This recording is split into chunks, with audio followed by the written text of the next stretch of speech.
show up as curfew. Who's the next one? Melissa Staples. Huh? Melissa Staples.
That I kind of spoken to you about during Board Dyer, and they put these in the new courtrooms here in 1980 when they were doing the building.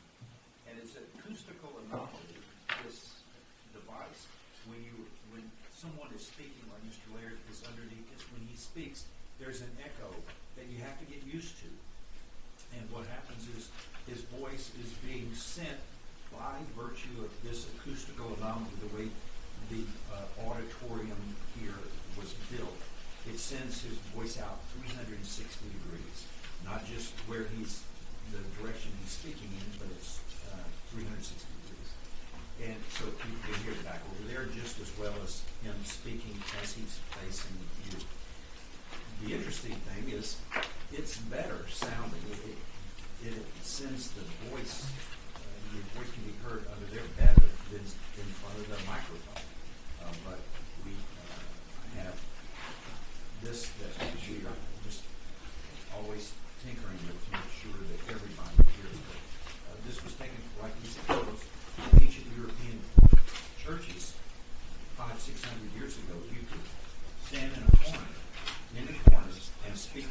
priest in the other corner while the congregation is in the middle, and you can hear the conversation. It goes up and across the way it is built, which is a natural phenomenon. It's a phenomenon of nature, but I've been there, I've heard it, and Grand Central Station has the same acoustical anomaly. You've been on the Grand Central Station tour in New York. They always stop as they talk in the corner, and you've got all the hundreds, thousands of people moving through, and you can speak and hear someone clearly like you're on the phone with them on the other side.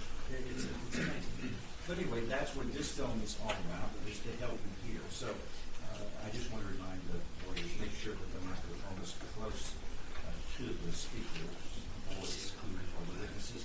Call your next witness. Call Melissa Staples.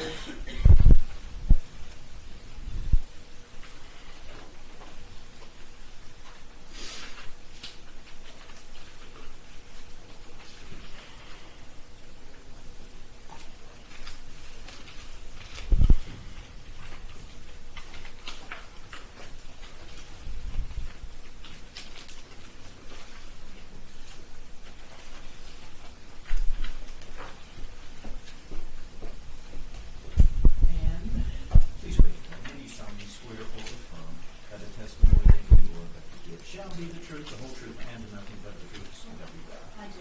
And please have a seat. Thank you, ma'am.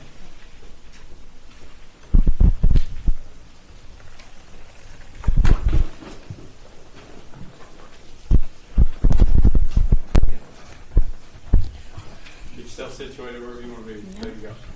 Once you be comfortable, you can move the chair Yep. up closer. I don't want to laugh. Unless you like to sit on the edge. There we go. Okay. Can you state your name for the jury, please? My name is Melissa Staples. And where do you work? I work for the state of New Hampshire, and I'm the laboratory director for the New Hampshire State Police Forensic Laboratory. How long have you worked for them? I've worked there since 1998. Back in January of 1995, where were you working? I was working at a company called Cellmark Diagnostics, which was a private laboratory located in Germantown, Maryland. What was the laboratory, what was its main purpose as Cellmark? Cellmark Diagnostics was a DNA testing laboratory, and we performed DNA testing for paternity cases as well as DNA testing for criminal investigations. Now, before we get started, you did not, at that time, the laboratory at Cellmark did not perform trace evidence testing, did it?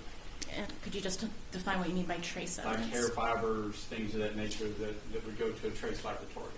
We would test the roots of hairs for DNA, but we were limited to DNA testing. So fibers we would do nothing with, just anything that could have biological material in it. Okay.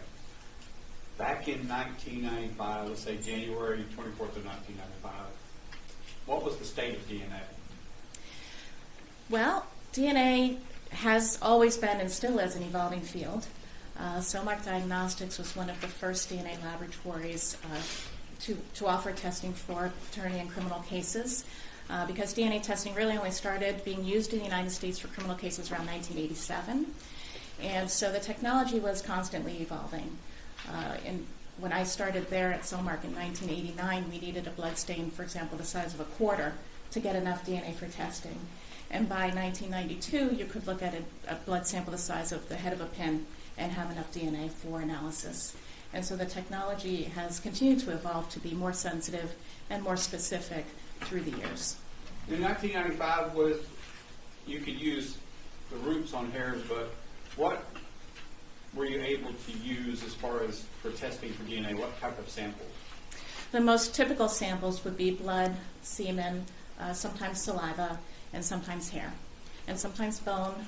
There could be tissue from human remains, for example, but primarily it was blood and semen that we were testing in those days. And you said that as you progressed, the samples got smaller that you needed to test. Is that correct? The technology became more sensitive, and so you didn't need as much DNA as a starting point as the years progressed. So let's talk about January 24th, 1995. You were working at Cellmark at that time? Yes, I was. And what was your position at Cellmark? I was a molecular biologist, so I was essentially working in the laboratory as an analyst for the criminal cases. Well, let's talk about your background and training as far as being a molecular analyst. What was your background?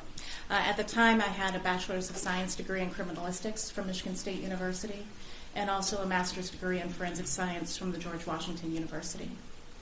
And did you also, for Cellmark, did you have to go through any training at Cellmark when you were working there? Absolutely. The training for DNA testing is quite long, several months long. And it involves, first of all, just learning how this DNA testing process works in theory.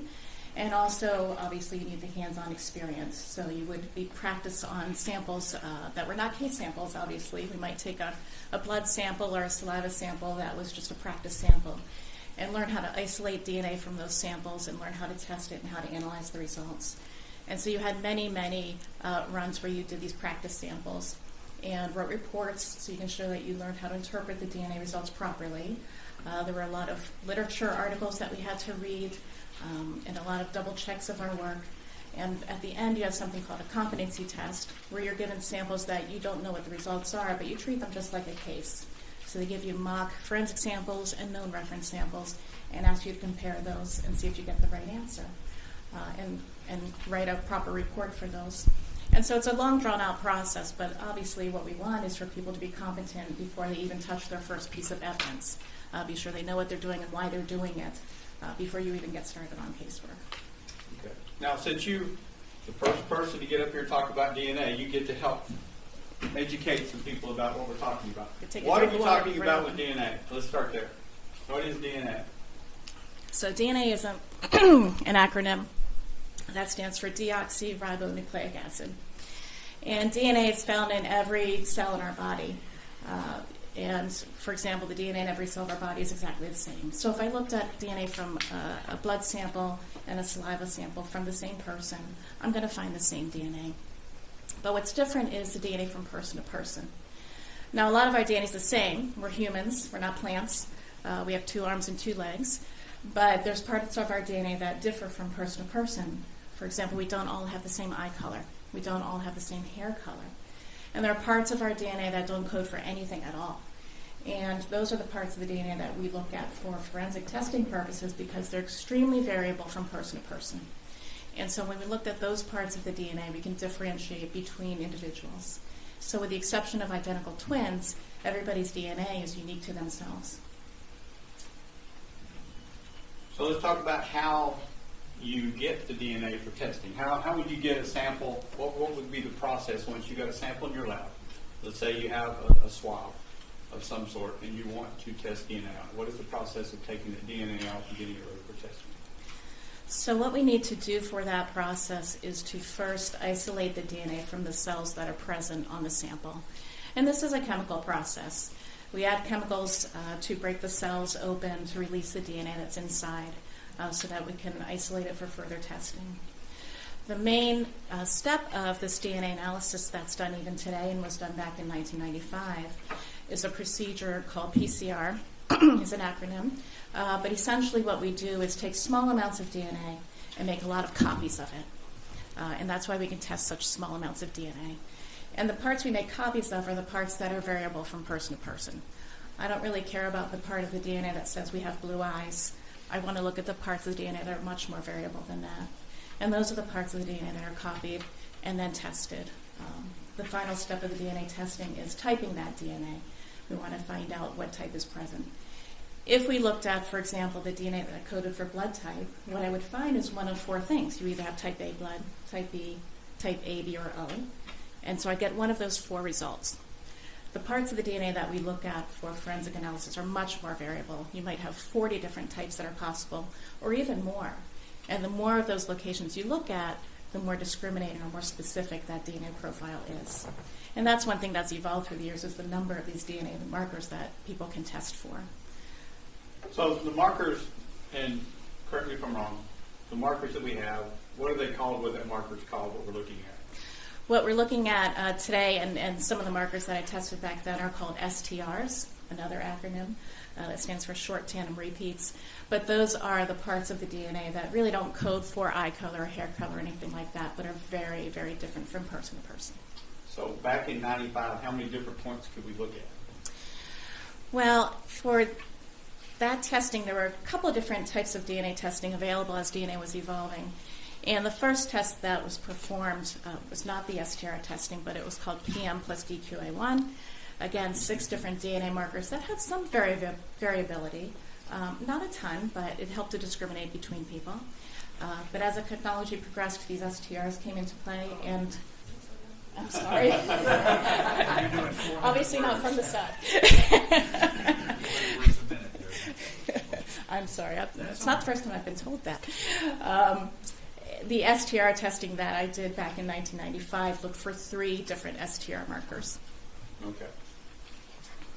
So back on January 24th, 1995, did some people from the Beaumont Police Department arrive at your laboratory to bring you some evidence? They did. And do you remember who the people were that came? That would be Mitch Woods and Bill Tatum. And what was the purpose of them bringing some evidence to your laboratory? The purpose was to bring evidence from a criminal investigation for DNA analysis. And typically evidence would be either sent by a carrier like FedEx, where there's a tracking number, or sometimes people chose to come in person and deliver the evidence. So they came, what was the evidence contained in? You remember? I'd have to refer to my notes. Okay. Let me show you what's marked as State's Exhibit 99 and see if this looks familiar to you. Yes, it does. And what is that? So State's Exhibit 99 is the evidence receipt form that I fill out, and when evidence comes to the laboratory, the first thing we do is document the packaging, the labeling, and what was contained, and that's all described on this form, as well as how it arrived at the laboratory in terms of either who delivered it or the FedEx tracking number or whatever carrier that was used. So did you personally prepare that document? Yes, I did. And that's got your handwriting on it, your signature? It does. Tender State's 99.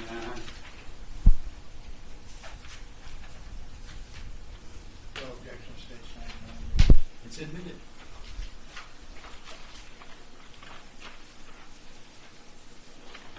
We'll get that up on the big screen in just a moment when it gets. So when you receive something like that, you document what you received and what kind of condition it was in. Is that correct? Yes. What's the purpose of that? The purpose of that is to initially start what's called a chain of custody of evidence. And so we are documenting, first of all, we're interested to be sure that the evidence is sealed. And of course, sealed evidence with tamper evidence tapes, so it may show if someone had been inside that package or not. We also want to document how things were labeled. And we put things, I see part of the form is on the screen there, in quotes. Whenever you see something in quotes, that's actually what was labeled on the item. Okay, so in this case, what was the date of, let's see what the date of this form, when the evidence arrived? Yes, that would be the date, January 24th, 1995. And underneath each one of those, is that your initials at the time? Those are my initials, yes. Okay. And looking at what was brought, what's this top one say? My handwriting sometimes needs a little interpretation. The top line says one sealed box containing. And so it's containing the following things that are below it, is that right? Yes. Let me show you, it's marked as State's Exhibit 32. We've shown you this before, haven't we? Not in person. Not in person, but online. And looking at the writings on it, we've got a lot of tags on this, don't we? Yes, there Been to a lot of are. places over the years. But that box, that appeared to be the box that was given to you on January 24th, 1995. I believe it is. I can see some of my writing under this tag, and I see my initials and date over one of the seals. Now, this was also sealed up and sent somewhere else from y'all, and I think in 97, I believe. That's when I returned the evidence, Okay. yes. So, but this appears to be the box that it came in. Yes, And so you noted that that box was sealed, is that correct? I did. All right, so the items that you received in that box, we have your laboratory number is going to be on this column, is that correct? Correct. And that's in the order of the items that you took out. The box, is that correct? It pertains to a number that I assigned to those items when I performed my testing, and so each item has a unique number associated with it through the testing process. Now, do you have a unique laboratory case number that's going to be assigned to it? We do. And is that up at the top of this form up here under cell mark case number? Yes, it is. And what was the unique case number on this case? It's F951032. Okay. So that's to help you keep all those items And all the testing comes under that number, is that correct? Correct. So that's unique to this particular case. So what's the first thing that you received in that box? What's item number 1? So the first thing I pulled out were 4 swabs that were in a box that was labeled vaginal. Okay, and then that parentheses you said is that's what it was labeled. Right, that was actually on the box. Okay.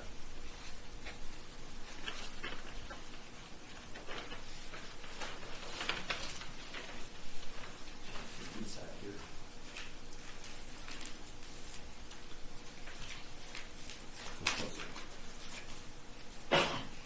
So a box is labeled vaginal like this.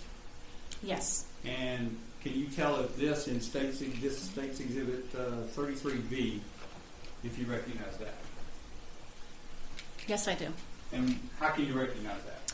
On this box, in addition to it be labeled vaginal here on the side, to the left of that stamp is, in my writing, the case number, F951032, the exhibit number 01, my initials, and the date January 24th, 1995, the date I received them.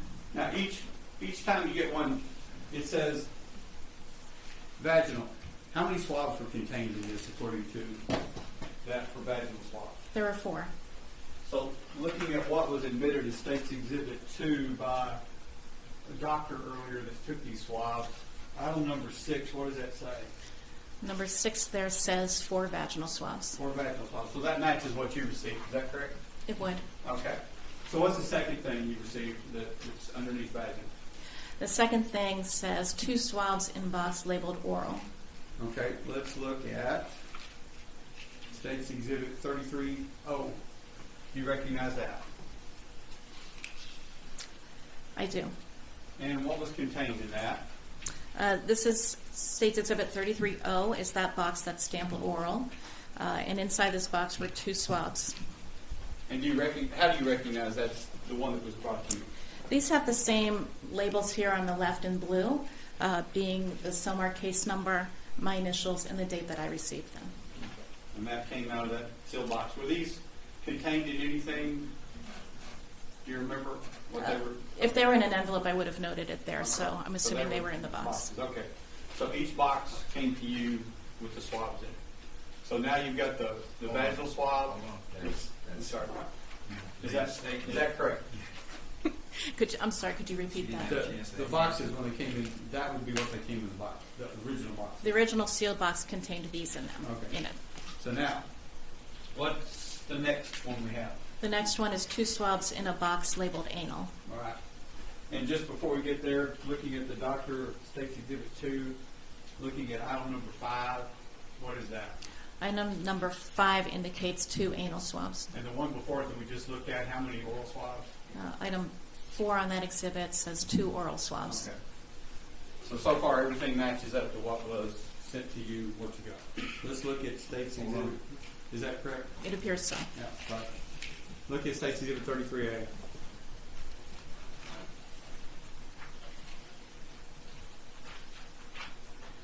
Do you recognize that? Yes. Okay. What is that? This is the box that was stamped anal.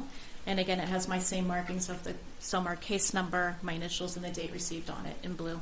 Then you show up here, you read, see how many in States Exhibit 99? 2.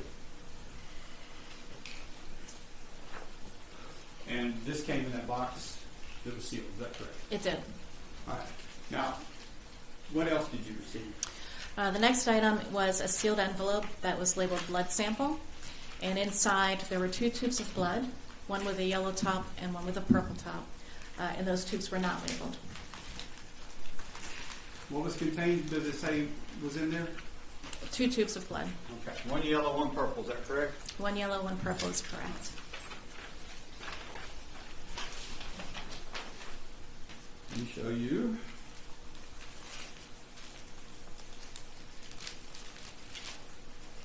What's been marked as States Exhibit 34 and see if you recognize that.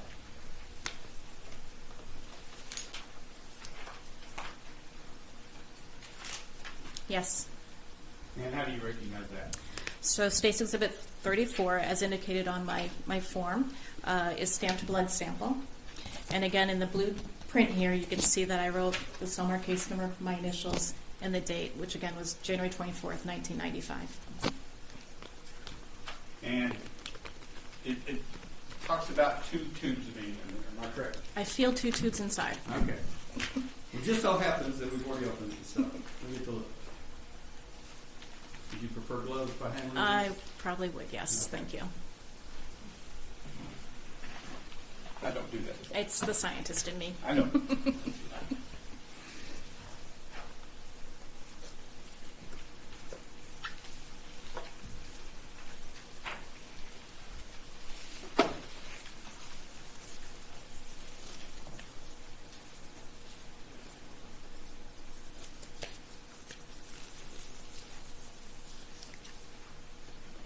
Looking at the yellow top and looking at State's Exhibit 2 up here, does one of the vials have a EDTA written on the label? Oh boy, I might need to get glasses out for this one. The purple tops have EDTA, though, I know without looking Okay. at the label. All right. That's the preferred one for DNA You testing. need some cheaters? I have some in my briefcase, I might grab them. All right. So you know this has the EDTA? I do. Okay. Can you read Oh, that? I can. Okay, yes, I can. Okay, what does that one It say? does say ACD on it. Okay, all right. So does that match what was sent to you in the box along from Dr. Harvey's office to your lab? That's what's indicated on the form, on the screen, yes.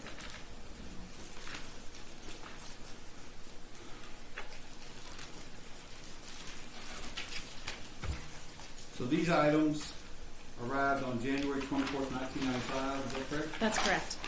And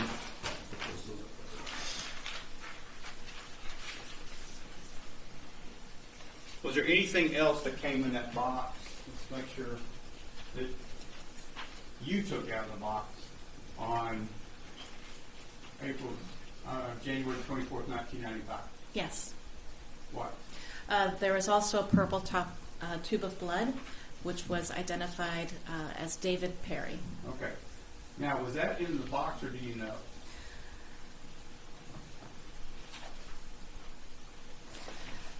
You know it came with those items, It correct? came with those items. I'm trying to recall because I would usually indented definitely came in the box, and that one is not indented like the others, so that may have been a separate Okay. thing. So, but you got some blood labeled David Perry. Is I that did. correct? All right. And the purpose for all of these was to run DNA tests. Yes. So let's talk about each one that you ran the tests on. So you've got the vaginal swabs. How would you go about getting this prepared for DNA testing, and how would you do the DNA testing on vaginal swabs? And anal swabs and oral swabs, any swab that comes in. So the way that we isolate DNA from an item can differ depending on whether the item contains semen or not. So vaginal swabs typically are being submitted to us because they're purported to have semen present. We perform an extraction procedure, a DNA isolation procedure, in a way that tries to differentiate cells from the person the swabs are from, which we guarantee are going to be on those swabs, from any DNA from semen that may be present. And we can do this because the DNA in the sperm cells have kind of a harder coating, if you will, than other types of cells in our body. And so we can add chemicals to that sample to cause the victim cells to break open and release their DNA, and we can remove that. And then add harsher chemicals to cause the sperm cells to break open and release their DNA. So we try to separate out the victim's DNA from any sperm DNA that's present. And so we have two separate tubes with hopefully DNA in each of them that move forward in the process. Now, does it always remove every bit of DNA from the other person in both samples? It does not. Sometimes you do have carryover in either direction. It's not a nice clean separation, although we do the best that we can. But when you look, you can tell the majority when you're looking at after you do the testing. Is that correct? You really don't know until the end when you have the typing results as to how complete that separation was. Okay. So you separate it, and then after you've got it separated, now those two factions on your reports will be called the sperm cell fraction, is that correct? And the non-sperm cell fraction. Right, on the report we denote them as the non-sperm cell fraction, which would be any DNA from anything but sperm, hopefully. And the sperm cell fraction is that second, when we add the harsher chemicals to try to get the DNA from the sperm cells. Okay. Well, let's say that you have the oral, which you know came from someone's mouth. Do you do a separate process for that and for the anal? If it was purported to have semen on those swabs, we would do the same process. Yes. Okay, so let's say the vaginal swab and anal swab, were they tested for semen? Not by myself, but yes, they were. And were there semen identified in both the vaginal and anal? I don't recall. I'd have to look at the report. If it was, would you have treated the anal and the vaginal the same? Yes. Okay, so when we look at the testing later on, we might be able to tell if you did the same process. Is that correct? I don't believe I tested the anal swabs at all. I Okay. tested the vaginal swabs only.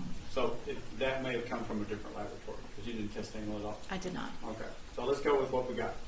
The vaginal swabs, you've split those, you've divided those up, separated the two, sperm cell fraction and non-sperm cell fractions. What about the blood? Let's talk about the two sealed envelopes of unlabeled blood. So blood samples, you don't have to do that separation process. So there's just a simple DNA isolation process. It's chemically based to cause the blood cells, or the white blood cells in the blood that have the DNA, to break open and release the DNA that we can then proceed with testing. So do you keep, when you get the DNA, is it called a DNA extract? Is that what it's called? When you have DNA that you take from a sample? Yes, we do call that the DNA extract. And is that different from an amplified DNA extract? That's a later step, yes. Okay, so what do you do with the extract once you get that out of that sample? So the next part of that is to, we quantitate the DNA because we want to know, first of all, if we got any, and if so, how much. Because the next step of the test is optimized to have a certain amount of DNA put into it. So if I have too much, I want to use just a portion of that DNA extract in the next step. So we perform a quantitation procedure to see what we're working with. Okay. So the extracts, what do you do with those extracts after you're through testing? When we're completely done, if I have DNA left over, for example, if I extracted more DNA than I really needed, we return that to the submitting agency. Okay. So after we get the extract, then we go to the, does it go to the PCR, the polymerase chain reaction? Following that quantitation procedure, yes. And that's where you make the copies. Yes, it is. And is the purpose of making those copies so that it's easier to read as far as what you have, that you can see it better? You can see it better, right? We're working with very small amounts of DNA, and so that copying procedure gives us more parts of those markers that we want to look at, so that we can then successfully type them.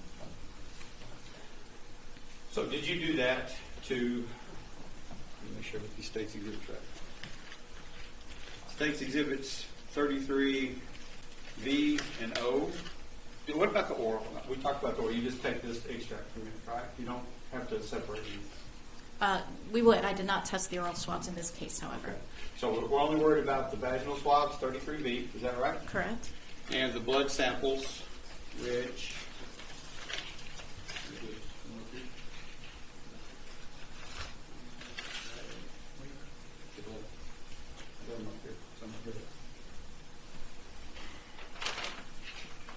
States Exhibits 34. Yes, 34. You tested those, is that correct? I did. And you also tested some blood that you got from a David Carey. Is that right? Yes. So when you tested these, did you come up with a profile for both the sperm cell fraction of the vaginal swab and non-sperm cell fraction of the vaginal swab, and for the blood of the victim? Yes, I did. Okay.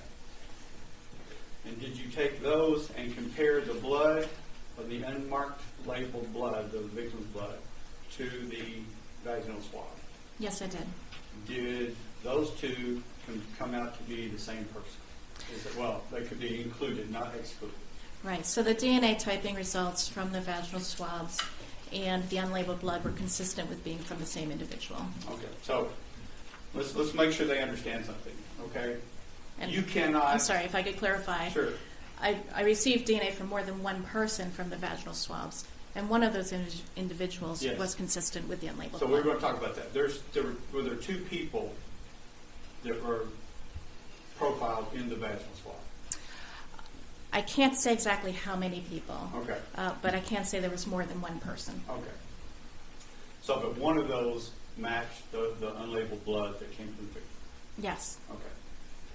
So now we go to David Perry. Was David Perry, did you do the process of taking DNA extract from David Perry's blood?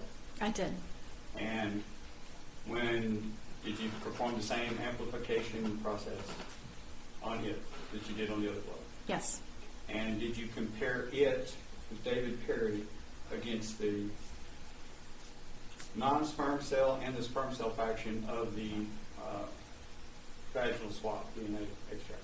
Yes, I did. And did David Perry match either one of those?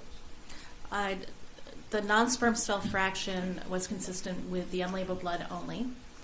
The sperm fraction had DNA from more than one individual, and I'd have to refer to my report for the actual results compared with David Perry, please. Okay. Can I show you what number? Do 126. Show you what's marked as State's Exhibit 126. Does that look familiar to you? Yes. What is that? So this is the initial report of the DNA results regarding the vaginal swab, the unlabeled blood, and the blood from David Perry. That's the report that you prepared yourself? I did. It has my signature here on the second page. Okay. And is this a complete report of that, the result? It is. Okay. Tender States 126.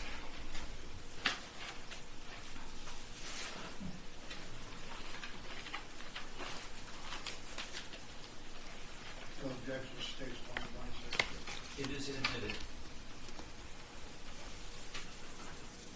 Okay, let's look at State's Exhibit 126 on the big screen.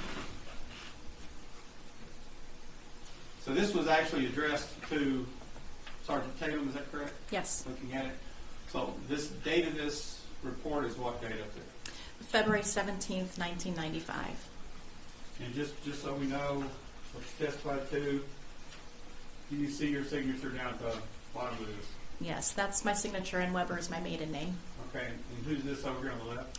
Dr. Charlotte Word was a PhD who was on staff at Cellmark, and she would double check all of my testing and verify that she agrees with the results that are reported.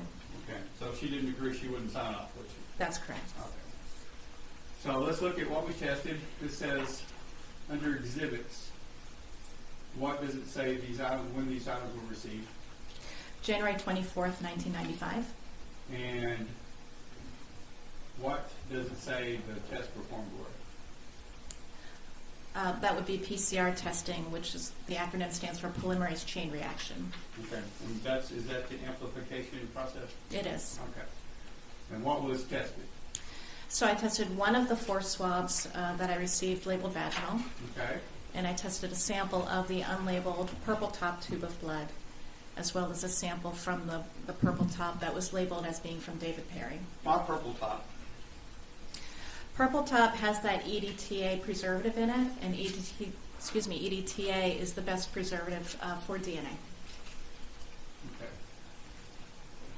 So you showed the results, and is this kind of a chart of the results? Right, so this table lists each of the items, and you can see the vaginal swab, it lists the non-sperm fraction separately from the sperm fraction. Okay.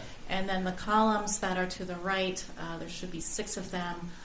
At the top indicates it's called the DNA marker, the DNA location that was examined.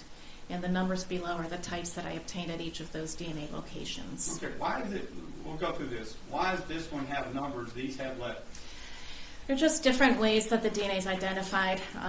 Numbers could be like if you look at eye color, it's going to be green, blue, brown. But if you looked at blood type, you're going to find A, B, or O. So they're just different designators for the types, the DNA types that could be present at each of those locations. So in order for them to match, how would you decide whether they match or don't match? Looking at these? Well, we're looking for the same types at each of those locations. So on the screenshot we have here, the top column, you see that's the non-sperm fraction of the vaginal swab. For example, if you see under the DQ alpha, that first column, we found a 1.24 DNA type there. And if you looked at the unlabeled blood, that's also a 1.24 DNA type. And so at that DNA marker, I would say those are consistent with one another. If you look at David Perry at that same marker, he was a 1.2, 3 DNA type. And that's a different DNA type. Even though the 1.2 is the same, that existence of the 3 that I did not see in the vaginal swab tells me that that DNA is not from him. And looking at the others, is there anything else that David Perry didn't match as far as the other loci? So we do the same sort of analysis at each of those DNA markers. If you look at, for example, the middle column there that says HBGG, the non-sperm fraction of the vaginal swabs has a type A, and David Perry is a type B. So there's another DNA location that I could look at and say this DNA is not from David Perry. The unlabeled blood at that location, however, was a type A, the same as I found in that non-sperm fraction. So again, I see that consistency. And so it's the sum of all of those DNA markers that we're really looking at to determine if someone is included or excluded, or maybe we can't tell for our conclusions for the typing tests. Okay. What are the asterisks for?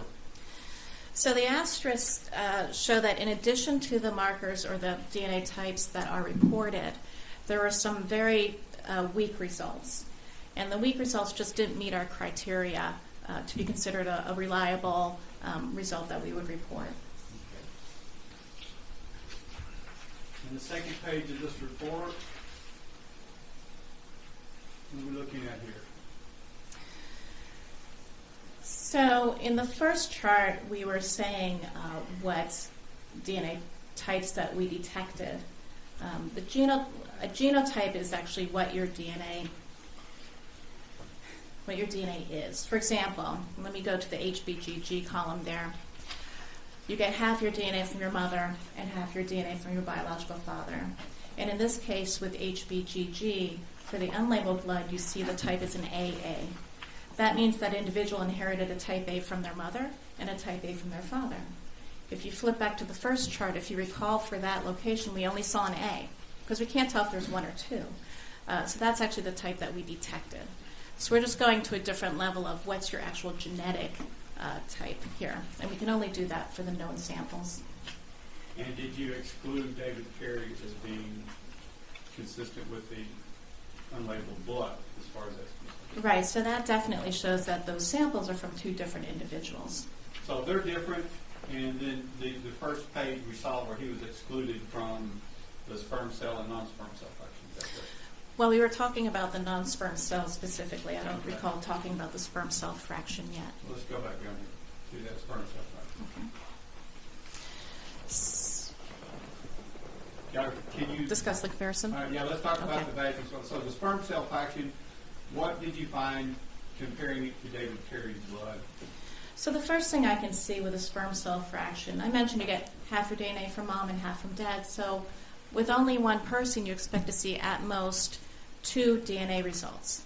So if you look at that first column, which is labeled the DQ alpha, for the sperm fraction, you can see there's 3 numbers there actually. There's a 1.1, a 3, and a 4. And that's what indicated to me right off that we're looking at DNA from more than one person. So I want to compare that then with our known individuals. David Perry is a 1.23. I did not see a 1.2 in that sperm fraction of the DNA. So that was one indicator that that DNA was not from him. Let's see if there's another one there. If you could scroll over a little bit. The rest of the DNA markers did not necessarily exclude him because all of his types are included in those DNA types. Did you not, those asterisks, are they by the 4? Is that what you're talking about on the 4 that is not to be included in looking at David Perry? Or, So the 4 also, he does not have, the 4 is present in the unlabeled blood, so that could be some carryover of the victim's DNA into the sperm fraction. We mentioned earlier sometimes that separation is not complete. And so that 4 could be from the unlabeled blood from the victim. okay. So what type of testing was this that you did on February 17th, 1995 in your report in State's Exhibit 126? So that testing, those DNA markers I mentioned before are called DQ alpha and PM, which stands for polymarker. Those are 6 DNA locations, but those are the precursors essentially to the testing that's done today.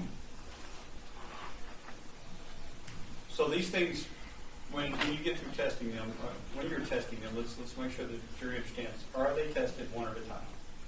Is what tested one at a time? Each one of these samples. Do you bring one sample out? Are they mixed with other samples? Are they tested together? How are they tested? So we always test the evidence samples separately from the known samples.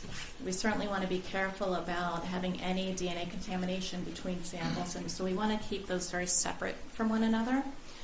The other thing that we want to do is we only have one item of evidence open at a time. So when I was sampling the vaginal swabs, those were the only thing out of the box, the only thing I was taking a cutting of, and then I put them away before I take out anything else, any other items of evidence. As I mentioned, the most important thing with DNA testing, even back then, is to be very careful about contamination between samples. So with your laboratory, was everything, all the protocol followed in this case? Yes. And all the samples that you had, were they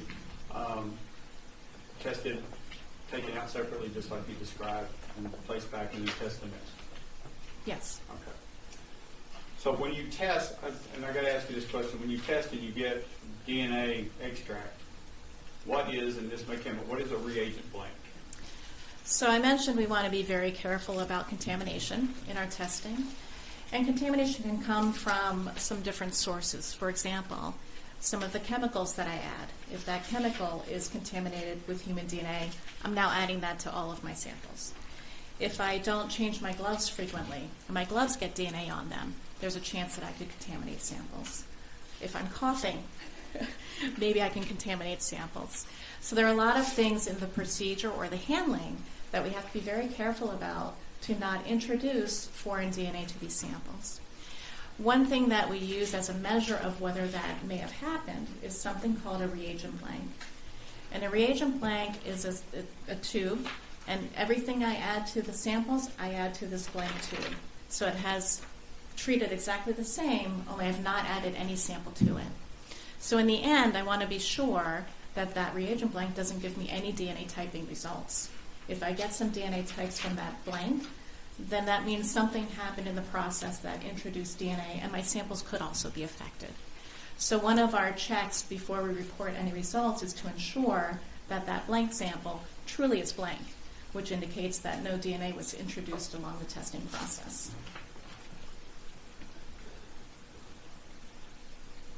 In this case, you use the reagent blanks just like you always do in testing, is that correct? Yes. And so everything came out the way it was supposed to come out, or you wouldn't have issued a report, is that right? That's right.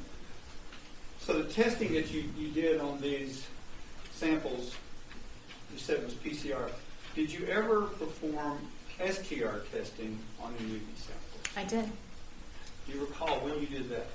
I'd have to refer to my notes for that.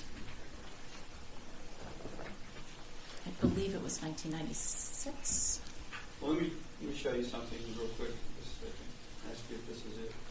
127, 127. Yes. No. That's me. Okay. 128. I'll show you what's marked as State's Exhibit 128. Does that look familiar to you? And is that what I think I'm looking at, or is that not what I'm looking at? Yes, State's Exhibit 128 is a laboratory report with my STR results Okay. on these samples. And is this your report that you generated? It should be. Yes, Okay. Got your signature on it? it does. Okay. Tender State's 128.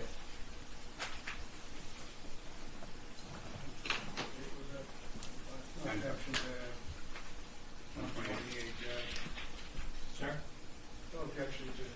It is admitted. Okay.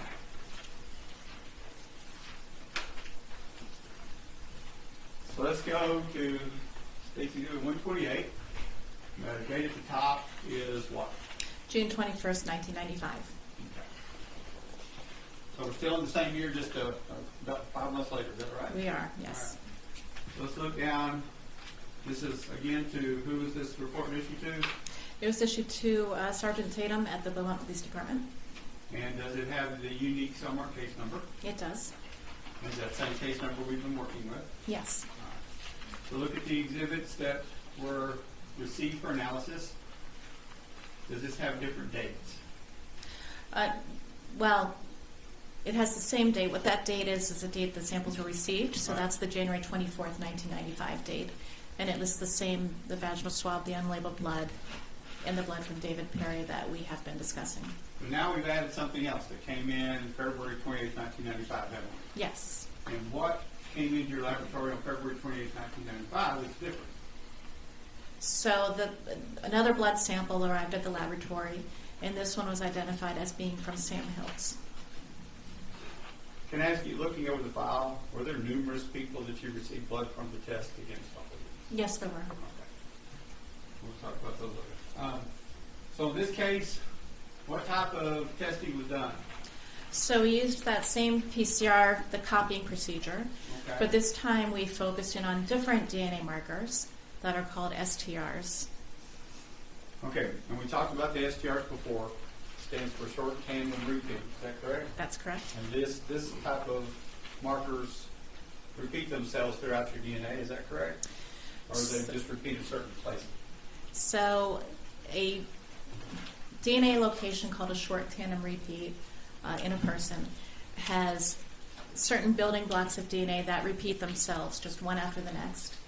And the numbers that you see on the table are just the number of times those sections of DNA repeat. So it can be different from person to person how many repeats you have. So when we look at each one of these sections at the top here, is this a location? Yes, that's We're one of the looking at. that's one of the DNA locations. Okay. And these numbers down below that are in these columns, that's the number of times it appears at that location. That's the number of times the DNA section repeats. Okay. And I mentioned for an individual, since you inherit half your DNA from mom and half from dad, I would expect, for example, the unlabeled blood has 12 repeats and 13 repeats. So 12 may be from mom and 13 may be from dad. Okay, so we did the PCR and now we're doing the STR testing. Now Yes. does this also give you more of an identifier on each sample? The STR, these DNA locations have more variability than the locations we looked at before. So, for example, if you recall the HBGG type in the previous chart, I believe that had 6 different possibilities or 6 different DNA types that you would find at that location. And everybody has one of those 6. For these STR markers, you're looking more at 40, 60, 80 different possibilities at each DNA location. So they're more discriminating. They help to differentiate to an even greater degree between individuals. Okay, let's talk about the results. Let's talk with the non-sperm cell fraction from the vaginal swab. Mm-hmm. What results did you obtain from those? So the non-sperm cell fraction indicates DNA from a single individual, and those DNA types were consistent with that unlabeled blood sample. Okay. And looking at the sperm cell fraction, where did you find it?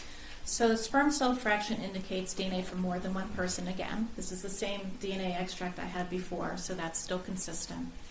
And I can tell that because if you look at that first column, I see 4 different numbers, 10, 11, 12, and 13. So there's a minimum of 2 individuals indicated there. Would one of those individuals appear on the non-sperm cell fraction? Yes. And is that the 12, 13? Right. So the 12, 13 is likely some carryover between those 2 DNA extracts that we talked about before. Okay. Let's look at the unlabeled blood. What did that come out? So at that first marker, that came out as a 12, 13. And those types are contained in that sperm fraction result as well. So the non-sperm cell fraction, did it match the unlabeled blood? Yes. Okay. So let's look at David Perry. What is the deal with David Perry only having one number there? So that means David Perry inherited 12 repeating sections from both of his parents. Okay, so you wouldn't put 12, 12? No, we don't. Okay. So when you look at that, does David Perry's blood, does the results there match the results on the non-sperm cell fraction? Assuming that DNA from the non-sperm cell fraction, and just looking at this one DNA marker, assuming that's from one person, it could not be from David Perry. Okay. And looking at the unlabeled blood, does it match David Perry? The unlabeled blood and David Perry gave different DNA typing results. Okay. So there's a new individual that's in this one. His name is Sam Hiltz. Was he also tested? He was. The blood tested. What were the results for Sam Hiltz? So Sam Hiltz, you can see in that first column, he has a 10, 12 DNA type. And just looking at that one DNA marker, he's excluded from the non-sperm cell fraction of the vaginal swab. Okay. And these other markers, what are their importance? So with DNA testing, the more markers you look at, the more specific you're getting. The more you're narrowing down to DNA from a single individual. So you just have more information with every marker that you add. So after looking at all the markers, looking at all the results, were David Perry and Sam Hiltz excluded from the testing of the vaginal swabs and the sperm cell and non-sperm cell fraction? Looking at this table, I would say Sam Perry is excluded from the vaginal swab altogether. David Perry? I'm sorry, Sam Hiltz. Sam Hiltz. I'm okay. mixing names. Sam Hiltz is excluded altogether from the vaginal swabs. Okay. And David Perry, it looks like if the sperm cell fraction is from only 2 individuals, Yes. based on these results, David Perry would be excluded from that sample. And again, you on the back side, you did the genotype. Is that correct? For the known samples, yes. Okay. And the only one that was added was Sam Hiltz. You got the same results you got on the last one on David Perry and the unlabeled blood. Is that correct? Well, they're different DNA markers, so they're Okay. different results. Well, let's but talk about the results. Unlabeled blood compared to David Perry. So you can see if you look at the numbers listed under each DNA markers, the numbers are different between all of those 3 samples. So those are from 3 distinct individuals. Okay. What about, so Sam Hiltz also was excluded? Right. As These far are as from matching that blood. these are from 3 different people. And you gave your results, which you just talked about, that if it was just 2 individuals, David Perry would be excluded. Yes. Correct. And Sam Hiltz is excluded altogether. Outright, yes. So the evidence that you received in State's Exhibit 99 that you tested, did you return anything back to Mitch Woods or to Bill Tatum that day? I did.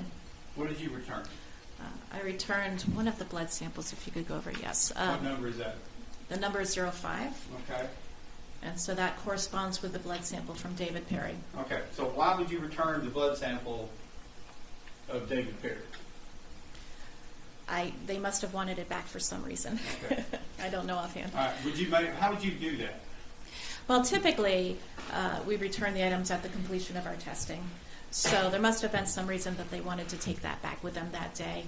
And I would have taken a sample of the blood for testing at a later date and returned the original tube to them. So does it show over here when all this evidence was returned and how it was returned? Let's look at the date first. Right, so the date is indicated there in the column to the far right.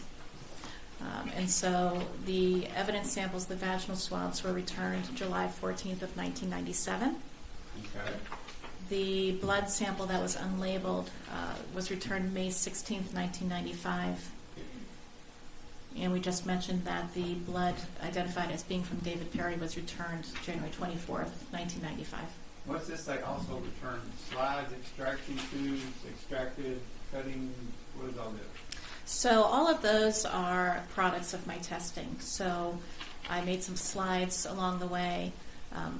The extraction tubes have any leftover DNA that I didn't need for my analysis.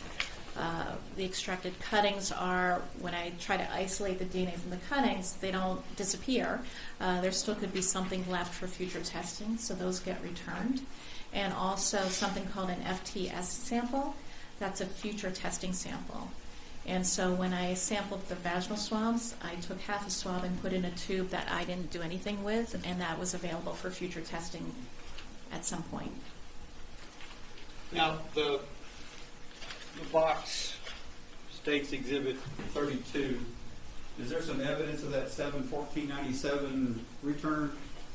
There is evidence tape along the bottom of this box, and it has my initials and the date 7/14/97 on it.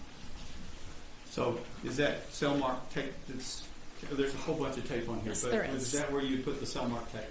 Yes, The and evidence tape. it is, and it has cell mark on it, but it looks like it's over some other tape, so you can't really read that anymore. But it does have the date and your initials on it? It does. Okay, so you returned it on 7/14/97, and looking at the bottom of this form, how was it returned? Our standard practice was return things by Federal Express with a tracking number. Okay, so we're talking about the 7/14/97. This would be the FedEx number down here, is that correct? That's At the correct. bottom. Yes. And the one up above it, that's returning the blood, is that right? The unlabeled blood is the one above it. Up FedEx. And that's the blood that matched the vaginal swab. The non-sperm fraction, yes.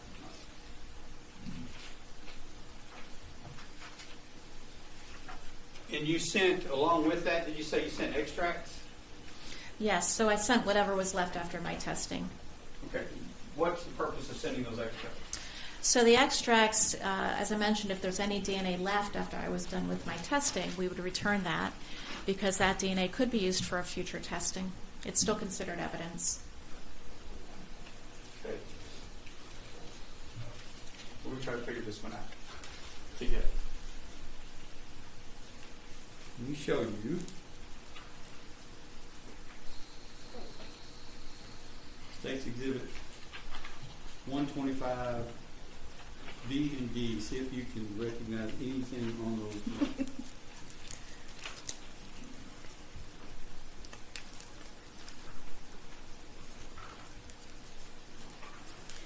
Okay, so 125D I see has the Selmar case number on it, the F951032.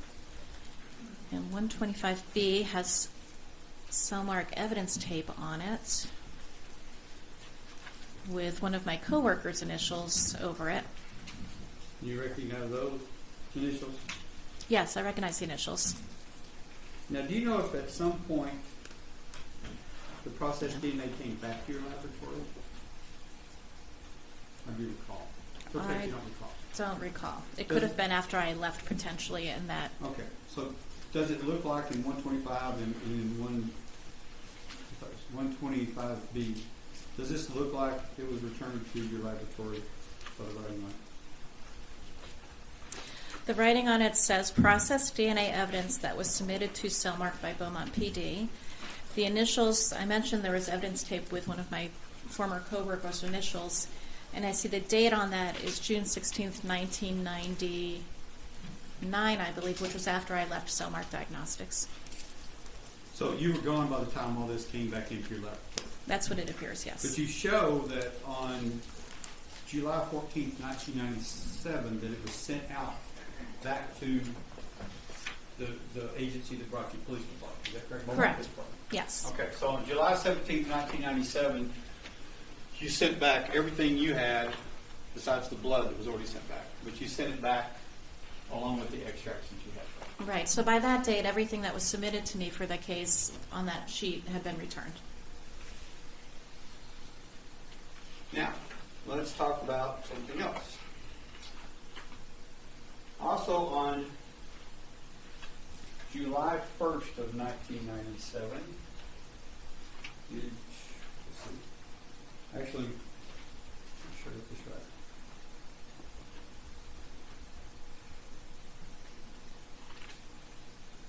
Looks like October 17th, 1996, did y'all receive some evidence from the Jefferson County Regional Crime Laboratory? Yes.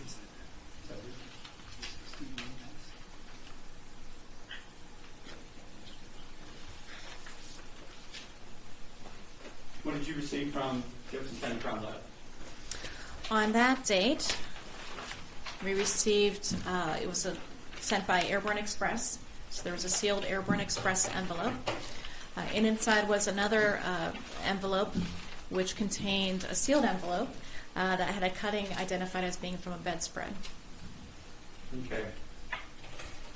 And just to give an idea of what we're looking at as far as this came on October 17th of 1996, is that correct? That's correct. And let me show you. It's been marked as State's Exhibit 103A. And inside of that is 103. Let's see if you recognize it.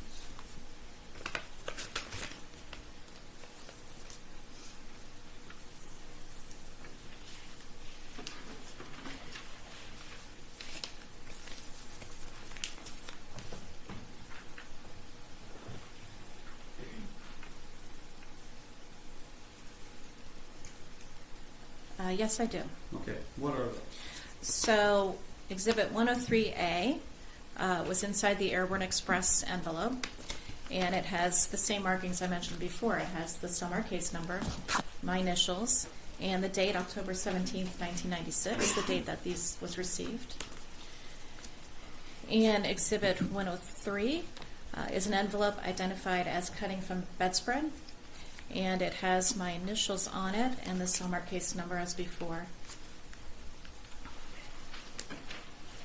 And what was the purpose of them sending you cuttings to your laboratory? Do you know? So this was additional evidence being sent. My understanding was that semen had been identified on that cutting, and I was asked to perform DNA testing on that sample as well. Now,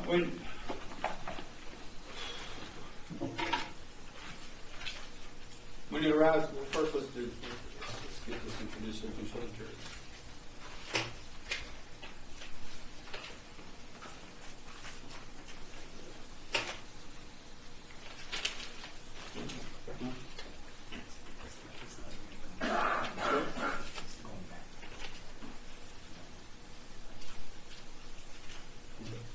Let me show you. Well, let me have a sticker. There it is.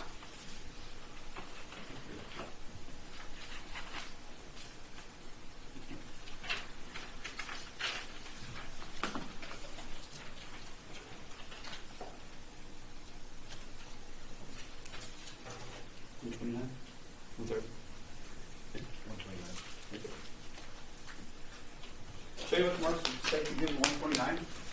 See if you recognize this.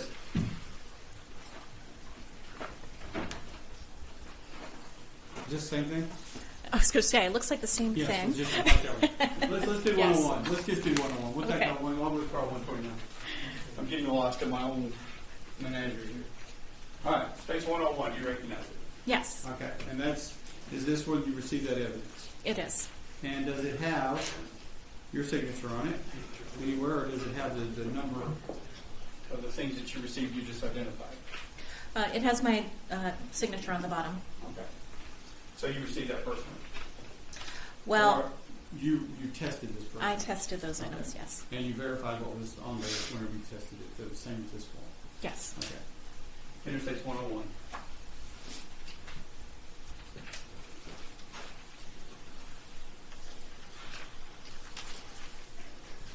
No objection, states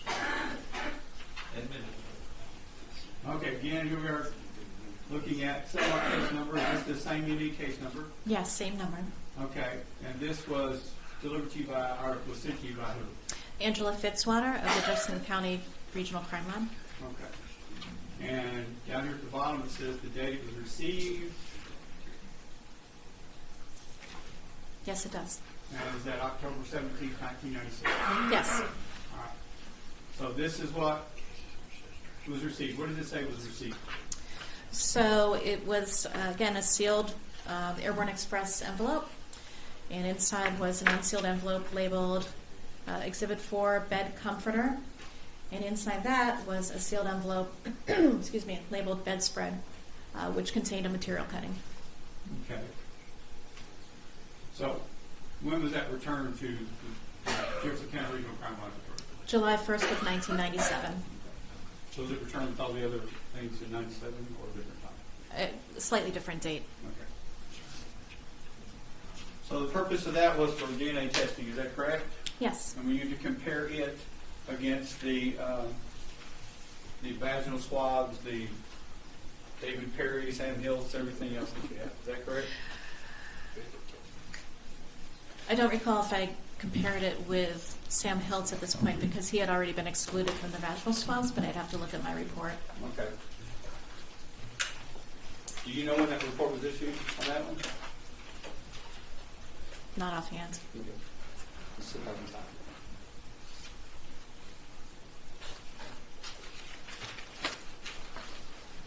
So let's talk about while I'm doing this, why don't you tell us what would be the difference in taking something from a cutting that you have an unknown substance on? Well, really no difference. The cutting would have been tested the same way as the vaginal swab because it was purported to have semen on it.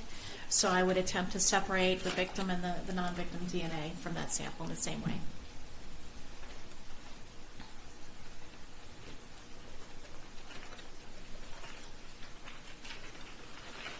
Judge, I thought I had that sitting out. Can we let the jury take a break since we've been doing this for such a long time and give them a little break while I find it? Let's sit in here. All right, we are going to take a short break, 5-10 minutes to refresh yourself before back outside. Everyone remain seated while the jury exits first.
cuttings that we identified, correct? Yes. And we were talking about the testing of those, is that correct? Yes. And so, did you in fact attempt to test the comforter cuttings that were sent to you? I did. So let me show you what's marked as State's Exhibit 130. First of all, see if you recognize it. I do. And what is that? This is a page from my case file. It's a fax cover sheet that was sent to the district attorney's office. And what was the purpose of sending that? This was a cover sheet that went with the report on the comforter cutting. Okay. And State's Exhibit 131, do you recognize this? I do. And what is that? This is the actual report, and I realize I said comforter. It's actually a bedspread. This is the report of the results from that bedspread. Okay. When it came to you, was it labeled bedspread? Do you remember how it was labeled? Let me show you. State's Exhibit 101 again. The envelope was labeled what? It was labeled bedspread. What was Exhibit 4 labeled that it came in the unsealed envelope? Came in an envelope that was labeled bed comforter. So, got bed comforter, and then down here it says bedspread cutting material. Is that correct? It does. Okay. That happens sometimes? That you get a little description that's like more descriptive of something else? Sometimes you see that, but Okay, so State's Exhibit 130 and 131, did you prepare both of these documents yourself? I did. And this is your handwriting on State's Exhibit 130, is that correct? It is. And State's Exhibit 131, does it have your signature? It does. Tender States 130, 131.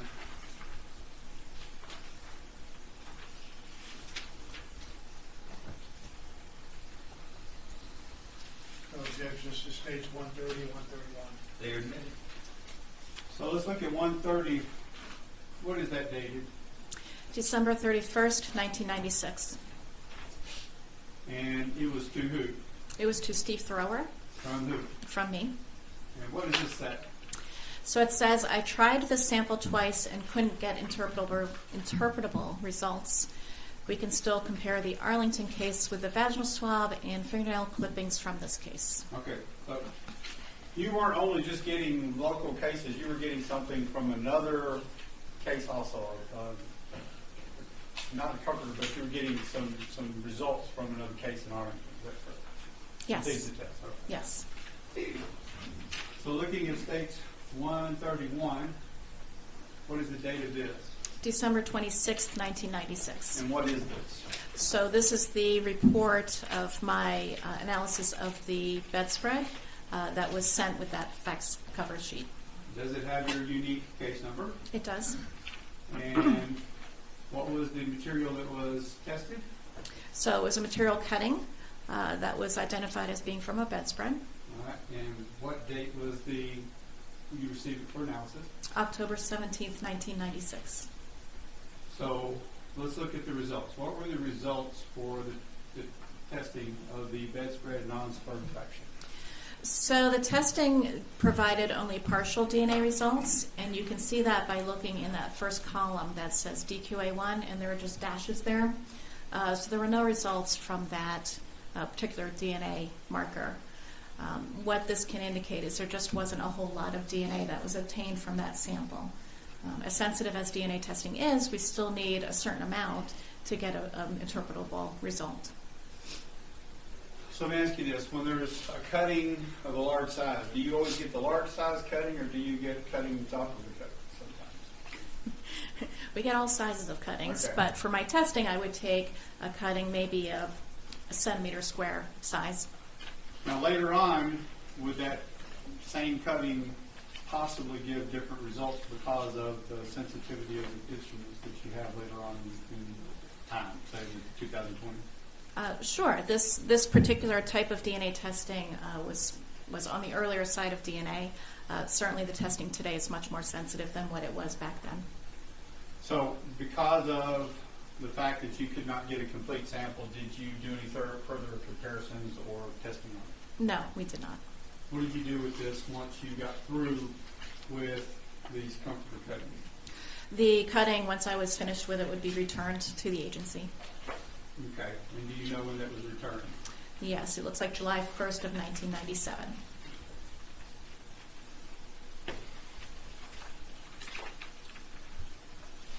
Now, earlier I talked to you about the DNA extracts, am I correct? Yes, And I asked you to look at some baggies. You've had a chance to look at these a little bit more, haven't you? I did. Okay. So let's look at State's Exhibit 125F. Do you recognize anything on that? So State's Exhibit 125F does have my writing on it, yes. Okay. And what would have been contained in State's Exhibit 125F? So the actual exhibit is a little Ziploc baggie, and we would return the items I mentioned before, any extra DNA, any cuttings,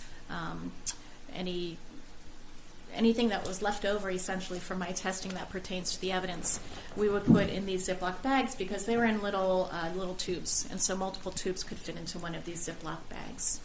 And so this is very typical of what we would use to package those things for return. And if the envelope itself says DNA extract that was returned to your laboratory from another laboratory, do you believe that's what was contained in this envelope? Yes. Okay, now let's talk about when it was received by your laboratory a second time. You were no longer working there, were you? That's correct. Now, you were familiar, though, with the processes and procedures for their accepting evidence at that time, is that right? Yes, they were still using the same form that I used when I received evidence, and we've seen on the screen earlier. And these forms, these documents, were they kept in the normal course of business? Yes. And was it the normal business for y'all to maintain these records? Yes. And were these entries on this form on State's Exhibit 102, let me show you that. Do you recognize it? Yes. So, I'm sorry, I recognize the form. So that is a form that was kept in the normal course of business, is that correct? Yes, it is. And it was your Cellmark's procedure to keep those, maintain them in business. Is that right? Right. This is the form, again, that just documents everything that we received into the laboratory for analysis. And would those be made by someone who had personal knowledge of that particular item that was documented? Yes, these forms are written by the person that actually receives the evidence from whatever carrier or individual that's delivering it. And was it made at or near the time that the event occurred? Yes, these are filled out the same day that we received the evidence. Do you recognize who that is on there? Did you know that person? Yes, I know the person that received Who was these. the person? That would be Paula Yates. And you recognize her signature? I do. Interstate 102.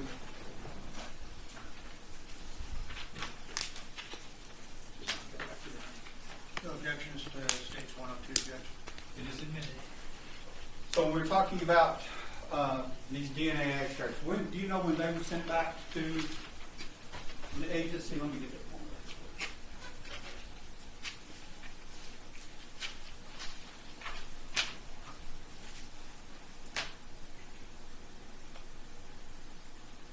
Right here with the extracts, the slides, tubes. Right.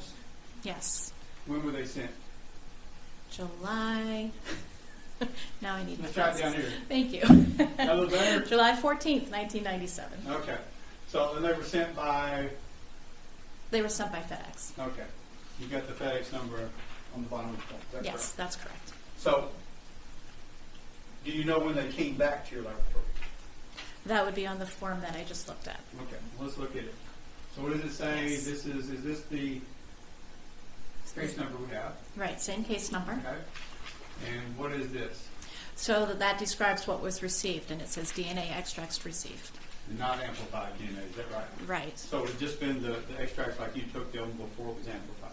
Yes, whatever leftover DNA from that isolation process. All right. What does it say? Evidence not logged in, analysis not started, 8399. So it looks like they didn't log in the details, for example, what the tubes were labeled or exactly what was received, because no analysis was apparently performed on that.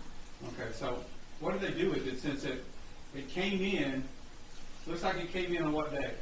June 16th, 1999. And when was it sent out? August 3rd, 1999. And no testing was performed on the DNA extract, is that correct? That appears to be the case. Didn't stay there long enough, did it? Well, you could have tested really fast, but probably not. Okay, but you don't know, it says none of it was tested, is that right?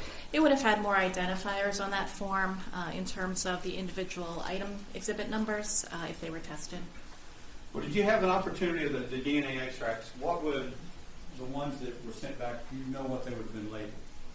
How the little vials would have been labeled? Right, so the individual tubes all have unique identifiers. And if you notice on the forms we had up before, there were numbers like 01, 02, 05.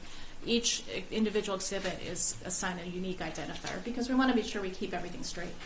And so on these tubes, we have the case number, the FL 95-1032 on there, as well as the unique identifier for that particular evidence item. So what would the blood have been, the unlabeled blood? So the unlabeled blood would be in a small tube that would be labeled F95-1032-02, and it would have that identifier labeled twice in case one of them rubbed off. And when you tested the vaginal swabs, you had the sperm cell fraction and the non-sperm cell fraction. What would they have been labeled? Right, so because we separate the DNA, sperm and non-sperm, we have two tubes from that sample. The identifier for the vaginal swabs was 01, and the non-sperm fraction is called 01E1 for extract 1, and the sperm fraction is called 01E2 for extract 2. So other than testing other individuals to compare to what you'd already tested, did you perform any of the testing on things from the crime scene of the victim with the autopsy? Yes, What was that? I tested fingernail clippings. Okay.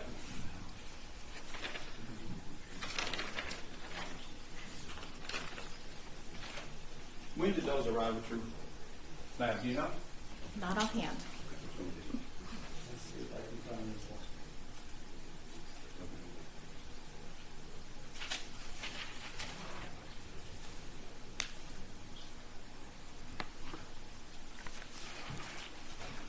Let's start with this. Looking at State's Exhibit 35 and its contents, do you see anything on there that you recognize? Yes, I do. And what do you recognize on those? So on each of these items, again in blue pen, in these locations, I see the SOMAR case number we mentioned before, the individual exhibit identifiers, my initials, and the date that they were received, which was October 17th, 1995. So you received those on October 17th, 1995? Yes. And I'll find a clean copy, but can you come by that form and I'll have one marked?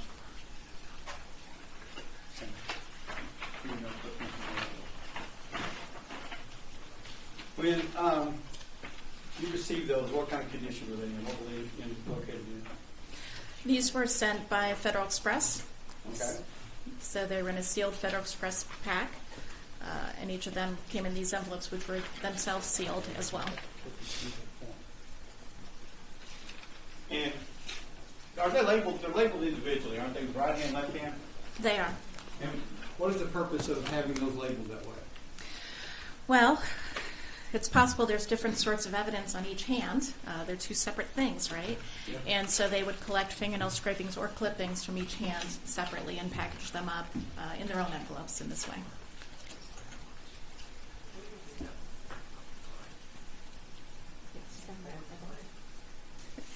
They were collected individually from the right and the left hand and packaged separately in these envelopes.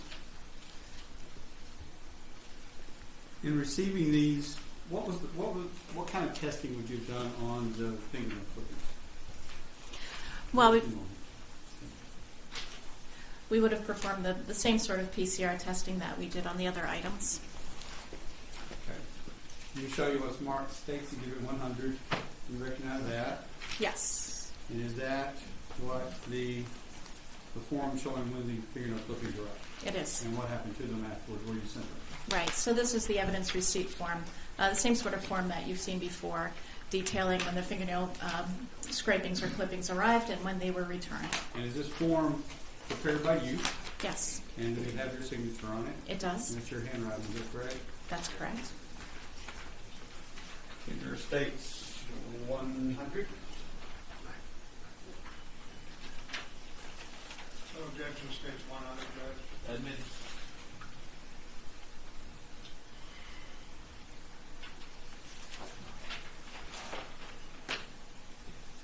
Okay, let's look at stage 100. This is the form that says you received this. This is our same case number, is that correct? Yes. And from who submitted it? That was submitted from Bill Tatum. Okay. And looking at what you received that day, on what day was that? That was October 17th, 1995. Okay, what was received? So there were 3 items in the FedEx package. Let's start with the fingernail clippings. So I had a Ziploc bag which had those 2 envelopes that we just saw. One sealed and identified as fingernail scrapings right hand, and another which was sealed and identified as fingernail scrapings from the left hand. And in addition to that, there was a purple top blood tube which was labeled Merrill Cooper. So Merrill Cooper, we haven't seen his name before in our little testings, have we? Not yet. What was the purpose, do you think, of sending the blood along with that? Was that to test against the other items that you had? Yes, the investigation was continuing, and I assume they came up with additional suspects, which would be sent to me periodically for comparison. Okay. I'm trying to find the report that you did on fingernail clippings. Did you obtain a DNA profile on your fingernail clippings? I did. Okay. As soon as I find that, we'll talk about that. Do you have a copy of it, or do you know where it would be? I probably do. Can you pull it out for me, please? I may find it before you, but we'll see.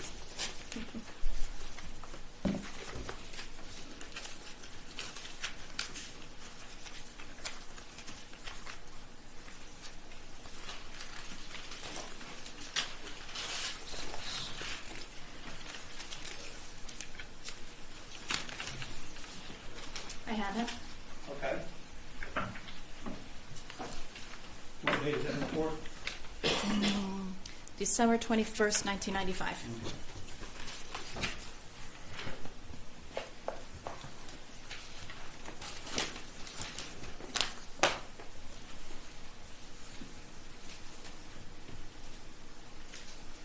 Be safe on Lucky 133. And State's Exhibit 133, is that your report that you prepared?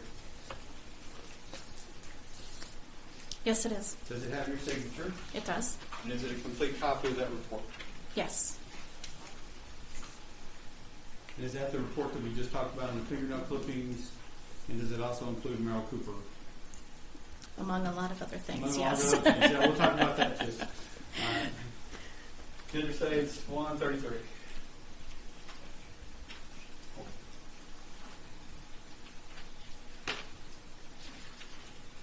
Objections to states 133, Judge. It is admitted.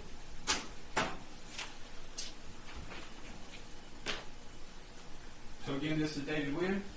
December 21st, 1995. Okay. And what exhibits were being tested? So these are the 3 exhibits that we had just talked about being received by FedEx. The purple top tube of blood identified as being from Merrill Cooper, and the right and left hand fingernail clippings. Okay. And it says this was polymerase chain reaction PCR testing was performed, is that correct? It was. Okay. And that was on what date?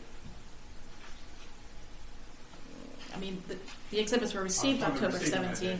So this is the report that's occurred after that, is that correct? Yes. Okay, let's just go on with that. So the DNA results. So what did you get as far as the results on this? Let me just get the chart because we skip all the lingo. Mm-hmm. What all was compared to what? Whole lot of things, as you can see. Yeah. So we have the vaginal swab that we've already looked at before. We have the right and left hand nail clippings now, in addition to the unlabeled blood. And the remaining samples listed on that report were all individuals submitted for comparison that were potential suspects for the case. So we got David Perry, Merrill Cooper, Sam Hiltz, Chad Ellis, Michael McCann, somebody named just Mills, Scott Peters, Paul McCarter, Flores, Wick, and Mark Carroll. Is that correct? That's correct. So all these were compared together.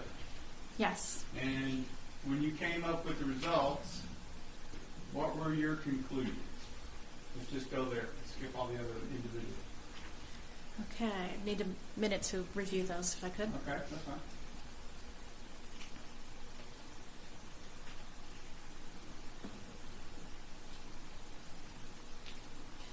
Okay, so the part that's on the screen now talks about the vaginal swab.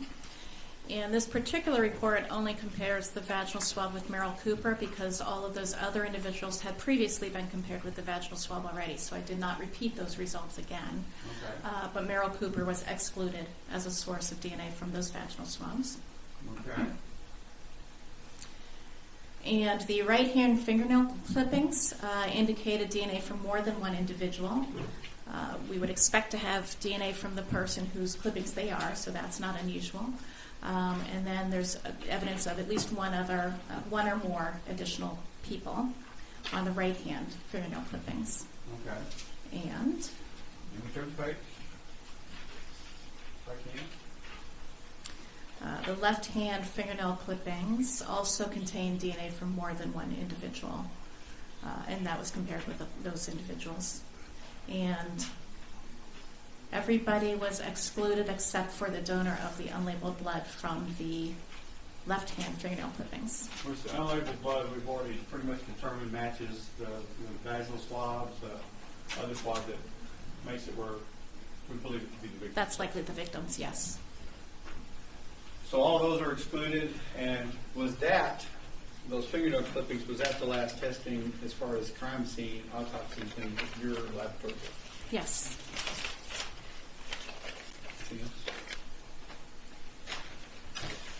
Pass witness, Judge.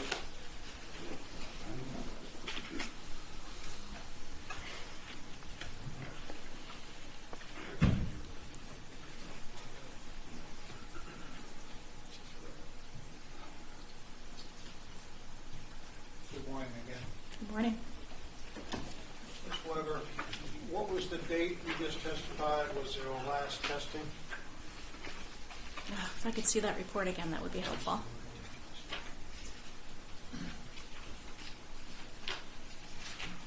And I don't recall if that's part of the fingernail may have been the last one. I showed you State's Exhibit number 133. So number 133 is dated December 21st, 1995. And you testified that was the last testing that your facility did? If I could just look at that bedspread report really quickly. Which report? The bedspread one, just to verify which came first.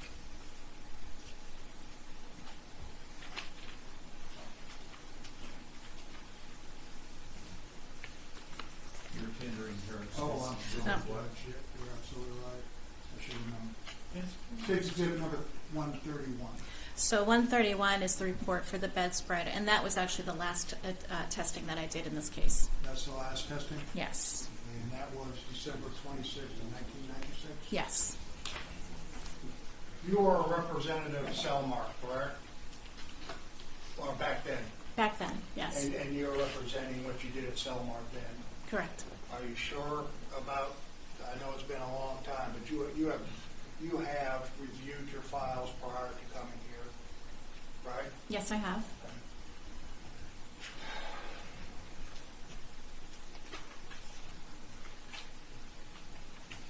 I've got some questions.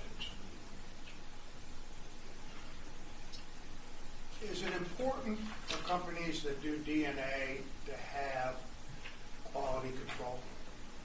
That's important for, well, not just DNA testing, but any forensic testing, yes. Any forensic testing? And why is that important? You want to be sure a lot of things. Quality assurance program is very important to ensure that consistent procedures are followed by different analysts, that analysts are properly trained to do what they're doing, to ensure that any work that is what we call non-conforming work outside of the procedures is addressed to find out why did that happen and how can that be prevented. You do proficiency testing to ensure that your analysts and the procedures are working properly. So there are a lot of components to a quality assurance program, all of which are obviously important in forensic testing.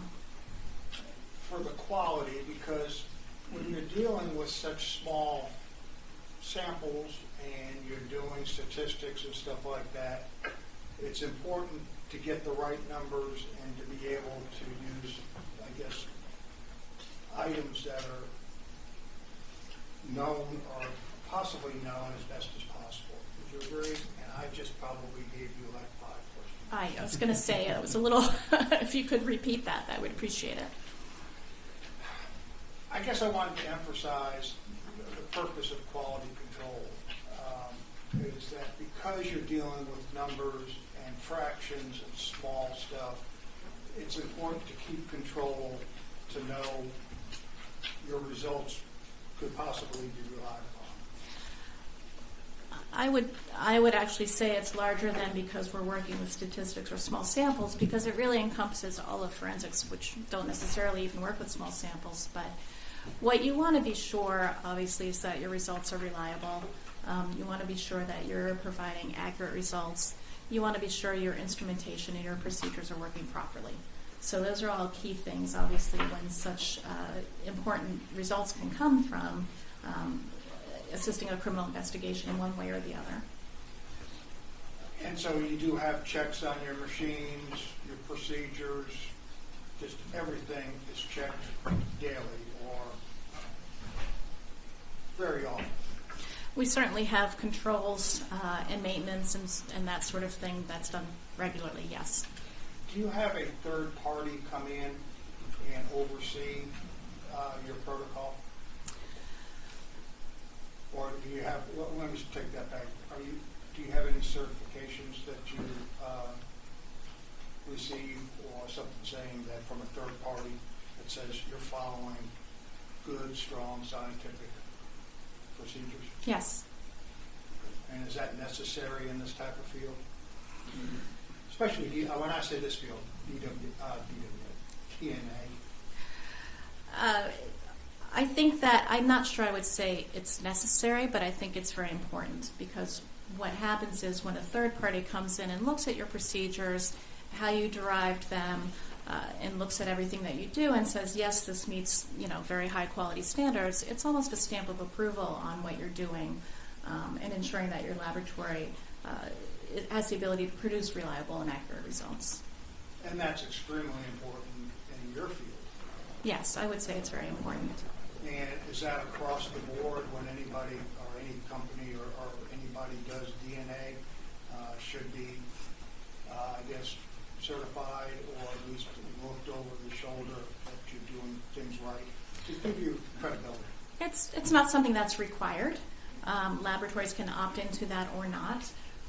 Personally, coming from accredited laboratories, I'm used to that procedure and having that certificate, but it's not something that's required by any particular entity, though. Yesterday there was testimony. Would you agree with me?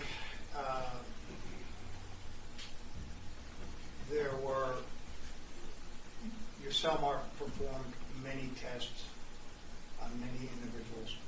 Yes. Yesterday, there was testimony that said there were only several that, and I kind of questioned what several was, but today you said there was numerous, which to me is different than several. Approximately how many individuals that you've categorized as suspects were tested by your facility? I think the number that we saw on that report with the fingernail scrapings may have been, I don't know if that was a complete list, but it certainly was indicative of the number of people that had been compared against those samples. How many, what number was that? If I could see that report, I could count for you.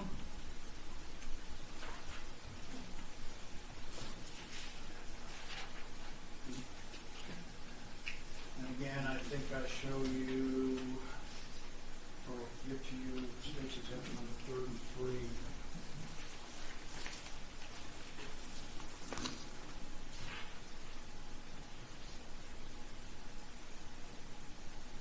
So in State's Exhibit 33, I compared 11 individuals who were identified as suspects with the evidence in this case.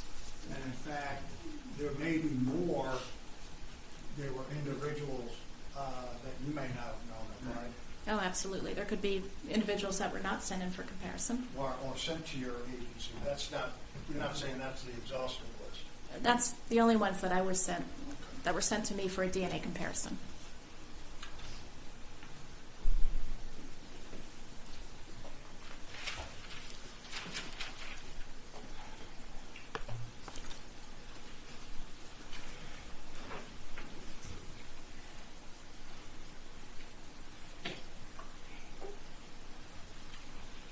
Back in 95, DNA was in its infancy, correct? Started in 87, but law enforcement started using it. Well, the first criminal case in the United States took place in 1987. So I guess infancy is a relative term. I started in the field in 1989, so by then I already had been doing this for 6 years. And you would agree with me that over time, the process has gotten better and better, more refined, more specific, and more information can be ascertained from samples or whatever you want to call it. I think what's improved has been the sensitivity of the testing so that we can get results from smaller samples than before, at least from the time when I started, and also how discriminating or how specific, to the point where you can identify a single individual given a full DNA profile today. You did the DNA, but not the trace. There was testimony saying it went to the FBI. That's what happened. Correct? You don't have any knowledge of that. I don't, no. Okay. Many individuals, and I have a question.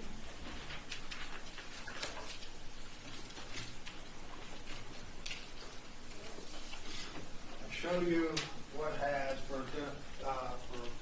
identification purposes only, defendant's number one.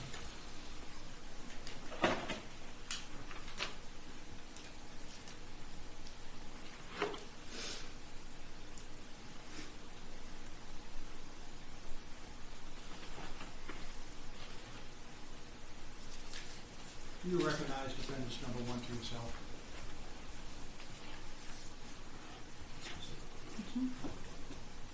I do. Okay.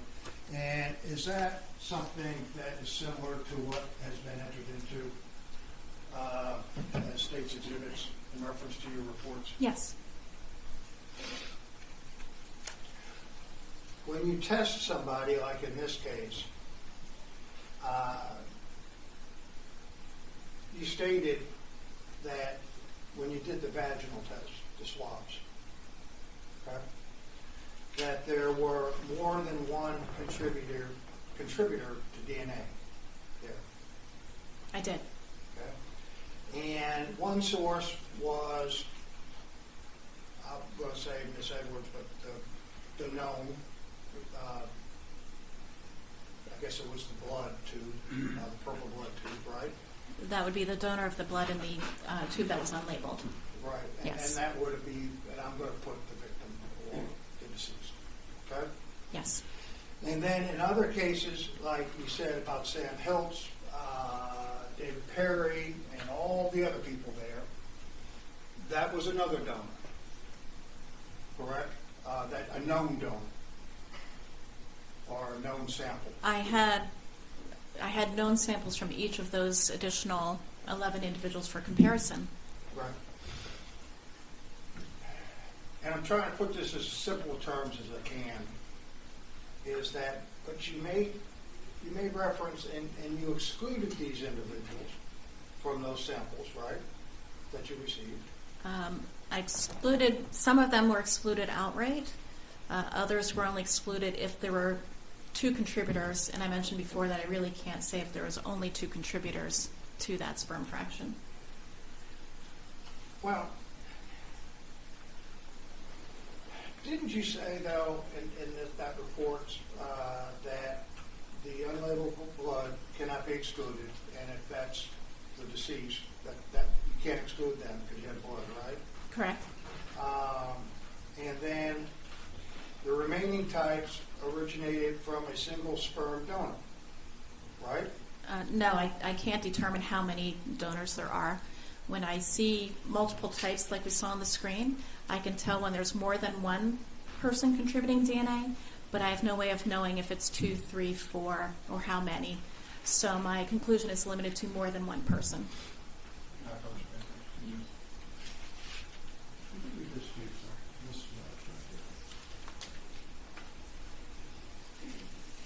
Mm-hmm. Okay.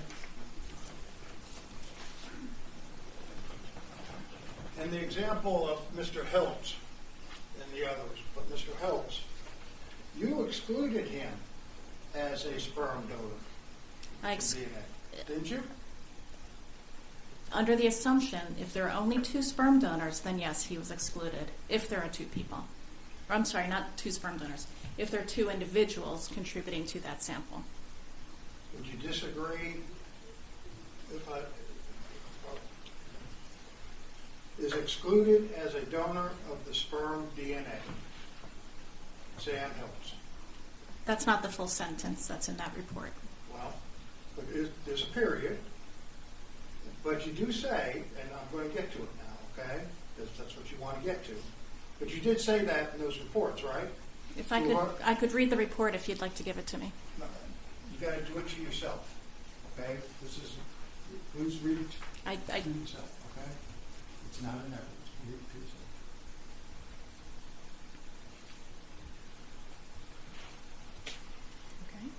Okay.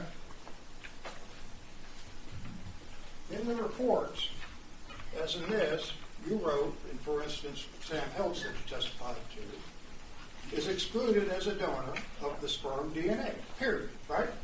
The beginning of the sentence reads, if there's a single sperm donor, he is excluded as a source of that DNA, yes. Objection, non-responsive. I'll ask again.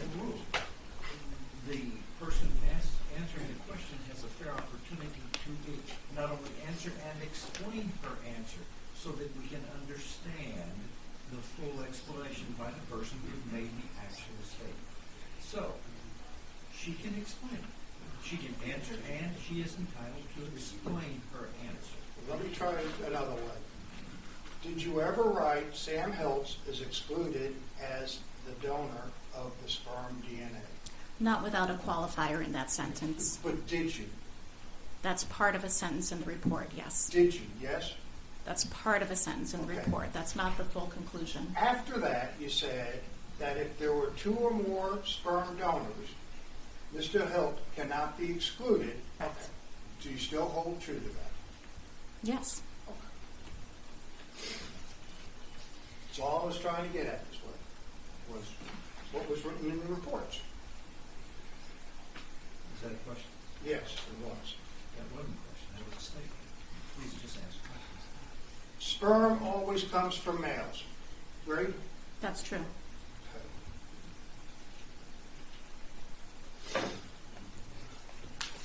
In fact, all the persons that you tested, you stated in your reports that these results may be due, or the additional types may be due to the presence of DNA from more than one individual or to technical artifacts. That's at specific markers that could be the case, yes. So there could be more than one donor. There is more than one donor.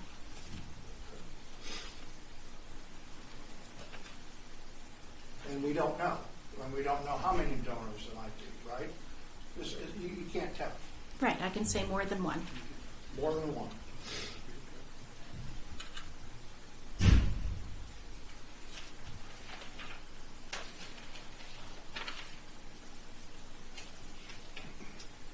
You stated that the last time you and Selmark conducted tests was December 21st of 1995, correct? No, I believe it was 1996. The bedspread was the last report. Okay. I think.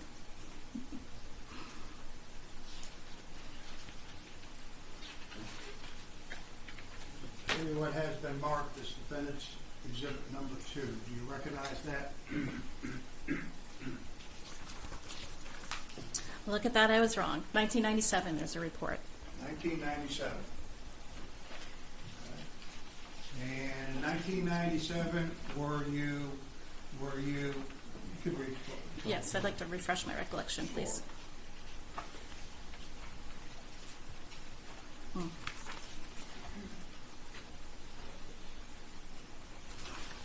So 1996 was the last. Okay. Got to ask you a Sure. question as well, okay? So in 1997, you were sent some more samples, correct? Yes. You have the report, right? You have the report with you? Probably, if I could just. Yeah, if you could. Same one you do. If you need to refresh your memory. I absolutely will.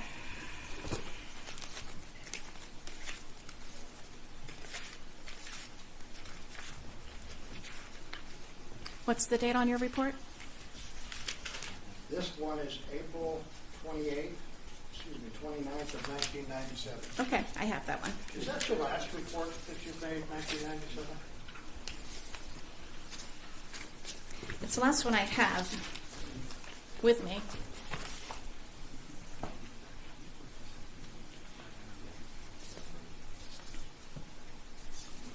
And you were asked, again, to do some testing on nail clippings and vaginal swabs, correct? It was not additional testing on those items. Right. So we used the same results that I had previously obtained for those samples, but we had new samples for comparison with them. You have new samples. Yes. And in your conclusions, did you say that there was more than one individual was obtained from the sperm fraction of the sample of the vaginal swab? Yes, that's the same conclusion all along. Do you know how many more is than one? I do not. You also had the right hand clippings again, did you not? Yes. You had both nail clippings at one time. The right and the left, yes. And I guess as you do the testing, you have the results from the previous time, which started back in 1995. We're now in April of 1997, so it's years, several years. And I guess you've kind of progressed because you haven't found really any matches of what you've done prior to what they're sending you each time, correct? I believe so. Well, I mean, you don't go back from square one again and do it all, test all the other individuals. It's kind of like a building block because you've already done it and see if there's anything new. It's not, I believe I know what you're asking. If I could rephrase in a way, I think you can tell me if this is what you're asking. I never retested the vaginal samples or the fingernail clippings that's in this report. These are the same results that were in the previous report. We're just comparing them to new people. Right. Okay. I mean, you've had results from the prior tests and you're building on why do it again when you already have the results that you're relying upon. Yes. Okay. On the right hand fingernail clipping of the 97 report, okay, April of 97, you said that you obtained DNA, correct? And that you could not rule out or that you found DNA of a female, correct? If I could just review the report briefly. Yes. Female probably being Miss Edwards. That would make sense, yes. But the second said that you had another source of DNA underneath the right fingernail, Yes. correct? And when the state asked you about the fingernails, you said, people. Remember they asked you that and they said, yeah, there might have been other people there, right? I don't recall that, but there is more than one individual under the right hand clippings, yes. And my point being is not just people, it's actually male people. I detected both female and male DNA from those clippings, yes. So there is to test. Yes. And when did you test those? I did not test the anal swabs. Why did you not test it? We test whatever we're asked to by the submitting agency, and I was asked to test the vaginal swabs. And I don't see any indication that I was asked to test the anal swabs or the oral swabs. When you received these samples, was that the original samples that you received back in '95 for testing that included the anal swabs? Yes, they were received in 1995. Do you have any reason why law enforcement or whoever the agency was did not want you to test those? I would not know that.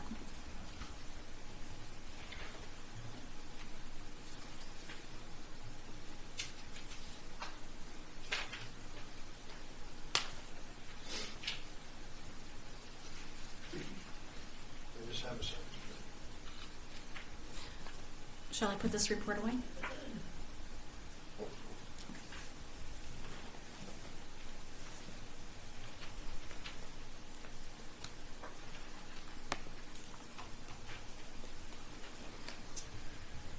At the end of your testimony with the state, you were given some samples from an Arlington case.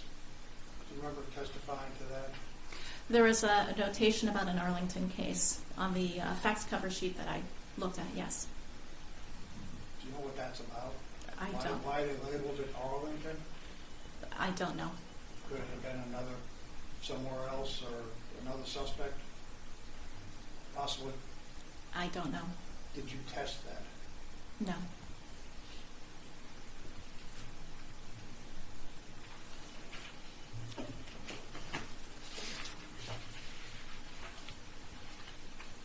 To the best of your ability, did you understand my questions? If not, I ask for clarification. And Thank did you. you ask for clarification? Yes. Is there anything that you need to clarify or get straight or anything that, from my questions at all, that change your answers? No. Okay. Anything like that? So you're perfectly fine with what you said, clear, everything else? When I'll clarify, yes. Good to see you. Thank you. Ask the witness subject to the phone. I have nothing further to say. This lady, please. Please, yes. Thank you. You are excused. Thank you. Next, please. Linda Johnson.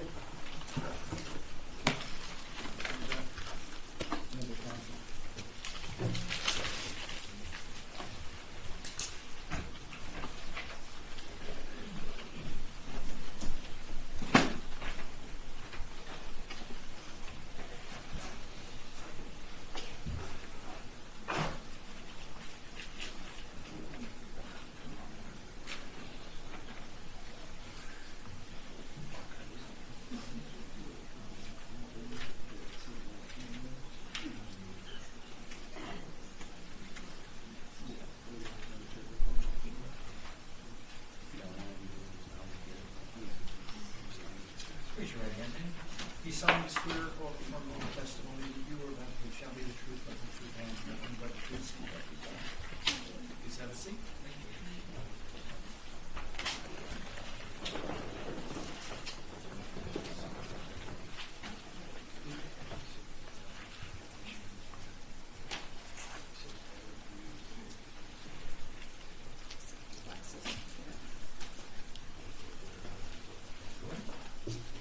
Thank you, Judge.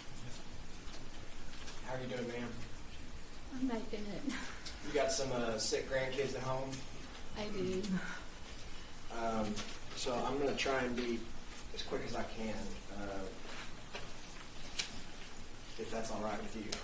It's okay. I'm not feeling good, but I'll make it. This is a case you've been involved in for a long time when you were working before you retired, right? Yes, sir. Tell us your name and where you used to work. Linda Johnson. I was employed at the Regional Crime Lab from 1990 to 2016. Okay. And in that capacity, did you handle evidence for the case of the homicide of Catherine Evans? Yes, I did. Did I ask you, before you came to testify, if you could look through the lab file for this case, and I look for moving back and forth of certain items of evidence that went through the crime lab pertaining to the Catherine Edwards. Yes. And so if it's all right with you, I think the way to do this is I'm just going to go one item at a time. Okay. So let's, and did you, in reviewing your file, did you prepare some notes or some sort of chart kind of documenting each of those items and when you received them and where you sent them? Yes, I did. Okay. Can I see that?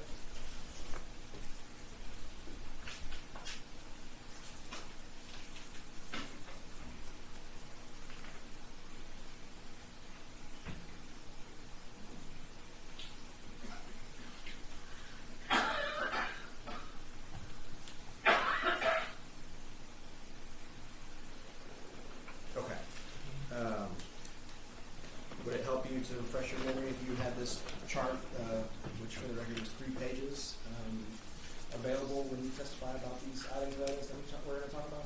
Yes. Okay. So there, I'll show you what has been marked as State's Exhibit 32. Do you recognize some of the initials and some of the writings on this? Yes, I do. Okay. Would you tell me what was the case number for the crime lab, our crime lab here? Our lab number, Yes, ma'am. it's 33036. Okay. And you see that lab number on State's Exhibit 32 as well? Yes. Okay. And then you've marked this as an exhibit, and is that your initial right there? Yes, it is. Okay. Do you recall when the first time you received this sexual assault kit, State's Exhibit 32? Received into the lab or when I first saw it? When the crime labbers first received this State's Exhibit 32? It was on November the 2nd, 2001. Okay. And do you know who, are you able to discern from the writings on this Exhibit 32 who submitted that? Yes, it was Joyce Billingsley. Okay. And is Joyce Billingsley someone who is retired from Beaumont Police Department Property Division? Yes, she is. Okay.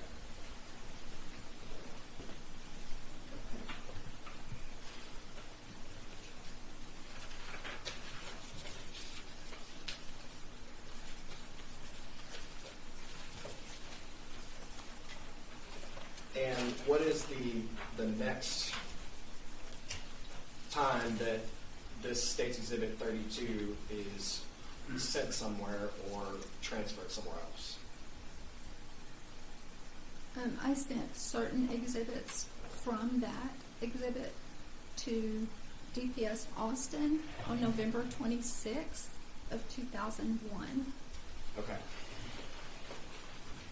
On November 26th, 2001,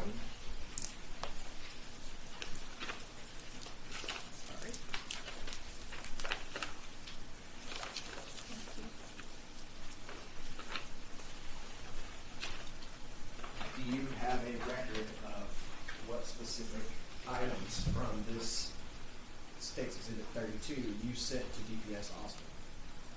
I sent 23.90 VNA, which were the swabs from the kit in the boxes from the kit. And did you also send something from the company?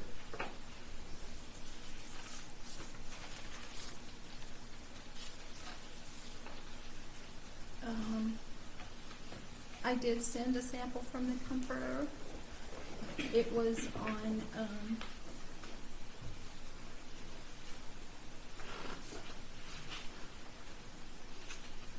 same day, 11/26/01. Okay, Yes. So there was a mailing to DPS Austin, Yes. the crime lab, where you sent a number of items. Yes. One of which, let me show you here.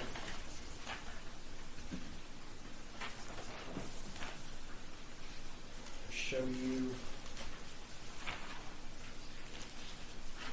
what I have marked as State's Exhibit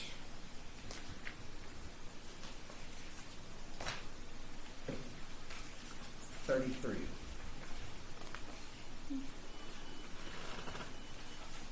Yes, I recognize this. That State's Exhibit 33 is this one of the items that you sent to DPS Austin in November of 2001? Yes, it is. And did you send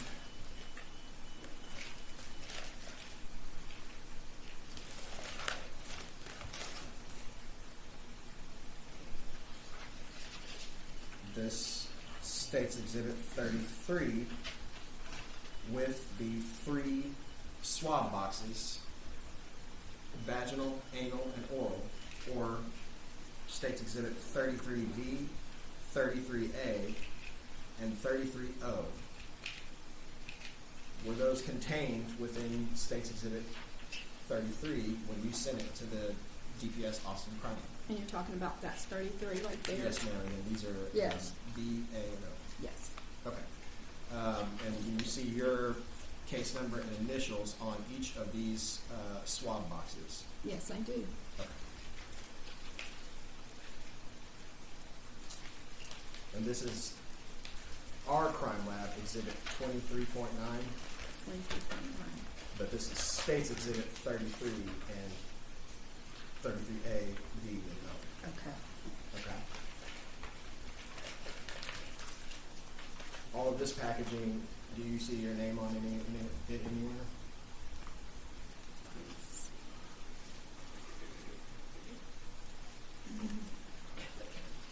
No. So would this be packaging that might have been created after you sent to these items in State's Exhibit 33 to the Austin Crime Lab in November of 2001? Yes. Okay.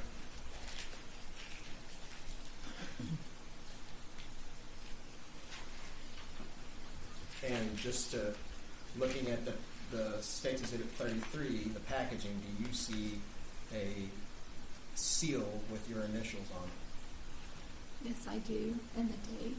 So what is the date of the seal that you resealed these items? It's 11/14/01. So would that reflect when you opened State's Exhibit 33 to take an inventory of each of the contents of those swab boxes? It's this when I opened the sexual assault kit Okay. to inventory it, and State's Exhibit 32, when you opened State's Exhibit Mhm. 32, you that's when also... I inventoried everything in it. Which Okay, so then you took a full inventory of what the contents of State's Exhibit 33. the swab boxes were in the sexual assault kit, and I placed them in this manila envelope to send them to DPS Houston. I see. Okay, so this That's no me. envelope was your... That's me. okay. Yes. So, State's Exhibits 33A, B, and O, on 11/14, you opened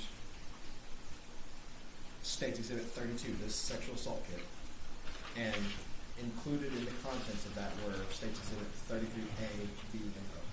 Yes. Okay.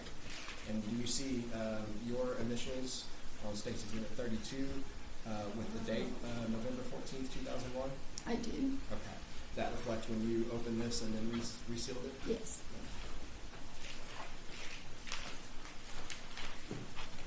Did you see item 23.9 or State's Exhibit 33 in the swab boxes that are contained within it at any point after this? Did I see them after that?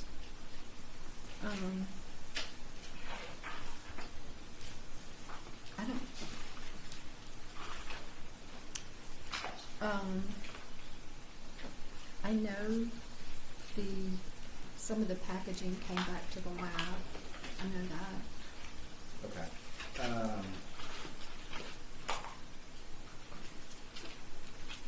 But as far as the boxes themselves, you're not certain whether or not they stayed at the lab or came back as just part of the packaging. I don't have that on my notes in front of me. Okay. That's okay.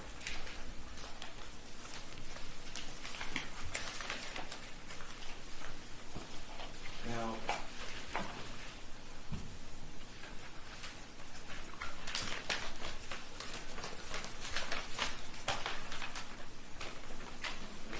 you also said that on this November 27th, 2001 mailing? To DPS, Yes, ma'am. 26. 26, okay.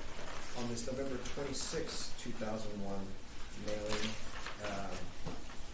you also sent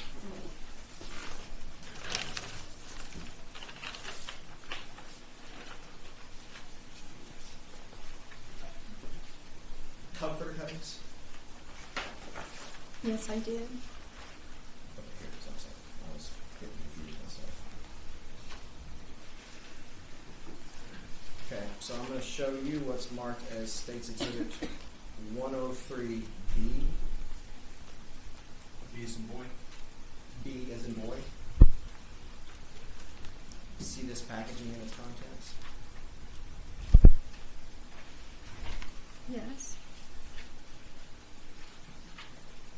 Do you see your initials on the States Exhibit 103B as in boy? Yes, I do. Okay. What's the date associated with those initials? Well, my seal is dated 11/21 of 01. So would that be the date that you sealed this item in that clear packaging, States 103B, before mailing it to DPS Austin Crime Lab on 11/26/01? Yes. Okay. So if we look at the contents of States Exhibit 103B,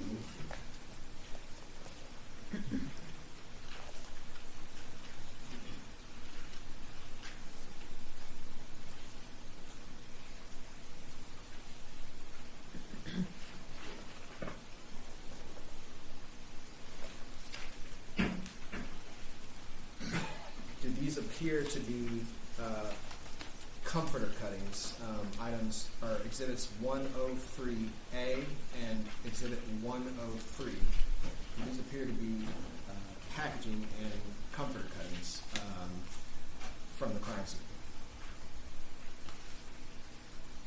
This is the comforter cutting. This is packaging. And let me ask you this, Ms. Johnson, do you recognize another one of your coworkers' initials on some of these packaging, Angela Fitzwater? Yes, I do. So does it appear that Angela created these packagings and the cuttings inside them in States 103 and 103A? It appears to be. I didn't work that, but yes, Okay. it's got Angela's initials on it. So your role in handling States Exhibit 103 and 103A was to package it in States 103B in November of 2001 and send it to DPS Austin. Yes, that's correct. Now, when you're handling these kinds of items and making packaging and documenting your records, do you take care to not handle one item at a time and not potentially misplace or mislabel something that you're in the process of sending somewhere else? Yes. And do you typically handle one particular item, especially when it's biological material, at a time before handling any other item to avoid issues such as contamination and things like that? Yes, you have to separate those. You've been trained to do that, over the years of your experience, and then also education and continuing education over the years, how to handle evidence properly so that you do not cross-contaminate. Yes, Okay. And how long did you work at the crime lab? 26 years. Quite a long time. Were you always in the position of some sort of forensic or analyst position at the crime lab? No, when I was hired, the first 7 years I worked as the laboratory technician. Then I worked 7 years as a forensic scientist. And then the last years were as director. Okay, so you, towards the end, before you retired, you were the director of our local crime lab. Yes, from 2004 to 2016. Okay. And even in those years, were there occasions where you were still handling other items of evidence associated with this case? Oh, yes.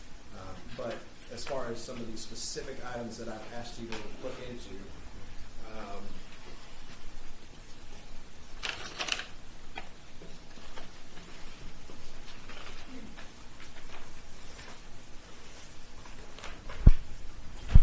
okay, let me make sure I've covered my ground here. State's Exhibit 32, after you opened this and took some of the items out of this, did you handle this exhibit or this sexual assault kit again while you were at the crime lab? Let's see. I don't think so, because I didn't return the evidence to Beaumont PD, so that wasn't me. So. Okay. With respect to the swabs, this is what I've got marked as Exhibit 33D. It's the outer packaging that within includes the actual swabs that you testified about handling a while ago. But do you have any notes of your review of your crime lab file about the handling of the swabs after you sent them to Austin DPS Crime Lab in November of 2000? Let's see. And you're talking about the oral ODNA? Yes, ma'am. Okay. We did get some things back from DPS in a box in the mail, and I did perform an inventory on all of that, and that was done in 2003. Okay. And I believe you also have potentially a note about the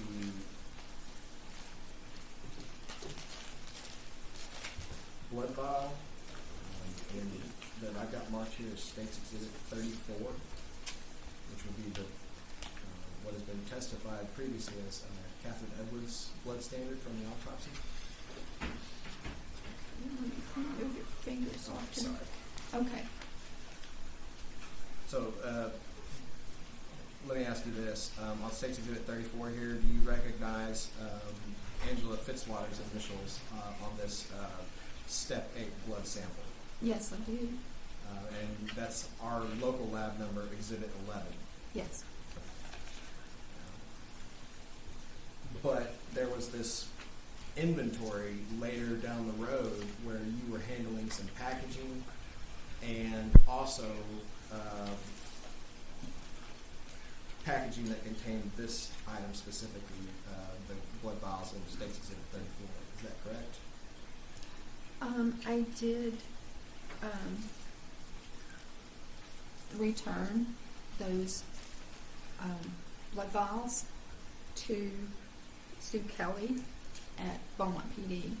I signed those over myself on February 27th, 1997. I'm sorry, I hope y'all can understand me. You're doing fine, ma'am. I really appreciate it. I'm so sorry.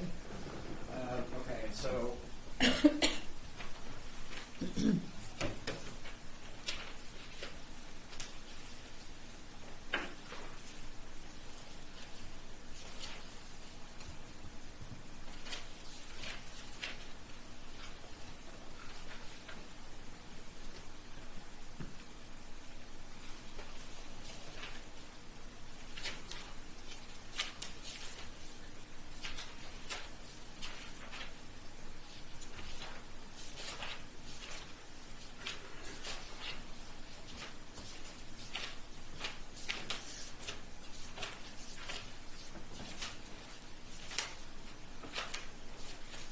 believe this is.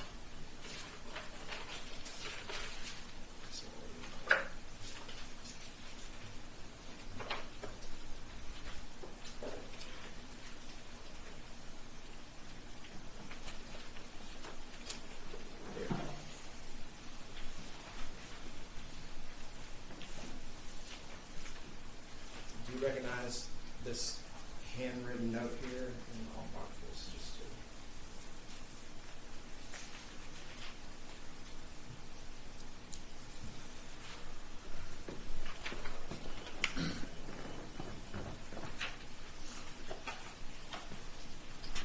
I guess I'll mark this as Exhibit 134. Do you recognize this handwritten note here? Yes. Is that your inventory of a number of different items received back from the Austin Crime Lab on, what day is that?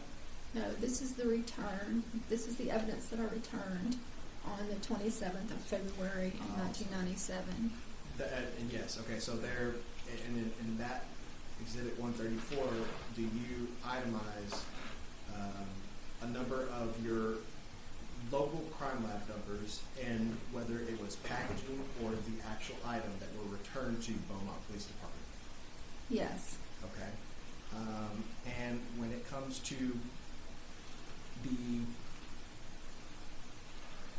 blood tubes, which is our local item 11, were the actual blood tubes here in State's Exhibit 34 returned to Beaumont PD? Yes, on that day. Okay. Did you have any other handling of the blood tube in State's Exhibit 34 after that? No. Okay. Now, if you had not opened any of the packaging in 34A, B, or C, would your initials necessarily be on these packages when you returned it to Beaumont Police Department? If I had opened something, then I would have initialed it. And if you had not? Then I wouldn't have, no. So if you had received these items, and including the blood tube, and already knew the blood tube was in there, would you have necessarily opened this if you were returning it to Beaumont Police Department? No, because it's labeled as Exhibit 11, and we knew what it was, and we returned it as Exhibit 11. And does your lab, as part of its practice and procedure, create evidence record sheets whenever there's some sort of transfer to another agency like this? Yes. Okay. So as far as State's Exhibit 34 goes, the victim's blood tubes, those went back to the Beaumont Police Department in 1997, February of 1997. Yes.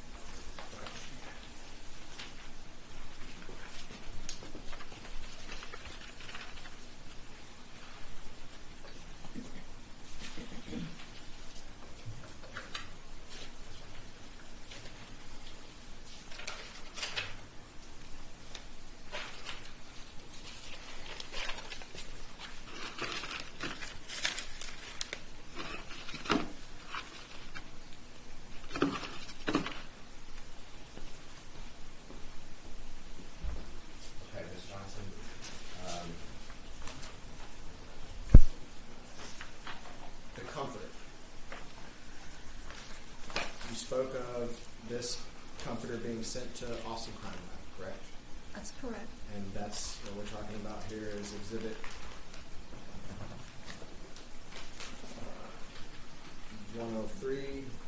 103A, and then 103B, which the latter being the packaging that you handled containing 103 and 103A.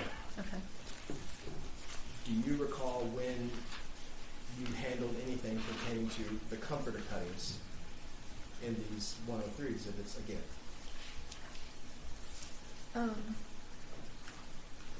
Other than the inventory that we talked about in 2023, I didn't do anything else with anything related to the comforter after that. Okay, and you said 2023, do you mean 2003? I'm sorry. You're fine. I'm sorry. So in 2003, 2003. you received a number of things, a number of items and packaging back from DPS Austin, is that correct? That's correct. And then was it on October 30th, 2003 that you completed a full inventory of everything you received? That's correct. Okay.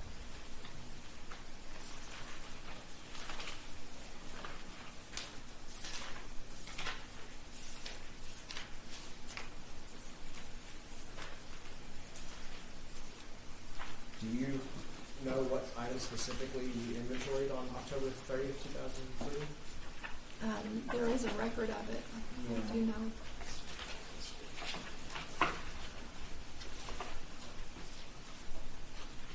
Well, I'll tell you what, I'll just ask it this way.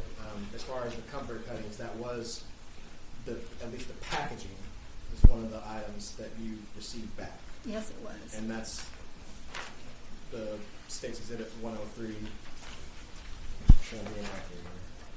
103B, and 103A. I can't see the numbers, but if you're talking about those envelopes, then yes. Yes, ma'am, 103B. Yes. And then the contents, 103 and 103A, which were done by Angela Fitzwell. Yes. Any other handling concerning the comforter after that date in 2003?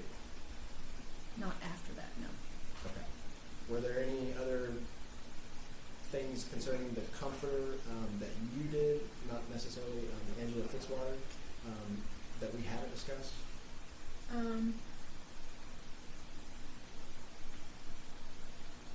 I made notes when it went to Selmark the first time, when it went there via Airborne.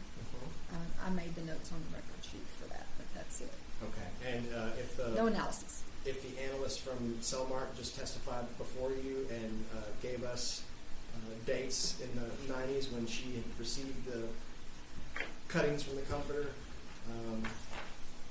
and everything inside States 103C, would those be accurate as far as when your crime lab sent those items to her?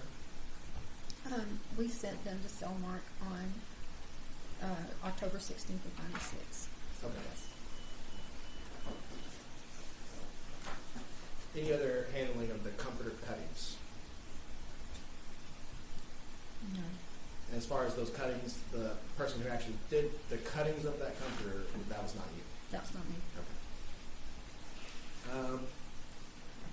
Any other handling of the swab boxes or that packaging?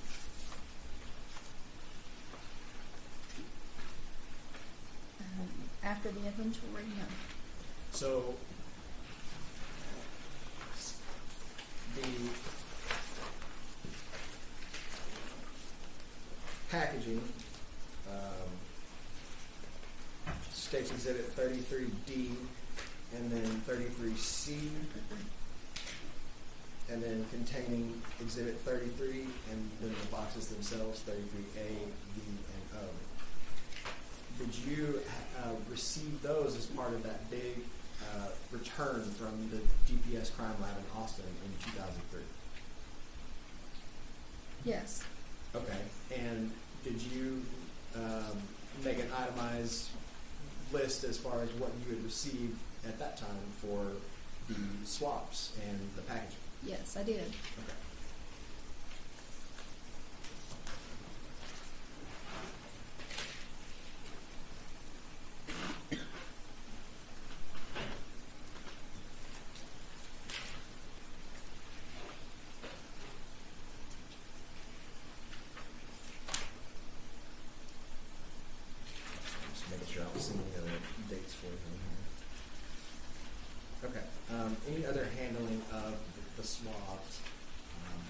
boxes or the packaging after that?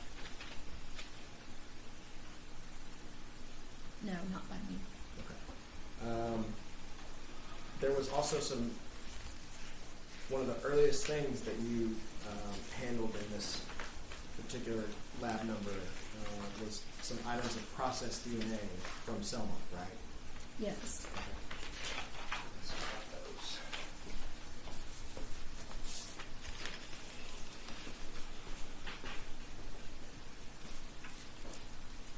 Let me show you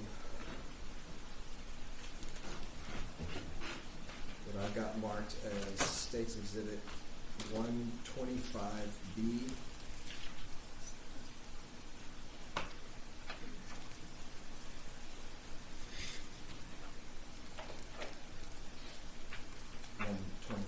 C.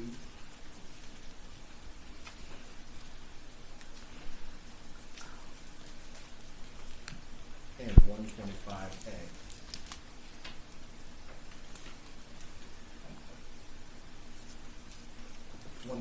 A, B, and C, those appear to be 3 envelopes with some sort of label about processed DNA from Selma. Yes, it is. And do you see an initial from your coworker, Angela Fitzwater, noting when those items were first received?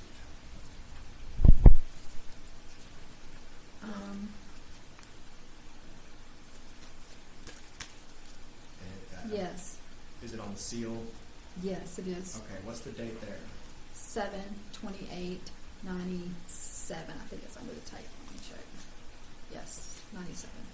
What were you able to discern as far as your notes for the handling of these 3 items, 125A, B, and C? Well, I didn't do any analysis on those items, but I did forward them to Cellmark on June 15th, 1999. Okay. So Angela Fitzwater received them from Cellmark the first time, and you later forwarded them back to Cellmark with requesting additional testing. But she didn't personally receive them from Cellmark. They were submitted. Right. And What, I'm sorry, I'm having trouble. what's the difference between just received and submitted? What are we talking about? Those were submitted to the lab by Beaumont PD. Okay, meaning that the agency that is in charge of this investigation usually has to make a record of when they provide evidence that's been returned from, somewhere else to your lab. They make a record of that.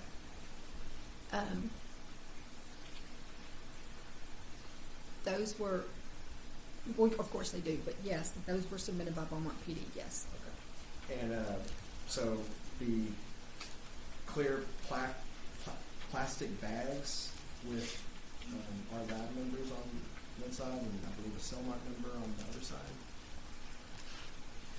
Is that F number a Cellmark number you recognize? Go for it. Okay, it's sticky. This may get a Oh, yes. Yes. Those, if the Cellmark analysts testified that those exhibits 125D, 125E, and 125F, if those were the packaging that Cellmark would have initially sent the amplified or DNA extracts to your lab or to BPD to submit to your lab, would it make sense with how your lab handled things at the time that when y'all received it, you would have packaged it in an envelope such as 125A, B, and C? Yes, it would, because the DNA extracts would go into the freezer. Okay. So, yes. So you, or Angela, when she initially received these, would it make sense with how y'all handled evidence at that time that if they were received in these clear bags that either you or Angela, and I guess in this case Angela, would have packaged them in these envelopes and written a description here? Yes. Do you recognize that as Angela's handwriting? Yes. Okay. So you recognize Angela's handwriting on 125A, B, and C? Let me see the other one. Yes. Now, when is the next time that you handle this evidence after you send it back to Cellmark in 1999? We received some evidence back to the crime laboratory in August of 1999, and I then inventoried that on August 9th of 1999. Okay. And when you say inventory that, we're talking about the manila packaging and the clear packaging contents for Exhibit 125A, B, and C. Well, I would not have opened them because they were sealed. Right. And so the Ziploc bags would have been in the coin envelopes. Okay. So I wouldn't have opened them. Now, that you had just sent them to Cellmark maybe a month or two earlier, is that right? Or maybe even less. A couple months. Was that quick turnaround the result of investigators from Beaumont Police Department and the Texas Rangers asking you if you could collect all evidence from Cellmark and it could be then submitted to the Austin DPS Crime Lab? Can you repeat that? Meaning, did you send it to Cellmark and then ask for it back not too short of a time after because the Rangers and some of the investigators at BPD wanted to send everything to Austin DPS? That could be. I don't recall that specifically without looking at all the case notes. But that being said, did an investigator from Beaumont Police Department come in around 2000 and take these three items, 125B, 125C, and 125A?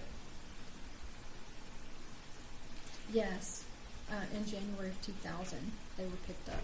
Was that January 19th, 2000? Yes, And was that Larry Thomas? it was. And Larry Thomas signed for him? Yes, And when Larry Thomas signed for him, were exhibits 125A, B, and C, and their contents, were they in sealed condition? yes, because I signed them out. Okay.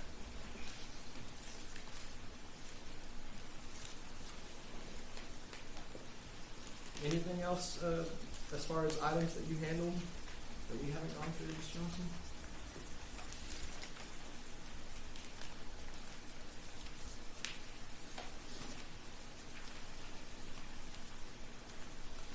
Not that I can think of right now. Okay.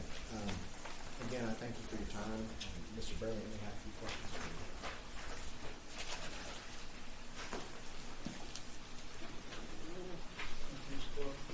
Ms. Johnson, I'm sorry to be as brief as possible, but I do have questions. Do you have your case file with you? Not the whole thing, no. Can you briefly look at these? These have your names. You give it to me in discovery, and they have your names on the bottom Yes. of it. Are you familiar with those documents?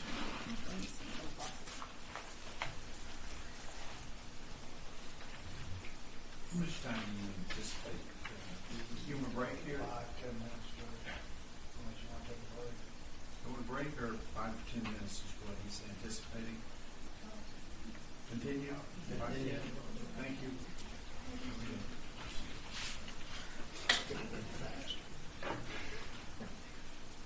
Those are yours. I haven't looked through all of them, but I can see the first few have my signature. And if I represented to you that all of them had your signature on it, somewhere down the line, you would have had to sign these documents, correct? Yes. And these are crime lab documents that shows you reference to submittal and where the property that you just testified to possibly went from your facility to somewhere else, correct? I'd have to look at the reports, but if you say they're there, then Okay. I will. First one I show you on that is, do you know where a baseball cap, type cap and handcuff box went to? Going from memory, we did send them off. Okay, but you don't know what happened to it as a result? As far as like, are you talking about DNA results? You're talking No, about coming not back? results, but yeah, I mean, all you did was send them off, correct? Yes. And they were sent off to DPS, correct? Yes. Okay. Do you know what happened to the blood vial on a John Curtis? Was that sent to DPS? I'm not going to tell you the vial went. A blood card may have gone. Some Yes. sample of John Curtis's blood. How about Richard Hanks? And this was in April of '96 to DPS. That was sent off, correct? Yes. Okay.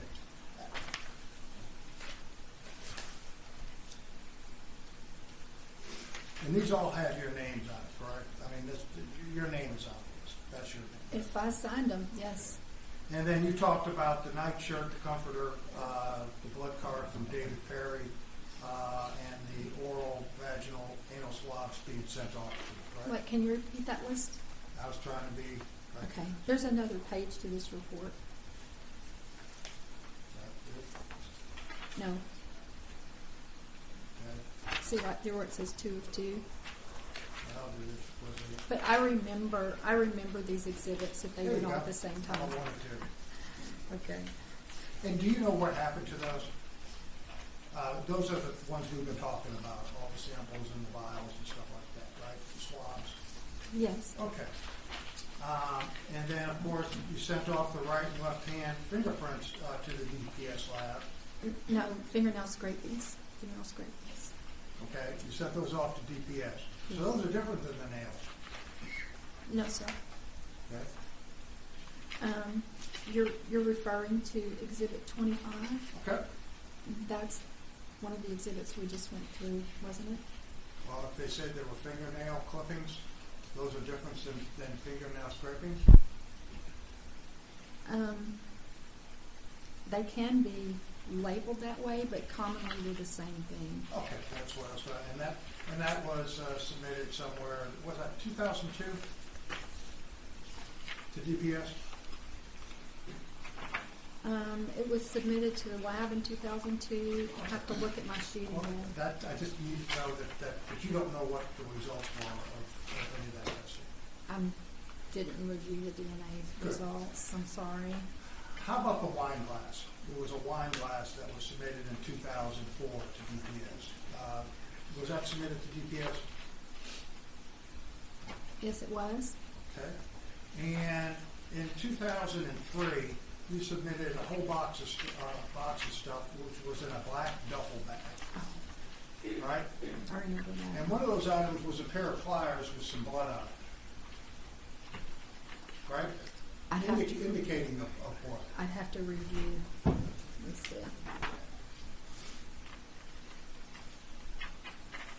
Right. It's a presumptive test for blood. Perfect. Yes. Your lab thought it was blood, and this was sent off to DPS too, correct? It was sent off, but I have to correct you. A presumptive test for blood does not mean it's blood. So, But you tested it off, and that's what you put in. That it looked like a possible blood stain. it's possible. That's Yeah. all we can say from a presumptive. We can't. But you don't know what the results of the test were to see whether or not it was or No, wasn't, sir. right? And that's my point. I'm not trying to get you. Yeah. to say I just what didn't it want to was. go on record as saying it was blood when I didn't test it as being Would blood. never. Okay. You also sent off Caucasian pubic hairs, head hairs, partial hairs, body hairs, animal hairs, and do you know you sent those off to DPS also? Okay, this is the first page of the report. Let me see. Yeah, that's the back page, I think. Let's see if I can see one. Yeah, this one. But you sent those off. That's my question. Not that you tested them, but you sent those items off to be tested. I didn't send any hairs off, no. What does it say that there were hairs? No?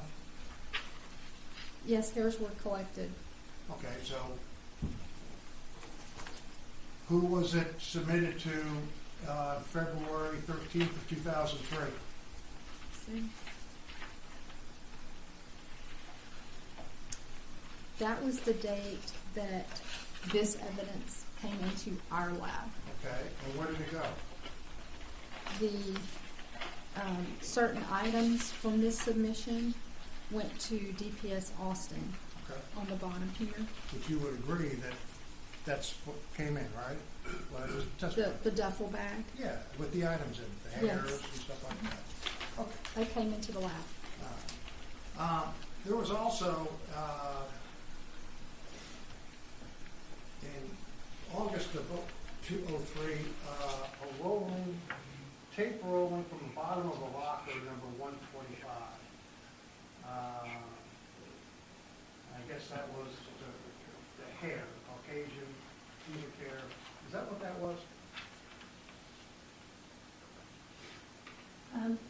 With a tape rolling that contained hairs. Okay, and where was that sent? I'm sorry, Where was that sent? where was it sent? Yeah, was it sent anywhere? No, the hairs, no. Never sent anywhere, like maybe to the FBI for trace analysis or anywhere else? Not that I'm calling. That's what you would call. Okay, fair enough. In August of 2004, blood and hair samples from a Sandy Sandlin, swabs from William Marley, a pair of handcuffs, a wine glass, and a sample from Stephen Warren. And also another buccal swab, which is a mouth swab, from a Joseph Monteria. Were those sent up to DPS for processing? Okay, this page doesn't go with this one. They all have your name on it, right? Right, but, Okay.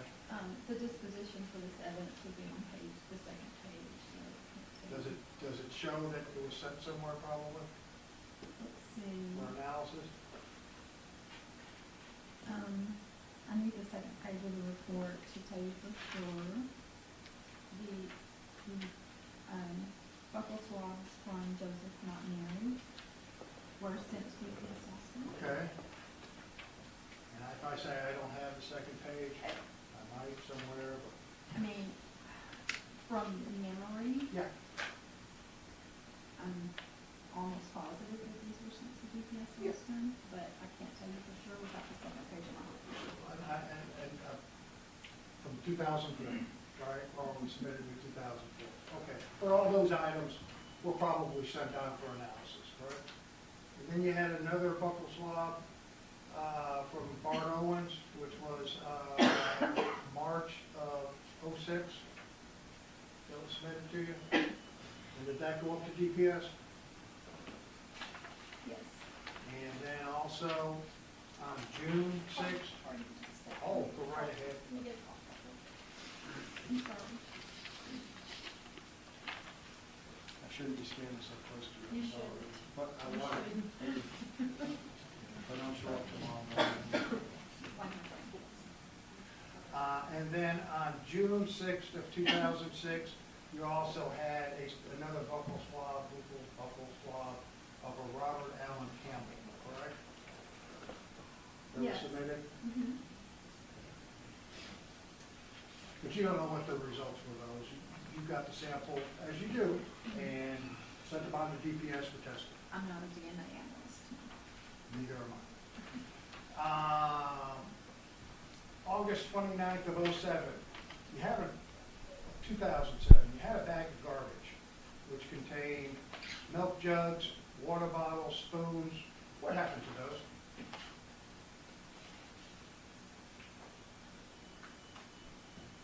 I did perform analysis on this. Okay. Did you send them anywhere? I sent swabs to DPS Austin. So all this bag of garbage that you had,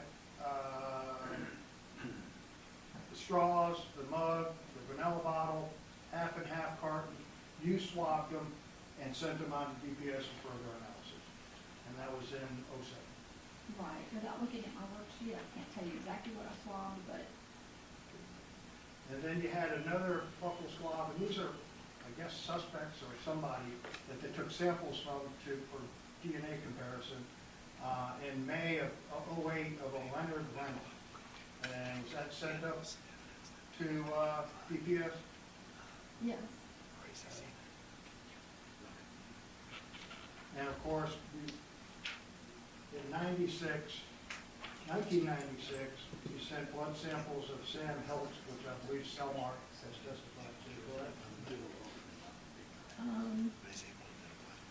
I sent them to DPS. DPS. Yeah. But if I told you that there was somebody from Selmark that had done some testing on Sam Helps, you wouldn't know, or you could have, but I'd have to look you'd have to look at it. And then finally, you sent off razor blades, or you had in your possession a hairbrush, razor blades, and another, I guess, duffel bag, sent off to DPS, and I guess that was in April of '96.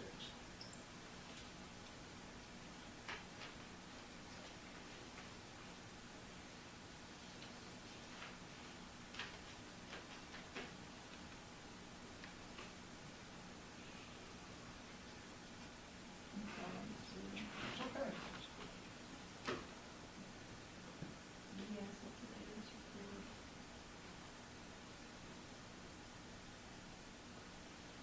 Oh, okay.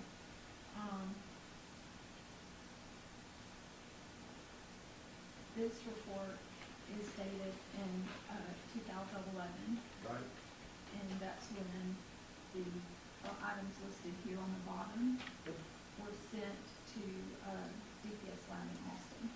And you don't know what happened during that 2 seconds, like the results of that? Not the results, no. Bear with me, a couple more questions.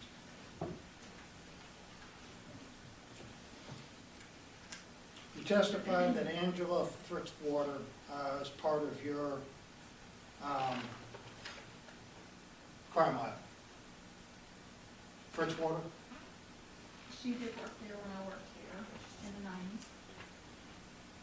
Were you aware that they also, Ms. Fritzwater or you, did you ever send to Selmark back of panties, front of panties, I guess female panties, front of female panties, and shorts for analysis? Not that I recall. And this was in October 2nd of 1997. I'd have to check the case file, but And it also included some other samples from James Chisholm, Stanley Ellison, and Kimberly Wood. It also had the underside of the comforter. Do you remember sending those off, or Ms. Fitzwater sending those off to Selmark? Just look at it yourself. Oh, here's the front page of that.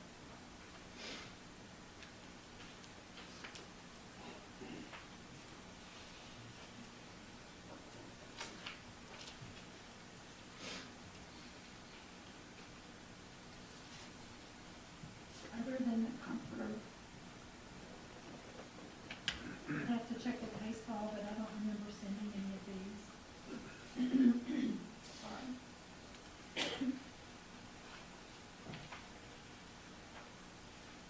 But it shows that those were sent, or something was sent back to your facility at the Jefferson County Crime Lab, correct? I know that we did get a box of evidence from Selmark, yes. But it was addressed to Ms. Fitzwater. And one last thing, are you aware, or are you part of the blood samples that were sent to Selmark in December 31st of 1997? Signed by Melissa Weber, that contained samples of a Sandy Sandelin and a Glenn C. Hansen. Do you remember sending those off to Selmark? I don't recall. I know that came through the district attorney's office, but is the district attorney's office part of Jefferson County? And if they were samples, they probably would have been in custody maybe, in your facility as evidence? Could be, not have to be. Okay. But do you remember sending any blood samples off to be tested, which were tested at Selmark in December of 1997? If you don't, that's fine. I tube, purple tube, multiple. I don't recall, but I'd have to check the entire case file. If you do find out, you tell the district attorney's office if it's something different. Thank you, hope you feel better. Ask the witness that we recall your honor. Miss Linda, hang on. I'm so sorry. I forgot to ask you about the fingernails. To just get you to undo my show me state exhibit 35 and I'm sorry, state exhibit 35A, which contains state exhibit 35. Do these two folders here, step 7, fingernail clippings right hand, step 7, fingernail clippings left hand.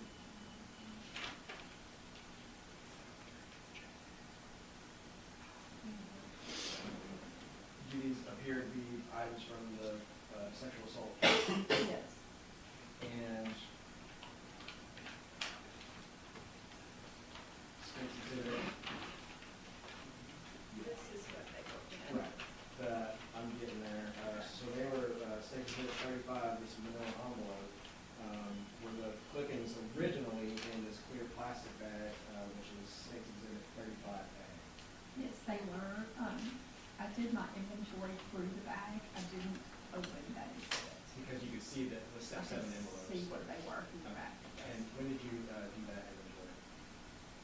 That was July 17th, 2002. And did you put your initials up here on top of this red seal over here? 7/11/02. That's not me. Oh, I see. That's potentially someone at BPP or at someone else. I think that's Larry Thomas, but don't hold me to that. I see. Okay, so you did not open these, but you did mark them with your local receipt. Yes. And when did you do that? That was on July 17th, 2002. Okay. And from that point, did you send State's Exhibit 35A and its contents anywhere else? I sent them to DPS Austin that same day, the 17th of July, 2002.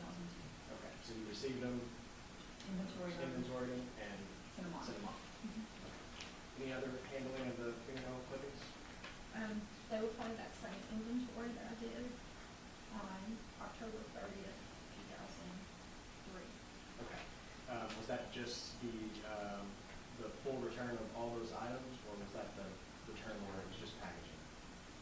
I have to look at the inventory, but that was the box with all the packaging and everything in it. Okay, so then that was a return that included the actual scraping envelopes and all of the contents of the 35 handbook. Have to check my inventory, but yes. Nothing else. Thank you, ma'am. I'm sorry you're sick. Mr. Burbank? Nothing further, Judge. All right. Is this lady excused? Please. You are excused, ma'am. Thank you. And we're going to break for lunch, and all of you return back at 1:45. 1:45, please remember the instructions presented. Everyone else remains seated while we the witness.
stand up movement. Okay. It's kind of stuck to that carpet pretty good. Could you help a little? Thank you. Let's say where you speak up. We need rollers like that. How's that? Thank you, yes. All right. Can you state your name for the record, please? Angela Fitzwater. And where are you working at right now? Right now I am working at the Southwestern Institute of Forensic Sciences. It is the Dallas County Crime Lab and Medical Examiner's Office. What do you do for them?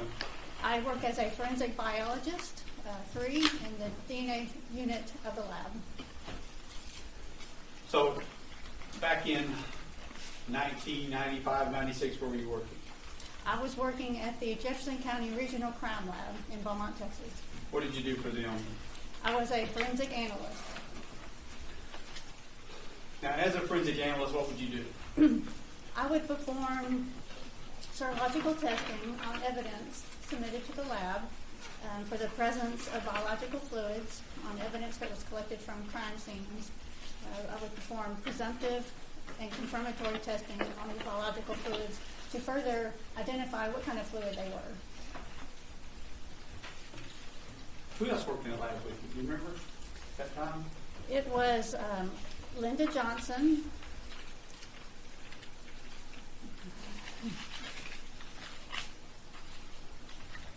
Were you there when Craig Jacobson was there? Yes, Craig Jacobson, or we also call him Jake Jacobson, was my supervisor. Okay.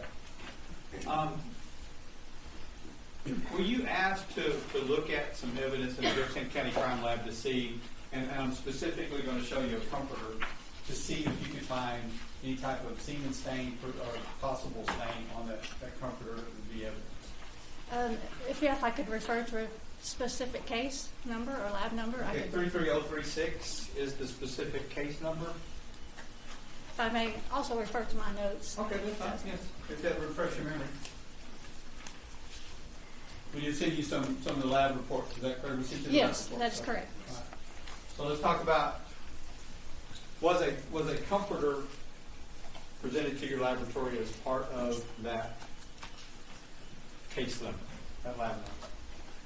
Yes, as part of the laboratory number 33036. Okay.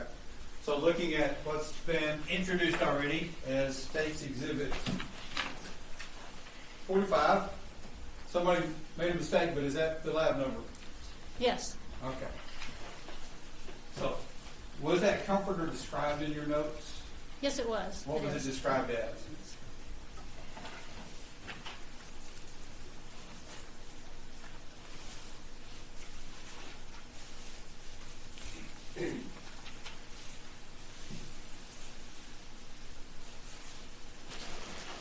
I described it as a flowered bed comforter labeled as, quote, unquote, Laura Ashley.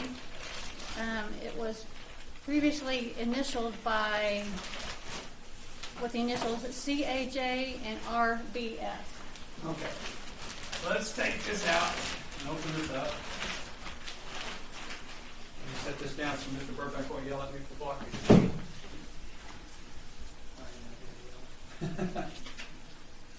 Looking at the tag on this, and I know you probably need gloves if you want to handle it, but The tag does say Laura Ashley. okay. And look at this and the markings on the comforter.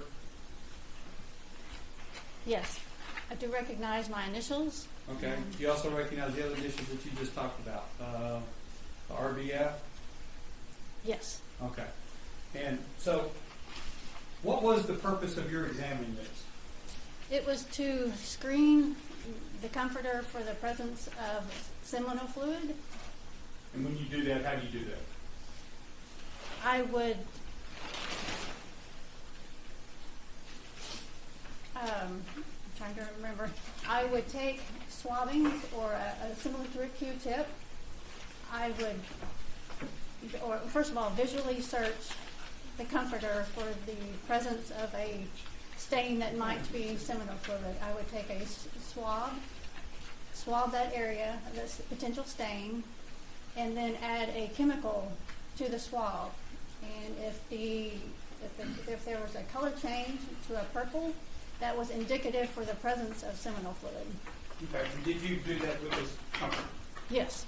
And did you get a result of whether you found semen Positive limits, thanks.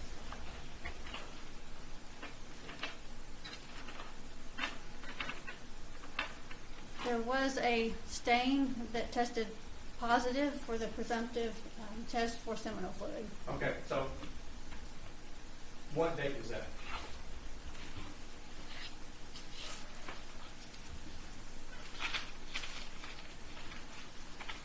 Just help you. Refresh your memory.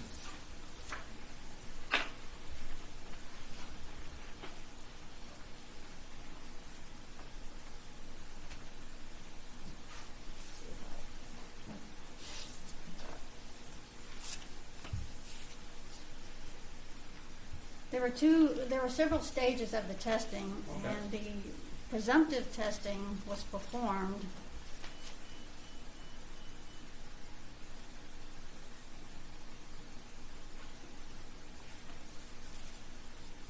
I have written on my notes that I started my analysis on October 7th of 1996. Okay.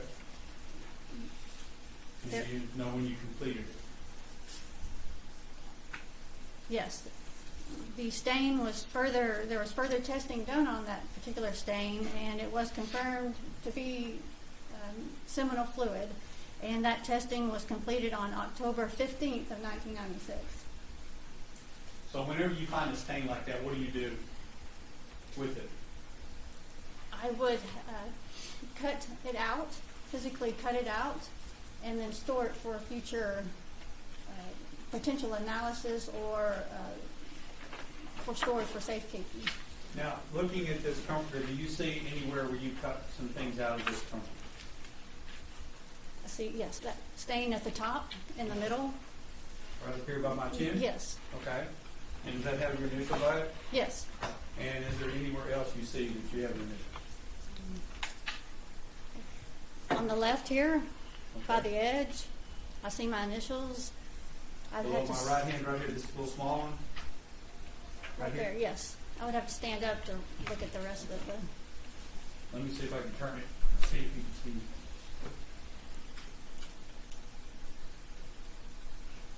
I do not see anything else. So it looks like only two cuttings? Yes.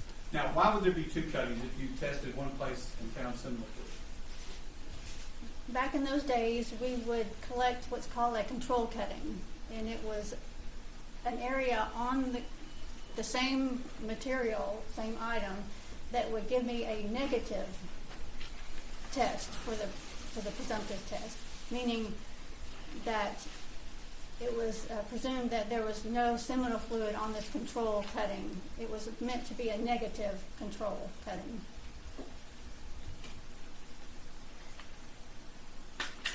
Now, whenever you cut this out, what is the purpose of cutting it out? What are you going to do with it? Are you all going to test it for DNA, or are you going to send it off somewhere?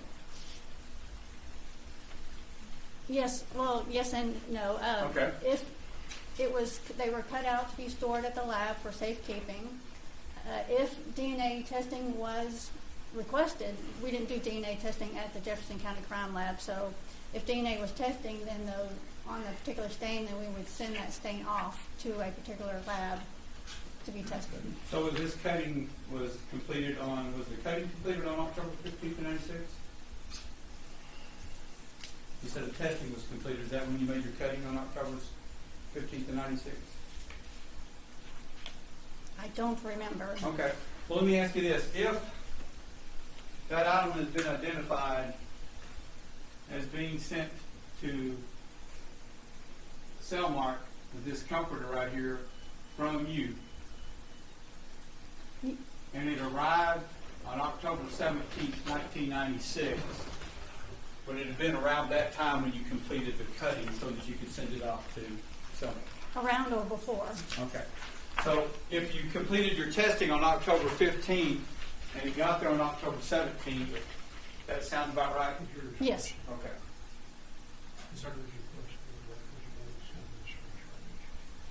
Okay, we're going to need to take a break. Ladies and gentlemen, please remember the instructions the court has given you. Everyone remain seated while the jury exits. Thank you.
October 17th of 96, it was mailed and sent to them. Correct. And it was mailed back on July 1st of 97. Is that correct? Received back to the lab on July 2nd of 1997. July 2nd of 97? Yes. Let me show you.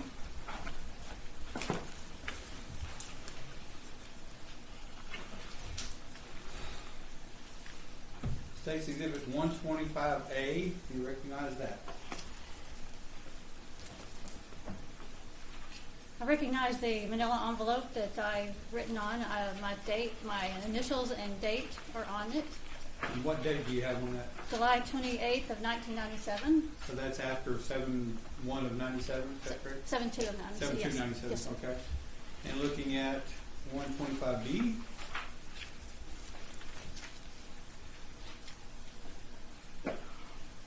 Yes, I do recognize this manila envelope. It has my handwriting on it and my initials and date of July 28th of 1997. Now let me shift gears for a minute because we're looking at this. Does this show that Cellmark sent back to the Beaumont Police Department on July 1st of 97 some DNA extract?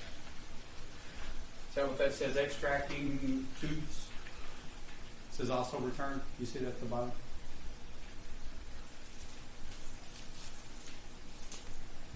Yeah.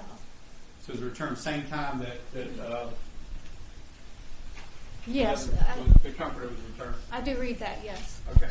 Well, the sent back, this says, actually says, at the bottom, it says 7/14 of 97, right? That's what that date says. Okay. I grabbed the extract, so we're just going to go with that. So, extracts were sent back from Cellmark to your office on 7/14 of 97, and you say you received them or checked them, inventoried them, I guess, for 7/21/97, correct?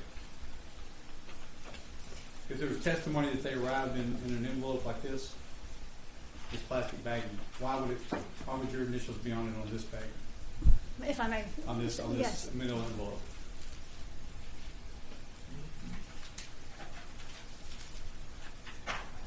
Okay, my handwriting says processed DNA of evidence that was submitted to Cellmark by Beaumont PD. Okay, so if something came into your laboratory in a plastic baggie like this, was that how you would store it? Or were y'all using manila envelopes? We would typically use these brown manila envelopes, coin envelopes. So yes. if it came back, it would make sense if it came back in the plastic baggie that Melissa Weber testified that it came back in. You would have placed it in a manila envelope.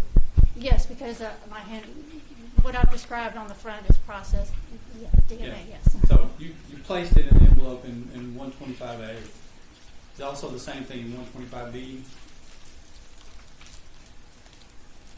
Yes, my description is processed DNA of evidence that was submitted to Cellmark by Beaumont PD and sealed on July 28th of 1997. Okay. Now look at 125C.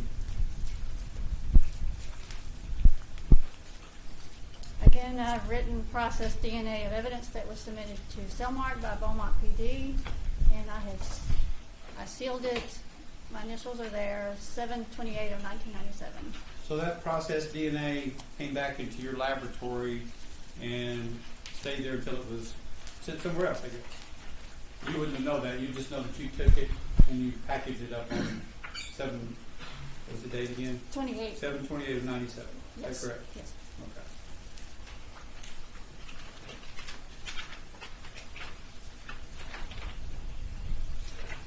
Now let's go back to the comforter that I was mentioning.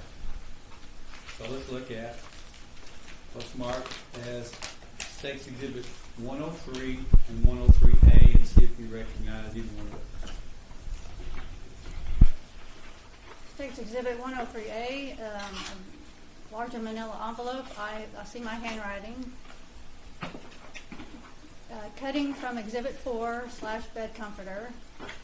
I do see my initials on the seal of dated July 2nd of 1997. The smaller manila envelope. Which is number... State's Exhibit 103. Okay. And I recognize my handwriting. It says cutting from bedspread. I have a test result of AP positive, which is that presumptive test for seminal fluid. I sealed it and initialed and dated the seal as October 16th of 1996. Okay, so if you finished your testing on that on around October 15th and it was mailed off October 16th, would it make sense if they would receive that on October 17th of 1996? Yes. Okay. And then it was sent back to your laboratory, I believe, since you were the submitting person on this, right? Yes. Okay, it was sent back to your laboratory on July 1st of 1997.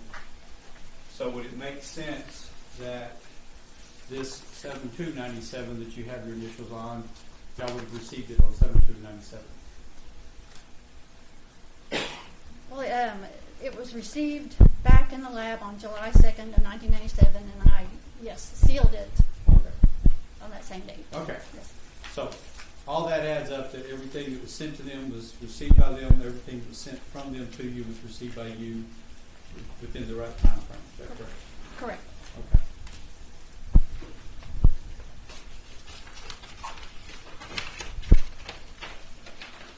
So now let me show you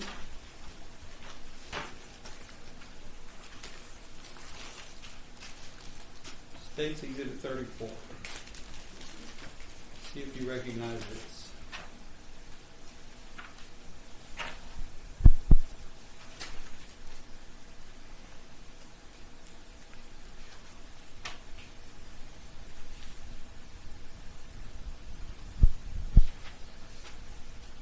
I don't recognize the envelope, but I do have my initials on here. Okay. It says my initials AF Exhibit EX11. It has a seal date of October 16th of 1996. I do feel items within the envelope. So if that was sent back to your laboratory, would you have conducted an inventory on the items that sometimes are sent back from laboratories? Yes. And is that the purpose that you believe, when we talked about this earlier, that that's why your initials and your data are on this, that you had done an inventory of some of the things that were sent back from somewhere and presented to your office on October 16th of 96?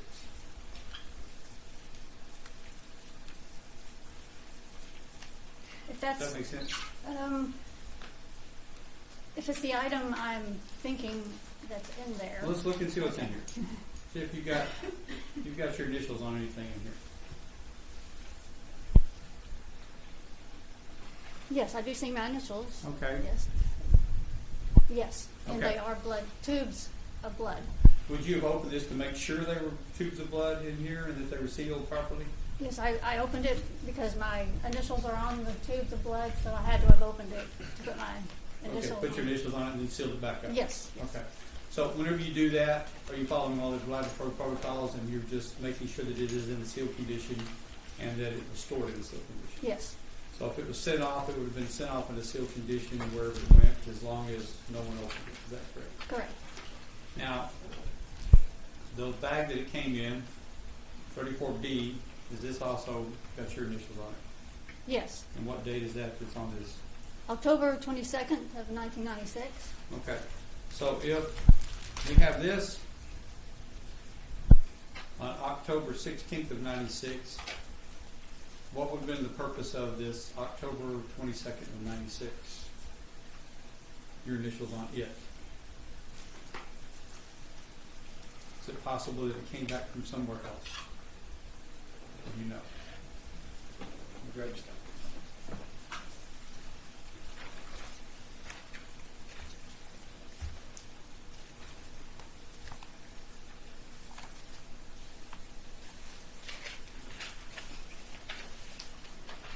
Because you did some inventory of a lot of evidence, didn't you?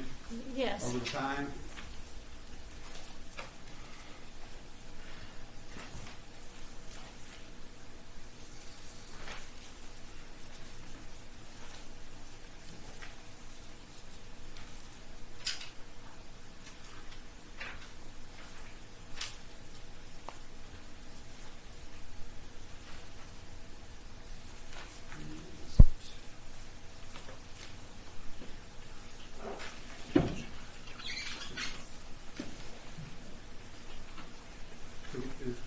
Is this helpful? You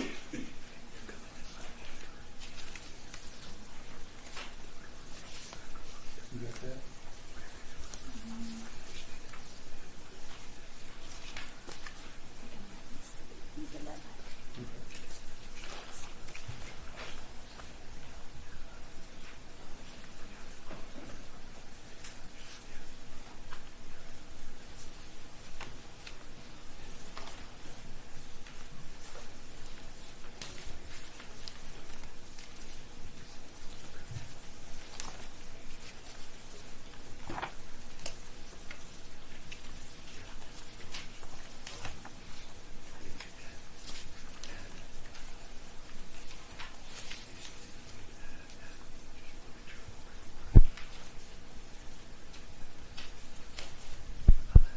Okay. I see an evidence record sheet for exhibits 6 through 13, which includes exhibit 11. And I have my, I see that I've written of a date stored October 22nd of 1996. Okay. So, we're still trying to do this October 16th, when you sealed it. What is that submission sheet? What is that for? Items 6 through 13. Okay. And were you doing an inventory of several? There was a large number that was sent back about that time. Were you doing inventory of those? Is that part of the inventory? It appears, yes. That's Okay, correct. because there's a lot of notes under that, aren't there? Yes. So when we talked about it earlier, it appeared that you were doing an inventory of several pieces of evidence at that time, at different times, putting it, locking it back up. Yes. Okay. So on October 22nd, 96, when you placed this in there, it was part of an inventory, and you were just taking care of making sure everything was what it was supposed to be. Correct. Okay. So whenever you put it in your vault, was it in a sealed condition? It would be in a sealed condition. Yes. It had your tape over it, didn't it? Yes. And so would it have been stored in a sealed condition? Yes, it would. Okay. And you didn't do any testing on the blood, did you? No, I did not.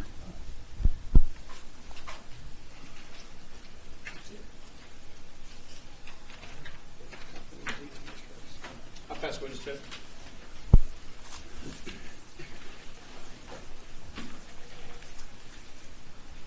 Good afternoon. Hello, good afternoon. Besides what you answered for Mr. Laird, what other items did you send off to from the lab to be analyzed? You have your records with you, right? Yes. Yeah.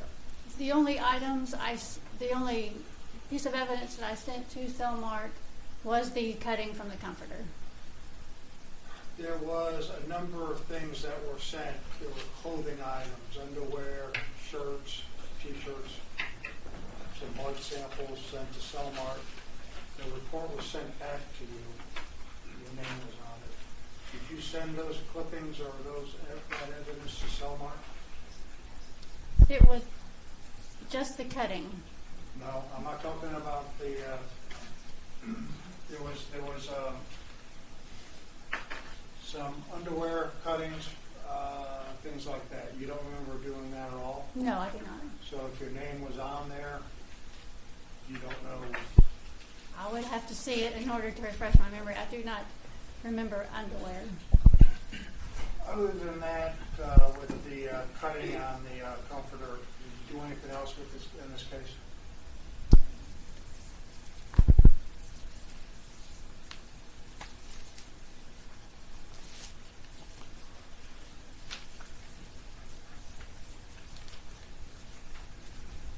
I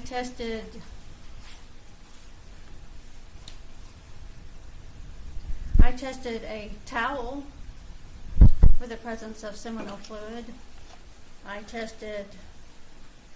Did it have fluid on it? It had a presumptive test for seminal fluid on it. A towel. What type of towel was it? Was it blue and black? I've described it as a purple and black striped towel.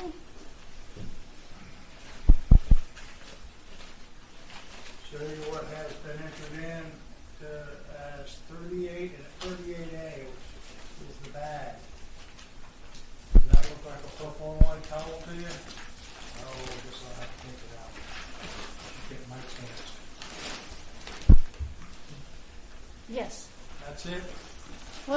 see my initials, and I mean it is a purple and black towel.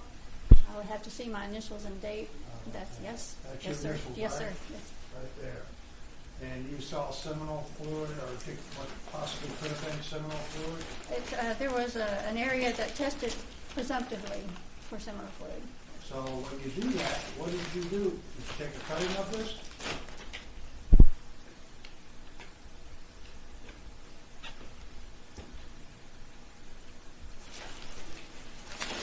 I do not think so. I would do not think I did. All right, it was cuttings. Oh, yes. Okay, yes, I did. Yes, that would be my initials. And where did these samples go?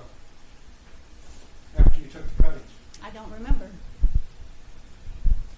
You know if they were sent somewhere to be tested? I do not remember that either. But they were in the evidence locker, right? They would typically would have been. There's nothing in your reflection of where these samples went to possibly be tested of whose seminal fluids they were. Not that I can remember. If yes, How about any linens? Did you test any linens? I tested a flower. I described it as a flowered fitted bed sheet labeled Laura Ashley. Okay. And any samples there? It was negative for the presence of seminal fluid. There was a positive. There was an area that was positive for the that could have been blood. Okay. And did you cut that out? I do not remember. Again, I would have to look at the item to see if I cut it out.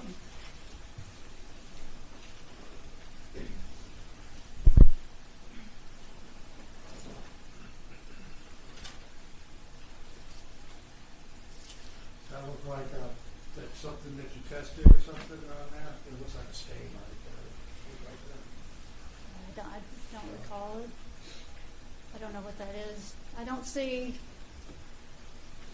This is a sheet. Is this what it looks like? That's what I have it described as. A flat sheet? Fitted. I actually, yes.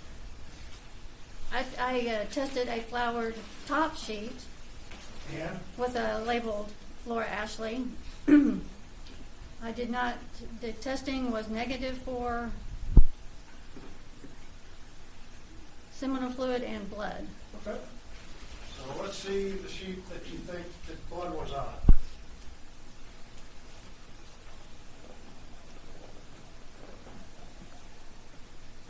This looks like a fitted sheet that was in State's Exhibit number 45. I can't see the bottom to see if I actually took a cutting. It's got some initials on it. Yes, those are my initials. Those are yours. Yes. So this must be the fitted sheet. And you saw or indicated possible blood. Yes. So what happened? I have notes that it was not sufficient for further testing. I do not remember if I cut that stain out or not, or if I left it on the item. Based on what you know today, though, or in the last couple of years, the last decade, could it have been sufficient to possibly, with technology as it grown from 1995 until then, like you're talking 20 years later on, could you have possibly, or somebody could have possibly detected what that stain was that you detected as the crime analyst? It is possible, yes. It's possible. But even back then, you detected something that you thought was blood, but didn't have the means or you didn't feel was sufficient enough to test, I guess. Correct. Did you ever bring that to anyone's attention in reference to your findings? Because blood's pretty important. You know if anybody followed up on that?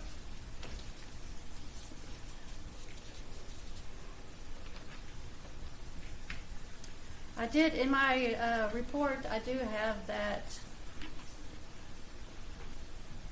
Minute positive presumptive bloodstains were detected on the fitted bed sheet and comforter. However, there was an insufficient amount of stain for further testing. Okay. So then I go back to my question, Ms. Reporter, is that now with today, let's go back 10 years, 5 years, 10 years, could have been possibly retested with new technology and come up with an answer? It is a possibility. I mean, technology, DNA especially, and technology has really grown. Would you agree with me? I mean, every day something's new. DNA technology has advanced Okay. throughout the years. Yes. Yeah, and they could take smaller samples and less sensitive samples that went back in 95 you couldn't do, but now you can tell who it is, almost, right? Yeah, it would be possible to do DNA testing on those samples. Anywhere else in your report that you indicated any blood, semen, any type of evidence in your reports? I know there was wine glass, there was a garbage bag, there was a gym bag, there was a blue hat. Did you do any of those testings? Do you remember or have any indication in your reports? No. Ms. Johnson testified that they were in the crime lab prior to, so I'm not trying to set you up with anything. Are you asking if I remember? Yeah. No, I did not test any of those items that you mentioned. Okay. And so, have I not mentioned any items, or are there any other items that you did testing and saw any results on? Well, first, are there any other items that I haven't asked you or the state hasn't asked you that you've tested?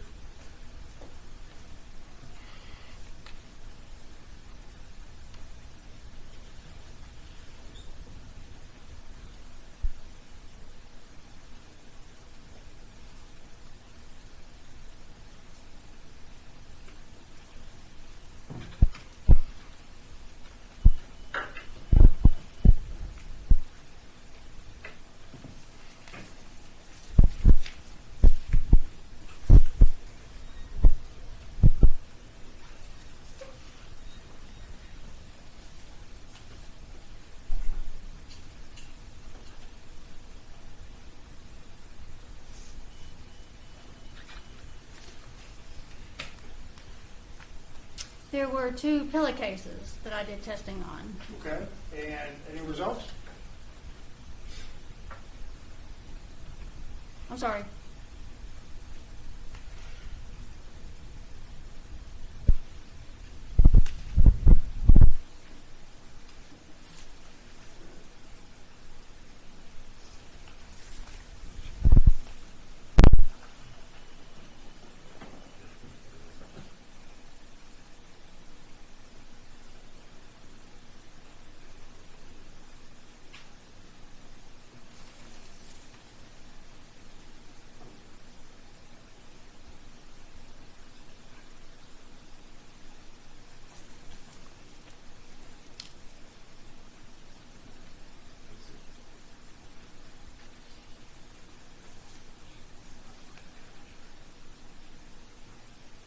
The pillowcases, no seminal fluid was detected on the tested portions of the items.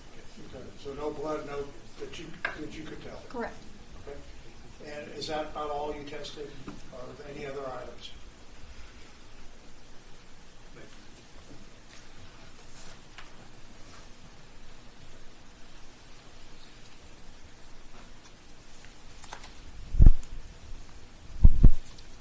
No.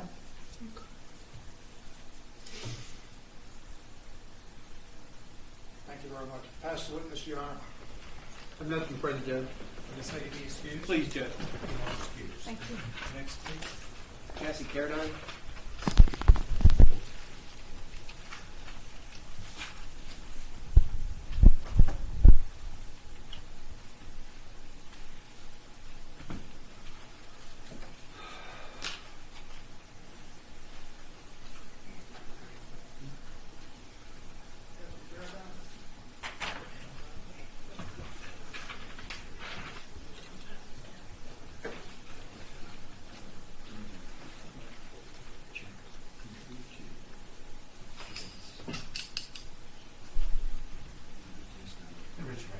Do you solemnly swear or affirm that the testimony you give or about to give shall be the truth, the whole truth, and nothing but the truth, so help you God? Please have a seat.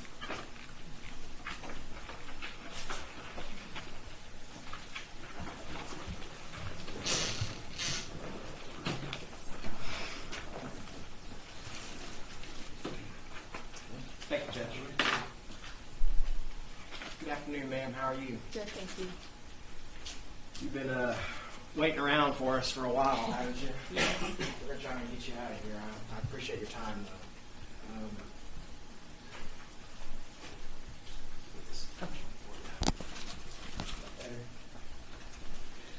Would you do me a favor and tell us your name?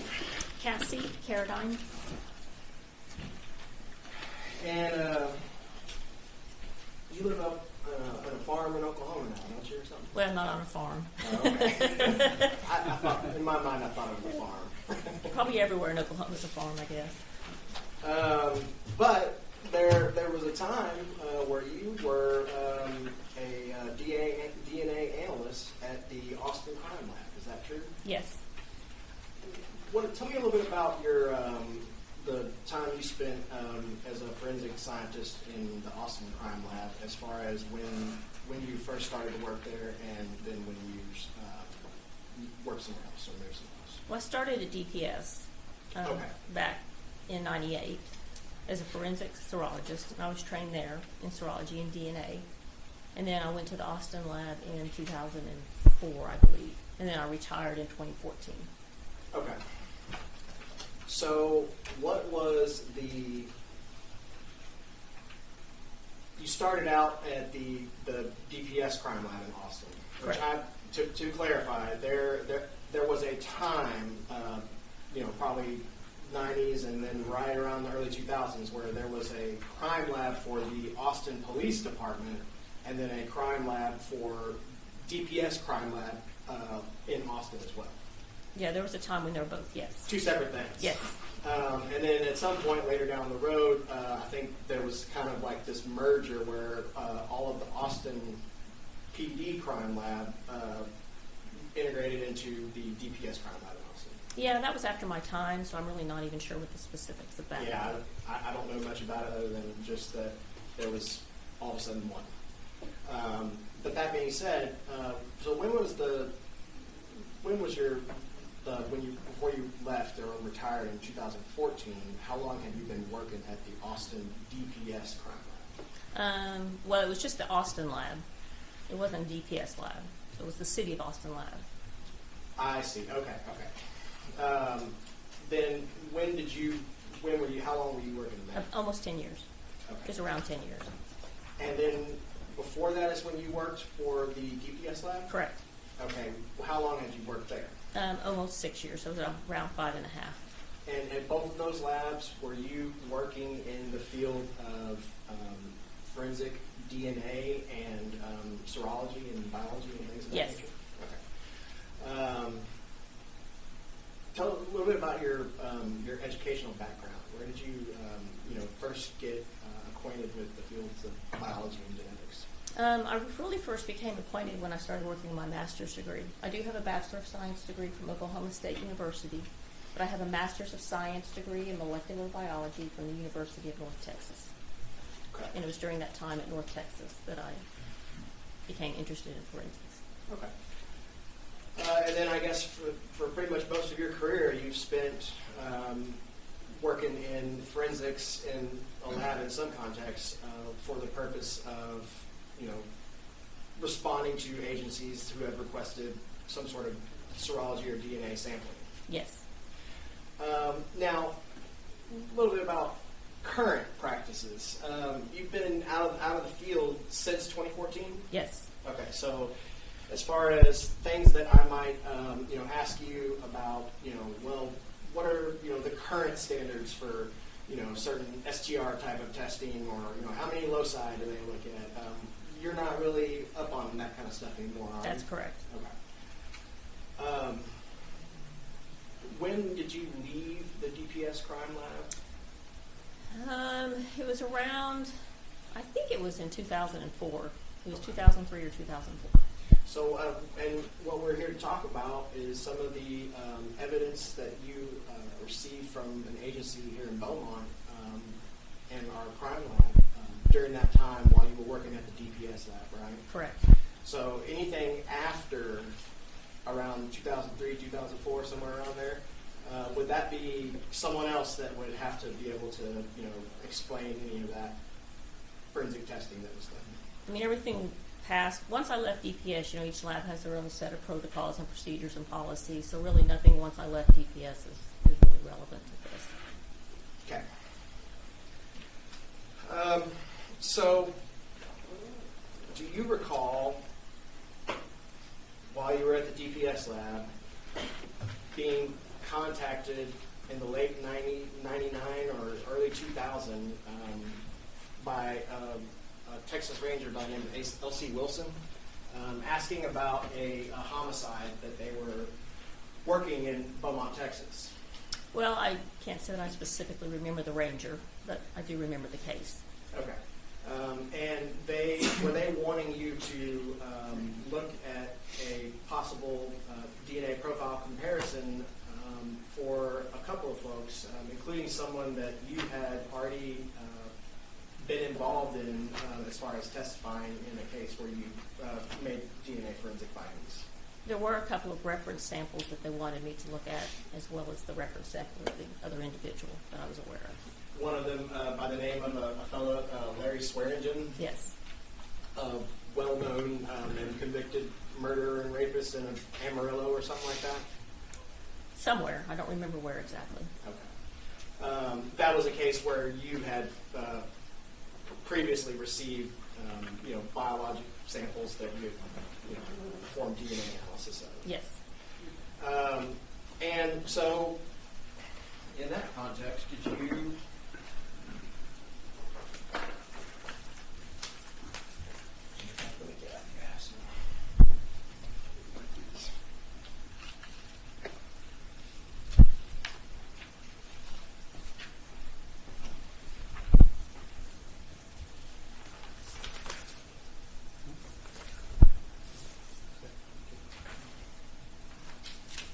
Did you receive, or did the DPS lab receive, a submission from a Beaumont detective by the name of Larry Thomas? There was a submission that came into the lab in regards to this case, yes. Okay. I'll show you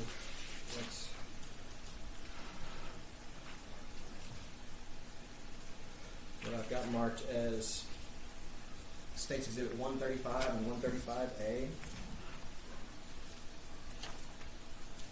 Does that appear to be the submission paperwork you could recall receiving first in connection with this Beaumont homicide they were asking you of your husband? Yes, this does look like it was the submission form for that evidence. Okay. And what is the evidence specifically described as that you received? There were 3 envelopes of processed DNA from Cellmark. That, is that kind of a cue to you that this is not the original samples that you're receiving, but something else from another lab? Correct. Is that always the case? Is it common to receive samples from another lab, or usually are you receiving the original biologics? Usually we receive the whole sample, like the whole biological sample. It was not common to receive just the extracts. But that being said, was it still something that you were able to at least take a look at and see if there were any interpretations or analysis that you could do from those samples? Yes.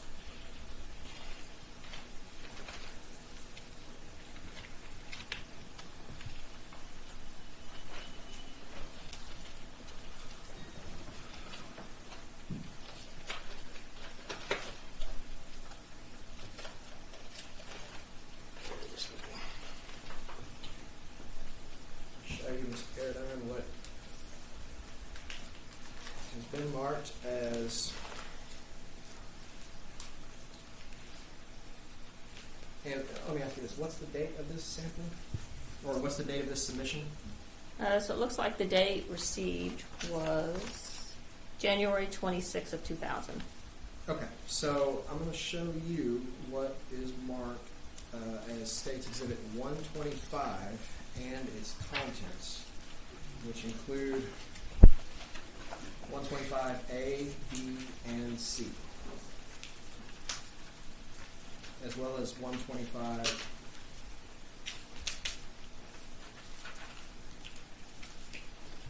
E, or D, E, F, and G.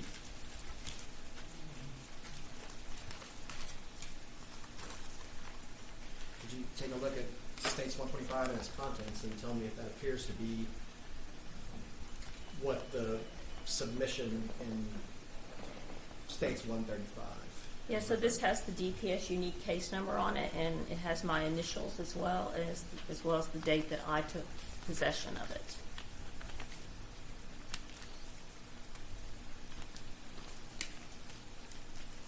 And then each little individual bag is also labeled with my initials and the date. So it appears to me, based on the cell mark analyst who has already testified, that these clear plastic bags, States Exhibits 125, right? Yes. 125 D, E, and F were contained within the manila envelopes 125 A, B, and C. Yes. Okay. And then those were all packaged in this outer clear package, States 125. Yes. Okay. So when did you take possession of States 125 and its contents and open that package? It looks like February 4th of 2000. Okay. And when you did open this, was one of the first things that you did try and make sure you knew what the knowns and the questioned items were as far as the cell mark markings? Yes, I would just do an inventory first, kind of see what I had. And I'll just show you a record if this will help refresh your memory. Is that a lab note with your handwriting? It is. Dated 2/5/2000? I think it's 215. Okay, I'm sorry. And was that your notation about how you were able to confirm what the specific item numbers in those processed DNA envelopes from Cellmark were? Yes. So what were the items that were in those envelopes that you were going to be potentially looking at? So there was a vaginal swab sperm fraction, and there was a vaginal swab epithelial cell fraction, and then the victim's blood, which was identified as unlabeled blood. Okay, and now, so the vaginal swab sperm fraction, was that identified as Cellmark item 01E2? Yes. And the epithelial fraction of the vaginal swab, was that Cellmark item 01E1? Yes. And the victim's unlabeled blood, was that identified as Cellmark item 02? Yes. Okay. So, before we get into kind of your process and what you did, so the jury has already heard some basic concepts about DNA. However, my question to you is, was this around the time, this submission, was it around the time that the DPS lab was starting to have, or working towards an accredited STR testing method that was going to be utilized in his lab? I don't specifically remember when they started all of that. I just know that when I started doing DNA there, that it was I was using this particular technology. Okay. And were these some of the earlier STR tests that this lab had done, or do you know? I don't specifically remember. Was it? I mean, did that kind of fit the timeline of how DNA? I mean, these were the original STR typing kits. Right. So. Well, how many? Okay. First of all, what is STR? Short tandem repeat. And is that essentially the specific points on millions of strands of DNA that you as forensic analysts are able to look at and potentially break apart to distinguish one person's DNA from another's. Well, there are little sections of DNA that we determine how many sections of those DNA are repeated. And when you get this information back about how many repeats there are, what are you able to do with that information in order to actually do analysis of some kind? Well, so what you do is you develop DNA profiles from evidence items, and then you develop DNA profiles from reference samples, and then you attempt to make comparisons to determine if certain individuals can be included or excluded as being the contributor of that particular evidence sample. And that's kind of a big concept, I think, isn't it, for lay people, is that they expect DNA to, everyone wants DNA to say, that's him, that's the one. But does it really do that? Well, once you have a match, or someone can be included or excluded, then you apply a statistical number to that, and that gives the inclusion weight.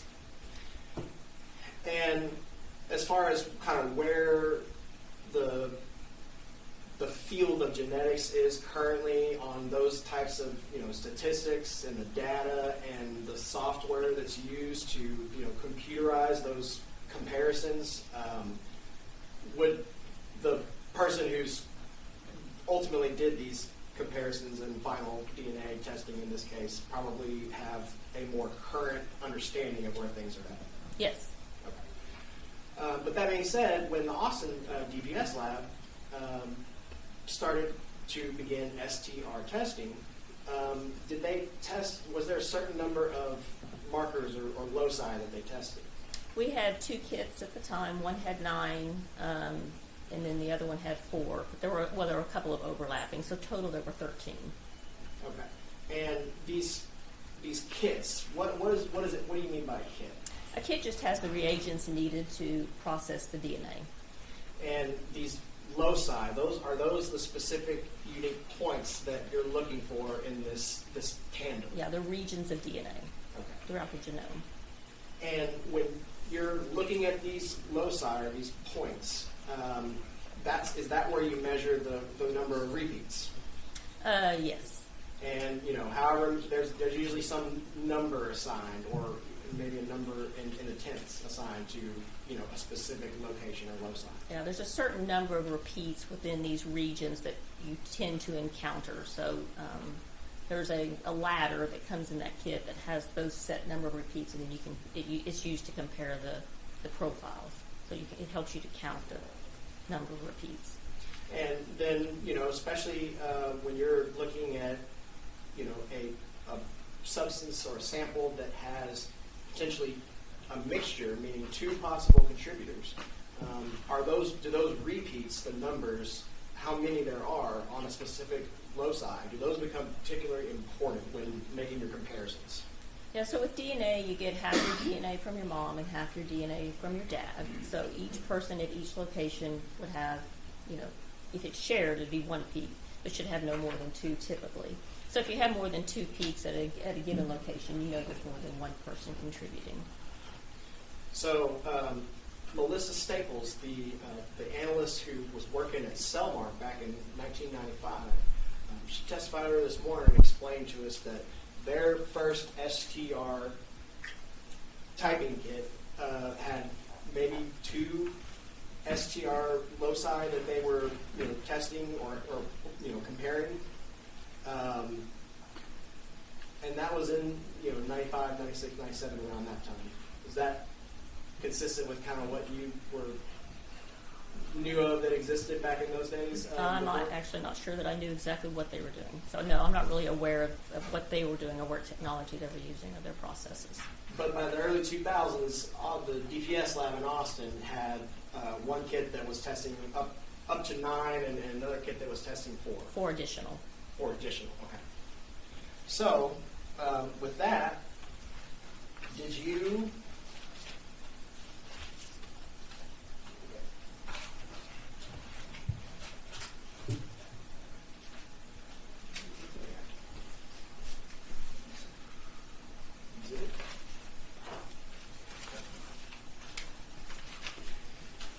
receive some of these items and identify them from this January 26, 2000 submission. And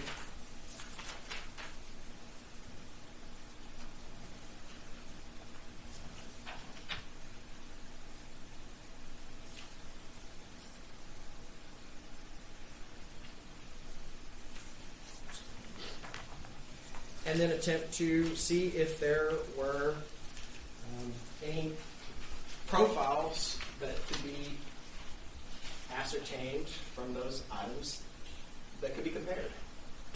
Yes, so I did attempt to develop some DNA profiles. And looking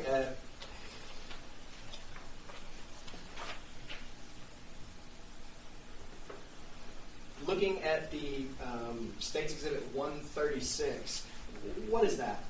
This was my report of my testing dated February 29th, 2000. Okay. So you received a number of items in early January, or in January of 2000, and you begin to start working on this in early February, and then towards the end of February you have a report with what you were asked to compare these things to. Correct. Because DNA on its own, without anything to compare it to, does that really have any forensic value as far as being able to make conclusions in reports? It does not help you make conclusions. Really, the only forensic value it would have is if you could put it into a database and potentially identify someone. Okay. But in of itself, you cannot make any determinations. Right. So, what these, from the sperm cell fractions and the epithelial cell fractions of the vaginal swabs, along with the victim's blood standard, Catherine Edwards' blood standard, right. What were you asked to compare these to in your initial February 29th, 2000 report? It looks like I was asked to compare them to the DNA profile of Larry Swearingen in case L268694, and then also to a DNA profile from a sperm cell fraction of a rectal swab from Christine Vu in L267228. Okay. So one known suspect, Larry Swearingen, you were asked to compare to that. Yes. And then also an unknown suspect in the swabs from another victim. Correct. Okay.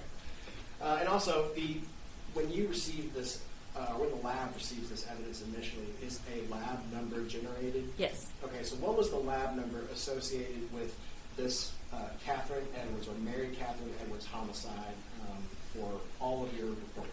L278066. Okay. Now,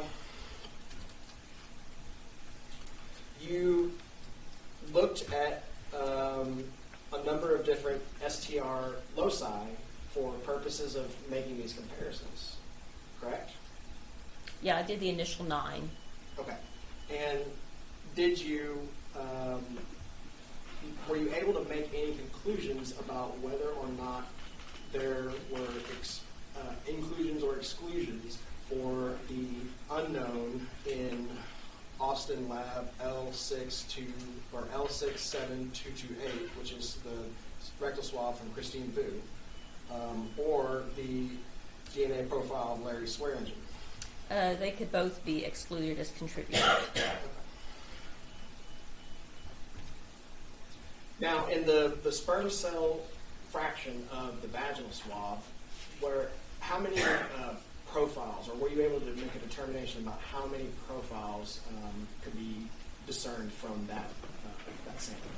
Well, typically we would determine a minimum number, so you know that there's at least one or at least two, because sometimes individuals can share information, so then it's hard exactly to know to set a maximum number. But there was a mixture, so I know that there was DNA from more than one person in the sperm cell fraction of the vaginal swab. So is that the terminology that is used when dealing with, I guess, mixtures of results from samples? Right, you either include or exclude individuals as contributors. Okay. I mean, it's much simpler or streamlined when it's just a single source and, known or unknown, but a single source that you can compare. Well, if it's a single source, then yeah, you can just compare one person and see if everything matches. And then you know that you have an inclusion. But people like us, we never want you to look at a single source. We always want you to look at something that has a mixture of profiles, don't we? Well, not necessarily. Okay. That being said, what you did analyze, were those originally ascertained from States Exhibit 125? Yes. Okay. And did you then note whether or not States Exhibit 125 and its contents were to be maintained at your lab or at the DPS lab or returned? The extracts were to be maintained frozen at the DPS lab. Okay. Now, did you potentially use up all of the extracts or a good portion of those extracts in doing this analysis? Well, I certainly had to use some. I mean, we received extracts, so I had to certainly use what I needed to be able to do my testing. Right. It's not like you had the original samples to Correct. Get as much extract as you could. Yeah, I had the extracts, and so I had to use the amount that I needed to do the testing. Okay. So the States 125, they were maintained at DPS Austin lab after you finished your testing? Correct.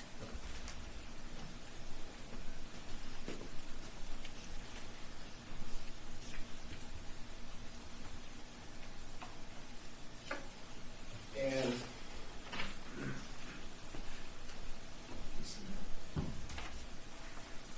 this report right here, this was prepared by you on or around the time of performing these Yes. comparisons and Yep. testing? That's my signature. Okay. And it's a fair and accurate copy of what you originally prepared. Does it appear to be? Yes. And same with this. Is this a States 135? Is this a copy of the submission form? And appears to be a submission form and receipt form, States 135 and 135A for the DPS crime lab in Austin. Yes, it does appear to be the submission form for that. Okay. We'll offer 135, 135A, and 136.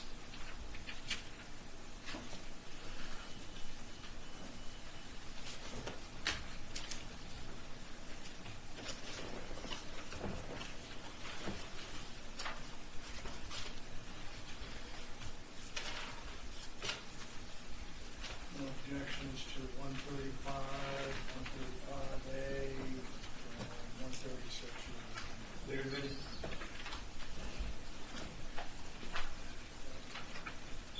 And Mr. Carradine, I'm just going to pull this up real quick. This is kind of what your reports look like, don't they? Stage 136? Yes. Okay. And you note the loci that were examined, and then it's got all this stuff after it. What are all those? Those are the loci. That's their names. They have a bunch of weird number names that someone created when they figured out where they were located. Correct. Okay.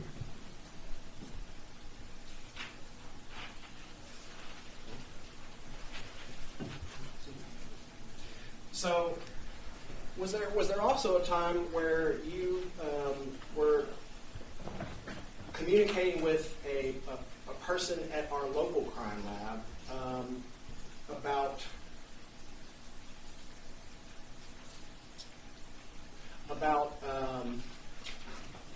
getting the original sexual assault kit samples and items from that original kit for purposes of making that comparison? Yes, I did receive some additional items that were the original cuttings. So after you had excluded Larry Swearingen and the unknown contributor to Christine Vu, is that kind of what our crime lab was asking you if that would be something that you could then potentially make other comparisons? There was some additional evidence submitted. I don't exactly remember how it came to be.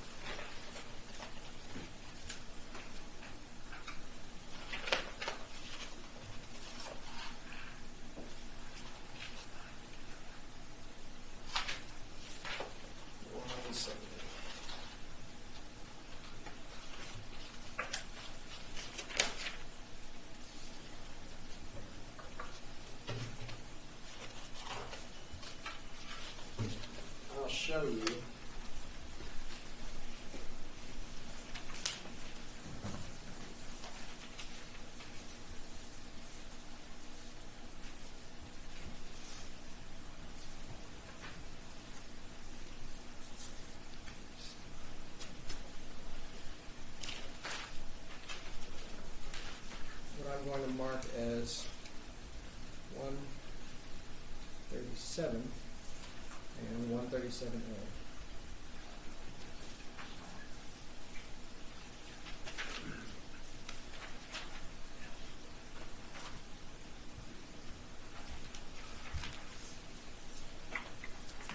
Do these look familiar?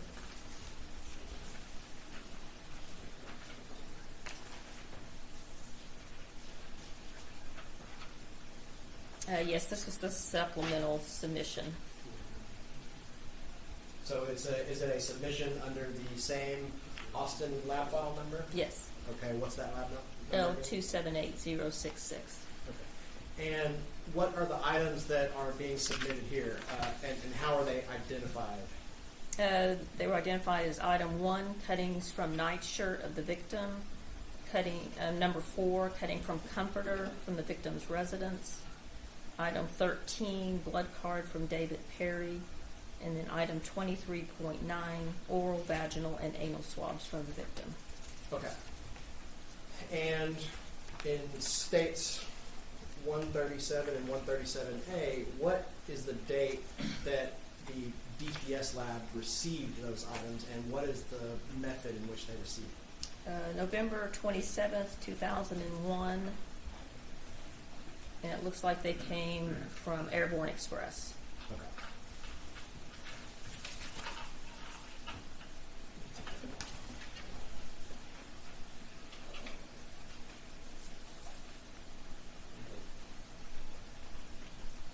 One 137A, are these, just like before, are these records that appear to be Yes. reflecting the receipt of those items, and are they created around the time that these items are received? Yes. 137, 137A.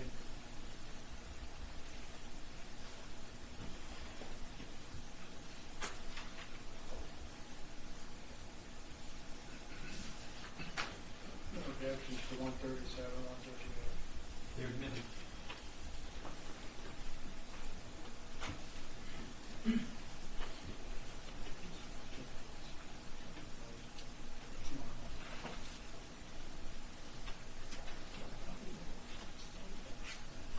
Okay. So when you did receive those items reflected in states 137 and 137A, these were not extracts, were they? Correct. Okay. They were original samples or cuttings? Cuttings, yeah. So Okay. they were either swabs or cuttings. And did you then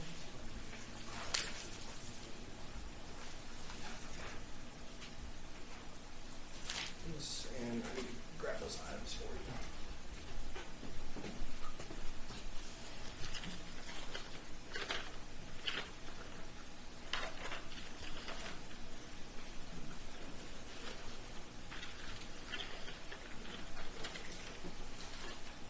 How's everybody doing? Good? Continue or break? Continue with this week's budget? Go ahead. Thank you, Judge. Okay, so I'm going to show you what is marked as states 103C and its contents, which are 103B, 103A, and 103. And actually, I don't think you are going to know anything about 103C, so I'm going to show you 103B and its contents. Does that look familiar to you?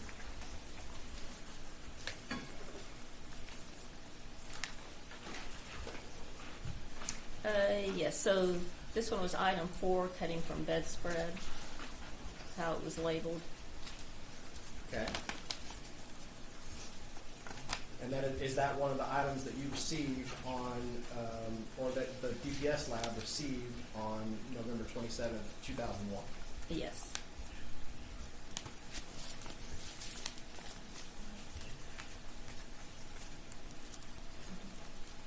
Or did you have that over here? Okay, so these inner packaging, you did not create these. For example, State 103, you did not create that. That's correct. I did not create that. However, is that your initial up on the corner up there? Yes. What does that reflect? That was just the date that I think that's my date across the seal. So that was the date that I sealed the package there. Okay. And would that be potentially the date that you began working on this evidence? Actually, that date's down here, 12/17/01, I see. Okay. which is the same date. But So you're an efficient worker. You did it all in one day. Okay. Now, what was another one of the items that you received? A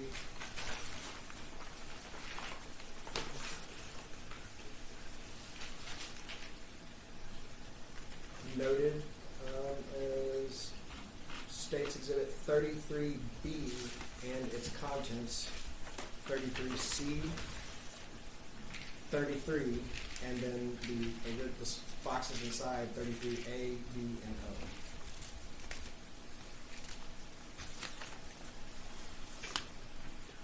yes, so this is the swabs from the sexual assault kit. Okay. So if we, when you said this, you're talking about States Exhibit 33. The package. Yes, ma'am. Yes. So if we pull these original items out and look at States 33A, B, and O, did you note the date you looked at those items? 12/17/01 was the date that I looked at these. On all three? Yes. Okay.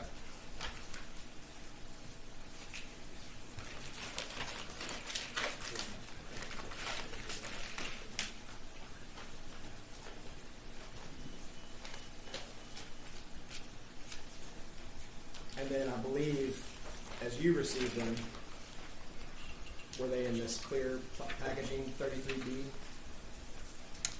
Yes, because that's my initials and the date across the seal. And what date is that?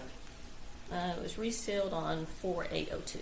Okay, so you received these items and opened a lot of these items in these submissions, States 137 and 137A, opened them on 12/17/01. Yes, correct. And then some were sealed that same day, and others were later sealed in early 2002. It's possible they were. That's just when I put them all back in that package to seal them up. Gotcha.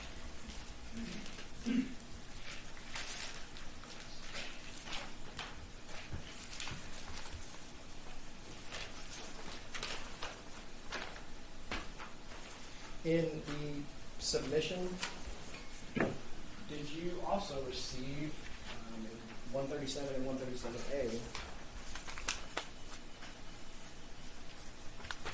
Did you also receive a blood card for a specific suspect? I think 137A. Yes, David Perry. Okay. Were they asking you to do STR testing for comparing the unknown profiles in some of these physical items of evidence from the crime scene to David Perry? Yes. And did you prepare a report in that? I did.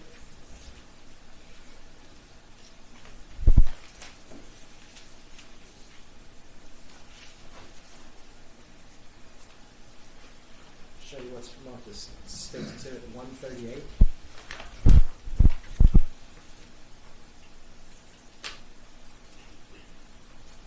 Is that a report that you prepared? It is. After you process those items? Yes. And what's the date of that report in States 138? May 13th, 2002. Okay. Now, did you? So this is where you're actually having to do kind of like the biologics aspect of DNA, where you're having to get extracts from these original samples, right? Correct. I created my own extracts instead of receiving someone else's. So tell me a little bit about how you what that process entails and what kind of protections you have during that process to make sure that there's no other DNA that gets there's no contamination of other outside DNA. Well, we wear gloves and a lab coat and make sure that our area is clean and sterile. And then we just take small cuttings of the swab or the cutting, whichever it may be, and then put it into a tube and we add some chemicals. And then throughout that process, we're able to kind of separate the DNA from the other cellular components. And that in your result is a DNA extract. That's kind of the goal, and that you get these items that there's this biological material, and you have to have some sort of process that separates the DNA that can be interpreted from those original items. Right. And what that's called after that process is complete is extracts? Yes. Okay. So were you able to get any viable extracts from any of these items that you had received? And if you need to, I can show you I believe your worksheet. This is actually easier. Okay, go for it then. So the DNA profiles from the sperm fraction and from the epithelial cell fraction of the stain from the comforter are consistent with mixtures of the victim and an unknown male contributor. So the victim was included, and then there was also someone else. Okay. And then the DNA profile foreign to the victim's DNA from the previously tested sperm fraction of the vaginal swab extract is consistent with the DNA profile foreign to the victim's DNA profile from the sperm fraction of the comforter. Oh, sorry. The DNA profile foreign to the victim's DNA from the previously tested sperm fraction of the vaginal swab extract is consistent with the DNA profile foreign to the victim's DNA profile from the sperm fraction of the comforter. Okay, that's a lot. Yeah. Let me ask you this. This report here states 138. Does this accurately reflect the work you did and your findings for the submission states 137 and 137A? Yes. And this is this created around the time that you do all this work, and you're the person who actually did it? Correct. Okay. We will offer 138. No objection to 138 that is submitted. Let's do it like this so we can see. Well, I'll put it up on the screen. You can look either behind me or over here.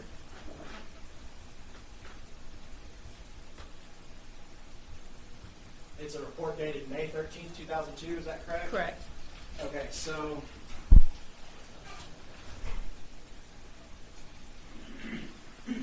here you've got just basically the items that were submitted, right? Thank you.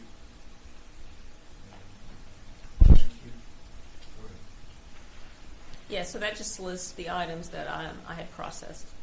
There were a number of different things, samples and like blood samples from other potential suspects that were submitted over the course of your work on this particular lab file, right? There probably were. I mean, it's been a long time. Been a tad bit, a couple of decades, I think. Yeah. Okay, but what we're talking about here is this submission on 11/27/01, correct? Yes. And you've got these 4 items right here,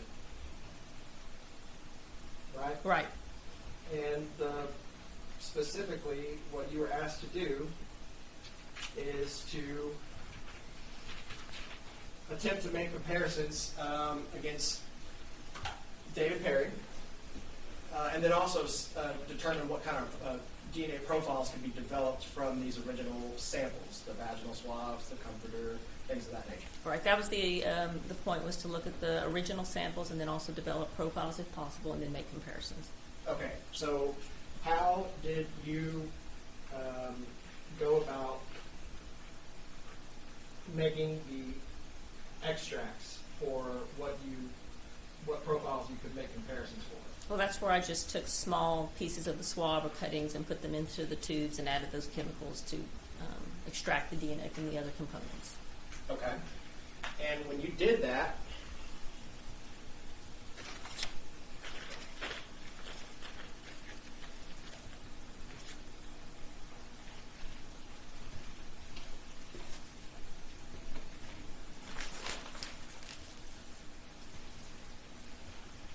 do these cuttings that you take, are those typically retained by the lab? Yes. Okay. And I'm going to show you what is marked as State's Exhibit. Let's see where your name is first.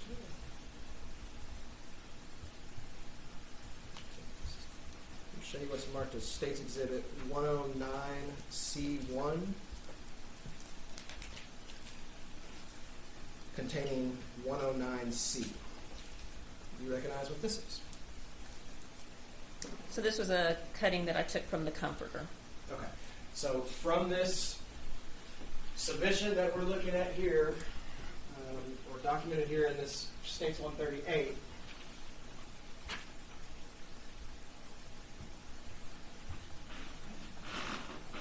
the agency item 1, that what you're holding right there, which is what again? Cutting from the comforter, item 4. And what's my number on it? Oh. 109C. 109C. So 109C, that envelope was where you put the remainder of the cuttings of that comforter that you did not use for purposes of extraction or DNA analysis. Right. So yeah, this would be the leftover part of the cutting that I took. Yes. Okay. And then 109C1, what is that? That a clear packaging? That would just be the baggie that I put it in. Okay. A lot of the times these were stored in a freezer, so we would put the paper into plastic so that they didn't get condensation or get soggy or something like that. Okay. So that packaging was something that you did at your lab. Correct. After you were finished and packaged this comforter cutting. Yes. And then states 109C1 and 109C, would they have been stored in the freezer after this? Yes. Yes, they would have been. Because at this point, when those 109C and 109C1 are created, you're done with your analysis from the report that we're looking at here. Right. Okay. Same thing with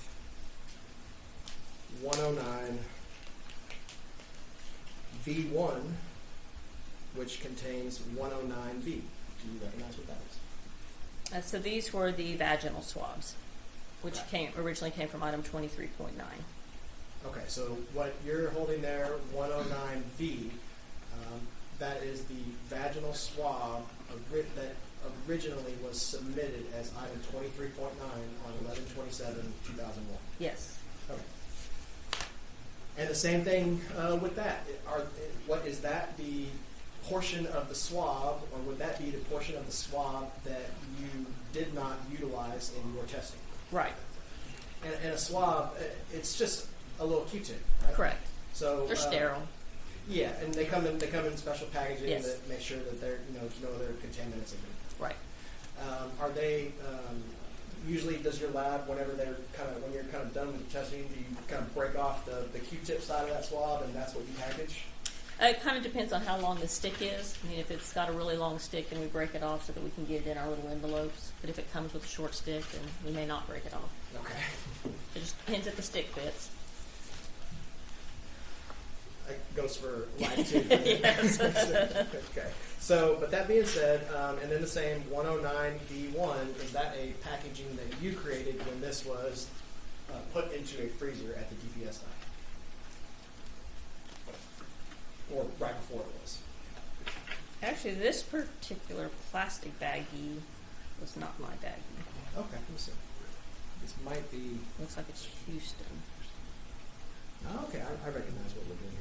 Okay, so this right here,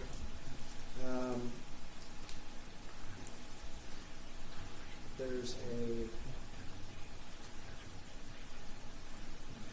I have to pull this back out just to see it.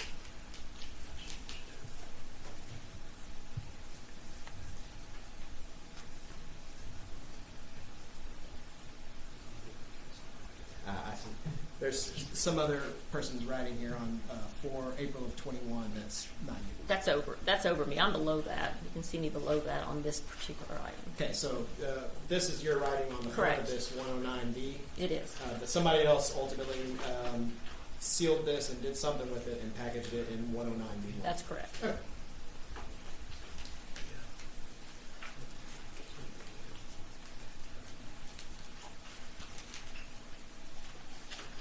And on 109, you don't have any writing on that, do you?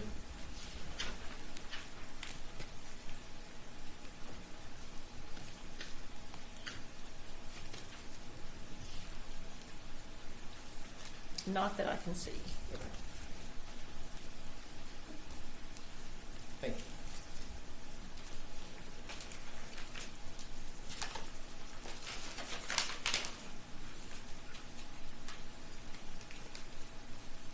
And while I'm here and while we're talking about all the packages you created at the DPS lab, let's look at 110, which is contained within 110A.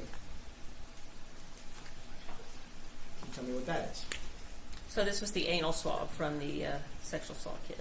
Okay. So same questions as before. The anal swab that is contained within State's Exhibit 110, was that the remaining portion of the swab that was submitted on November 27, 2001 as agency item 23.9? Yes. And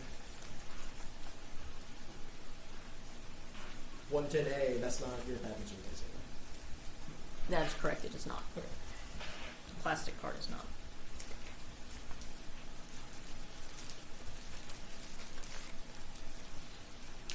So as far as all these things right here, this is essentially what you collected during your processing of this evidence, but did not use for purposes of your testing. Correct. Okay. Let's take a look at your actual findings.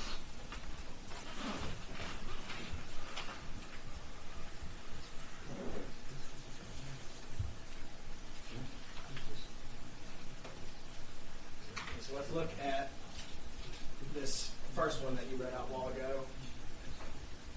The DNA profiles from the sperm fraction and from the epithelial fraction of the stain from the comforter are consistent with the what? A mixture of the victim and an unknown male contributor. Okay.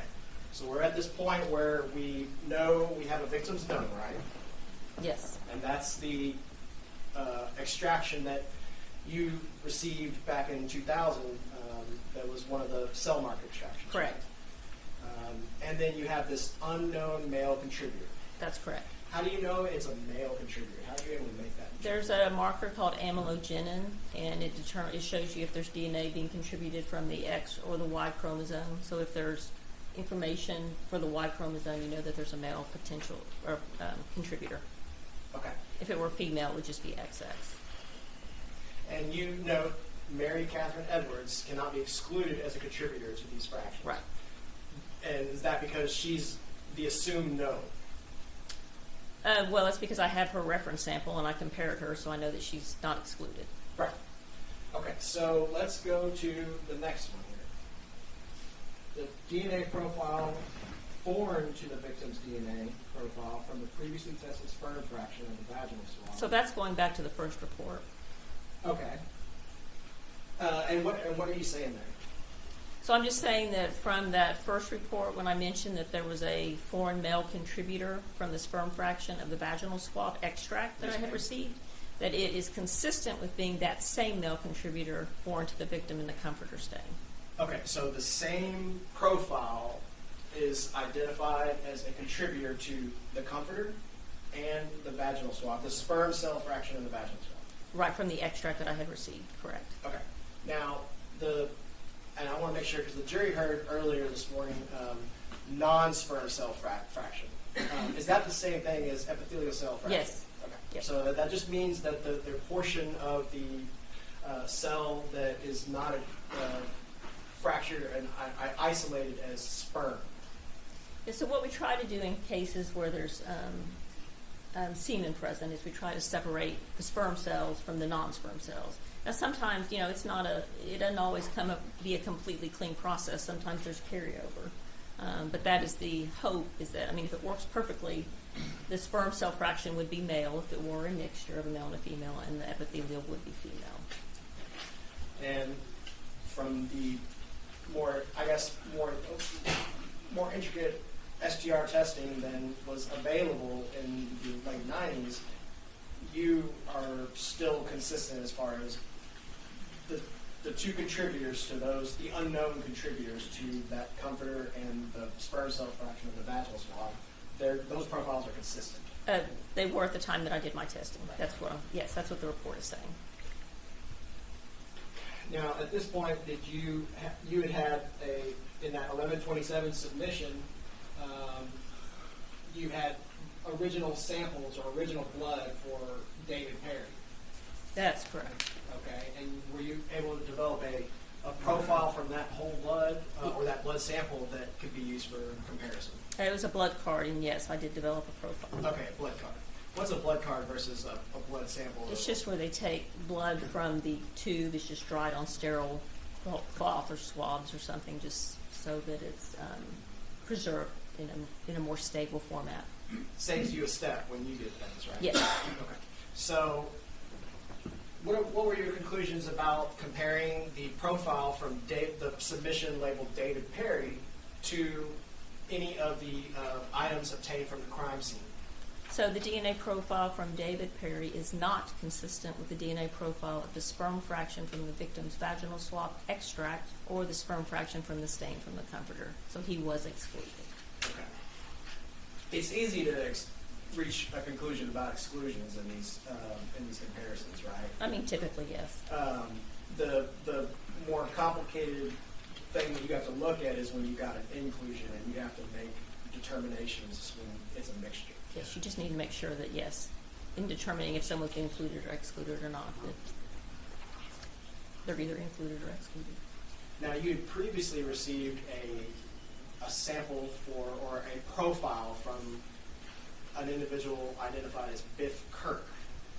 Did you make any conclusions concerning Biff Kirk in this report, States 138? The DNA profile from Biff Kirk is not consistent with the DNA profile of the sperm fraction from the victim's vaginal swab extract or the sperm fraction from the stain from the comforter. So Biff Clark is excluded as a contributor to those stains. Okay. Now, you also said that you received a nightshirt or a cutting from a nightshirt. Right.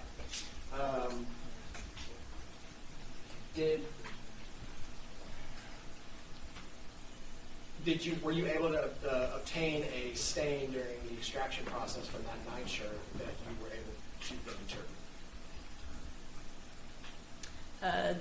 The stain B2 from the nightshirt I did extract, and there was a DNA profile developed that was consistent with the victim.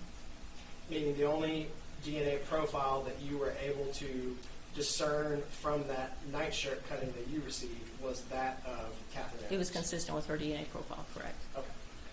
And then what about the nails? You had received, I think, and actually I need to show you this. We haven't talked about it.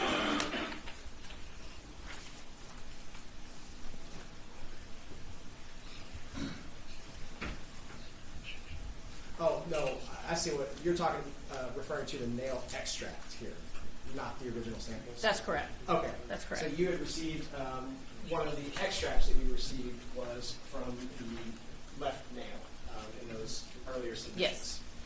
What conclusions were you able to make now that you had knowns to compare those extracts to? So the DNA profile from the left nail extract is consistent with a mixture of the victim and a male individual. Mary Catherine Edwards cannot be excluded as a contributor to the stain. Okay. And did you ever have, were you ever asked to make any other comparisons about those fingernails to any other known suspects that you recall? I mean, I would have another report if I did, so. Okay. And at any point, do you recall being asked to make comparisons to an individual by the name of Clayton Foreman in connection with this lab? I do not recall that.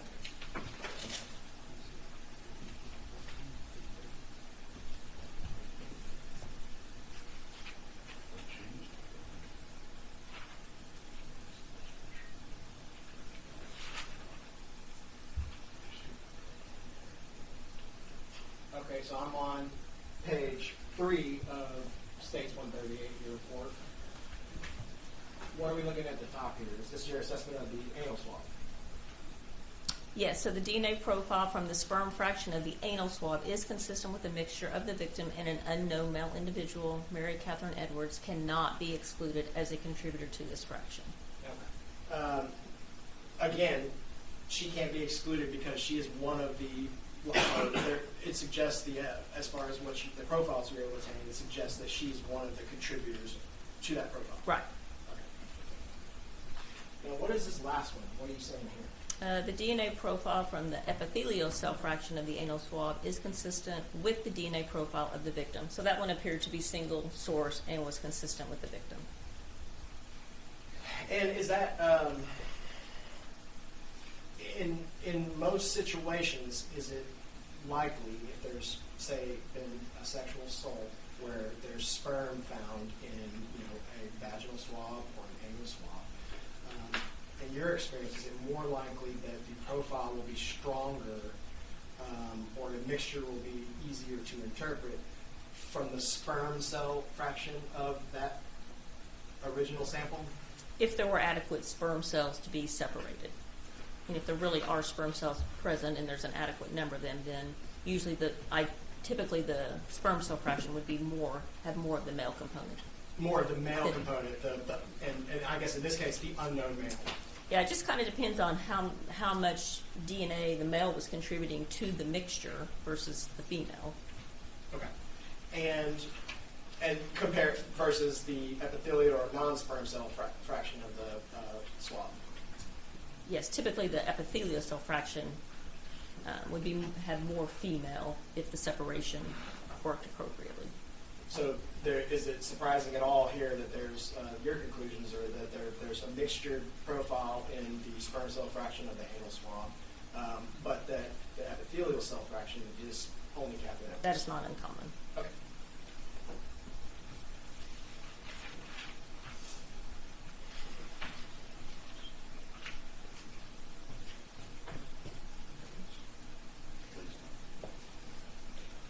That's all I got. Thank you, man. Take a quick break here, ladies and gentlemen. Yes. Okay.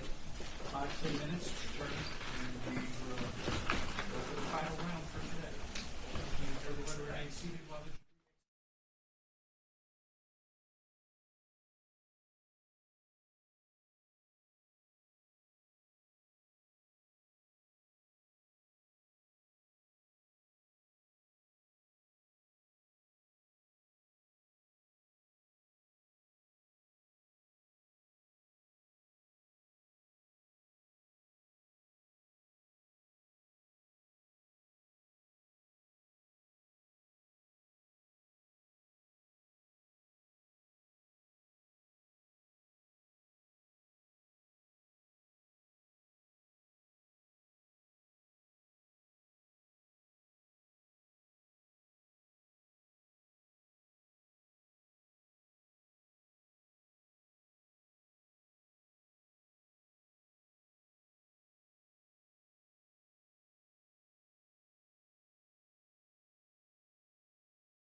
I did test extracts that I received from Orchid Cellmark.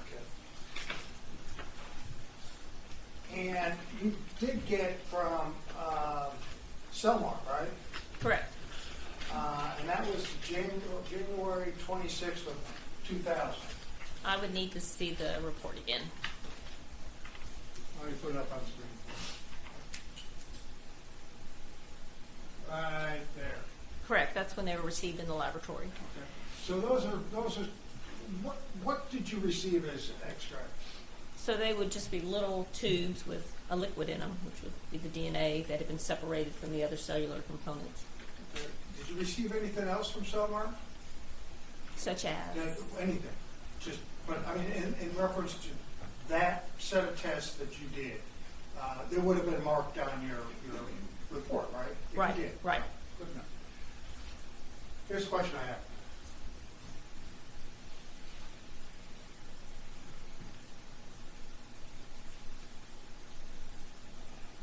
Right there. Submission of January 26th of 2000. That had to have been Cellmark. Correct. Scroll back up to the top. Sure. That's correct. Okay. Human DNA could not be detected on Cellmark extracts. From the blood standard, there were blood standards in there as well. Extracts Okay. of blood standards. So why, if there was testimony that Cellmark could have done it, why couldn't you do it? Well, it's possible by the time that I got it, there was not enough quantity left. Well, tell me what it was. What was? Was it enough? Was it enough quantity, or I mean, was it enough for you to take in, and enough for you to try to test it, right? Because it was brought there, but why couldn't you get human DNA? Well, Don't know. I don't know. But it's in your report Correct. from the Cellmark, whenever it came from Cellmark. Right. From those extracts, I could not get DNA.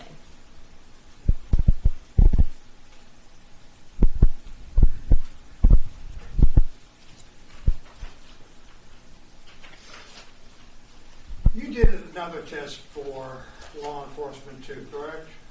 And that was dated September 15th of 2003. I'll need to see a report. It's been a long time.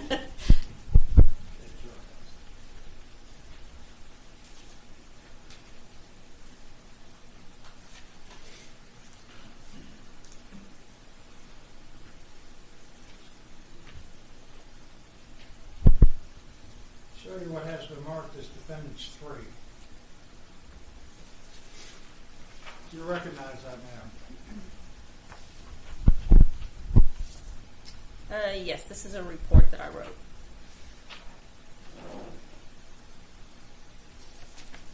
And do you need to read it to refresh your Probably, memory? yes. If you could.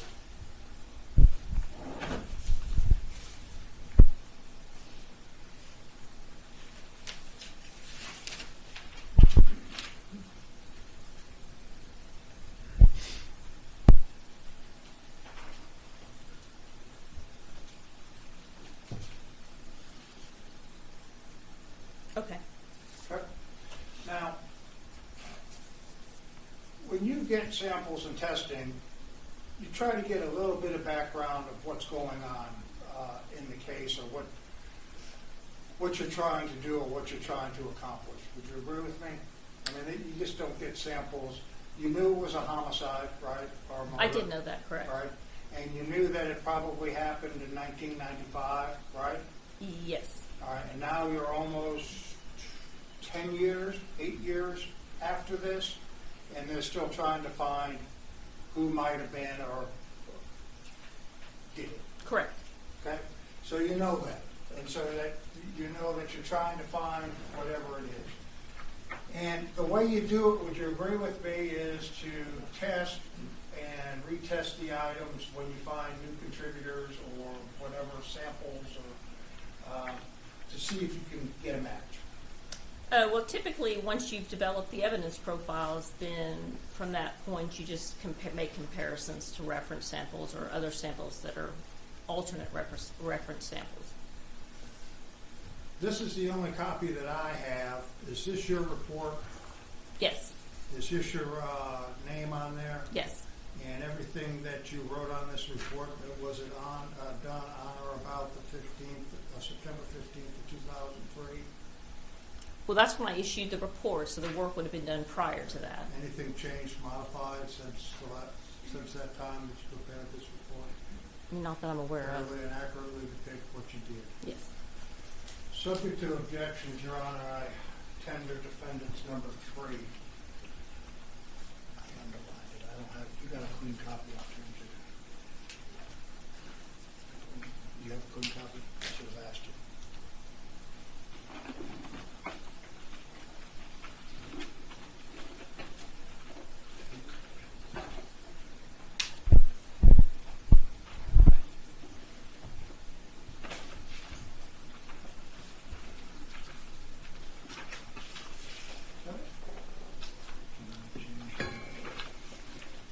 No objection to the exhibit that he's about to mark, Judge. Not even defendants 3.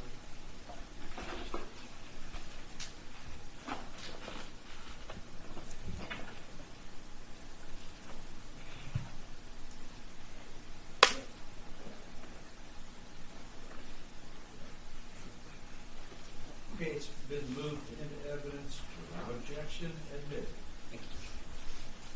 Let me put it up on the screen. Somewhere prior to the 15th, September 15th of 2003, you were given some more samples, correct? Correct. Now, you already had a base or some type of file from your previous, I think one was in 2000, and then we talked about one was in 2003. Well, the other one we talked about that's in there. 2002. So you keep a base of what you've done prior, right? Correct. Okay. So Detective Thomas from Beaumont PD sent you some more items, right? Yes. Swab from pliers and a duffel bag, toothbrush and a baseball cap, right? Correct. Okay. And you, let me try to get that down a little bit. You were asked to see what you could find in reference to DNA. Yes. 26S.1. Does that coincide with the swab from the pliers and duffel bag? Yes. Okay. And what did you, your test results were? That profile was consistent with a mixture, and that the victim and the contributor of the profile foreign to the victim's DNA from the sperm fraction of the vaginal swab and comforter were excluded. You knew who the victim was, Yes. and who was the contributor that was foreign? Originally when I did the vaginal swab extract, it was consistent with being a mixture of the victim and an unknown male, so it would be that unknown male. Unknown male. And was that through sperm fractions, the unknown male? I'd have to look back at that report. That would be the first report. Okay, do you have that? Well, it's somewhere. It's been admitted. Is that It's the 2000 one. 36? I'm showing our state's exhibit number 136, February 29th of 2000. Is that right?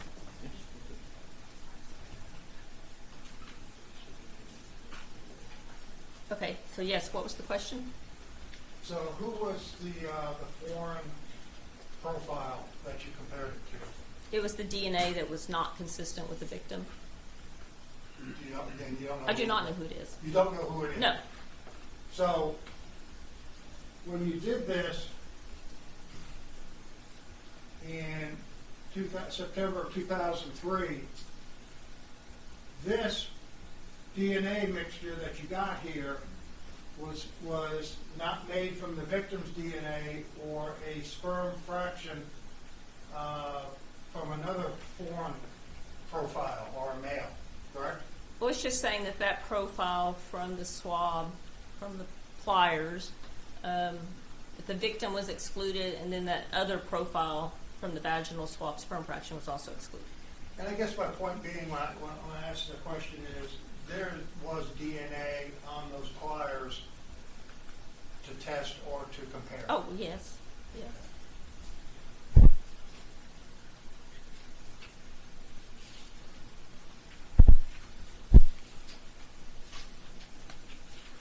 I'll turn the page on Defendants 3.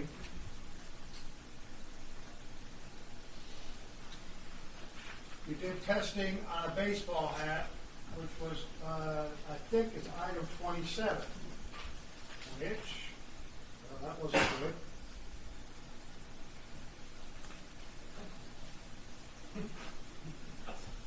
Got my fingers and it's blurry. I guess I can say whatever I want to say.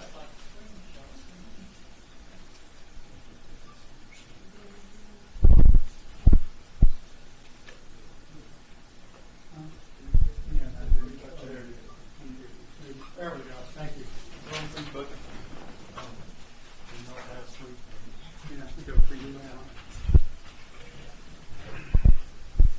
item 27 is a baseball cap. Correct. Now, previously, in some of the photos and from the room, if there was a baseball cap recovered from the scene, you don't know anything anywhere, or you don't know anything in reference to the baseball cap at the crime scene. I know nothing about where the Nothing baseball about cap it, came. but if Correct. there was a dark baseball cap in one of the photos in a doorway to one of the bedrooms, you know, I do not know that's anything not about your, that. okay. Yep. But you tested it, right? Yes.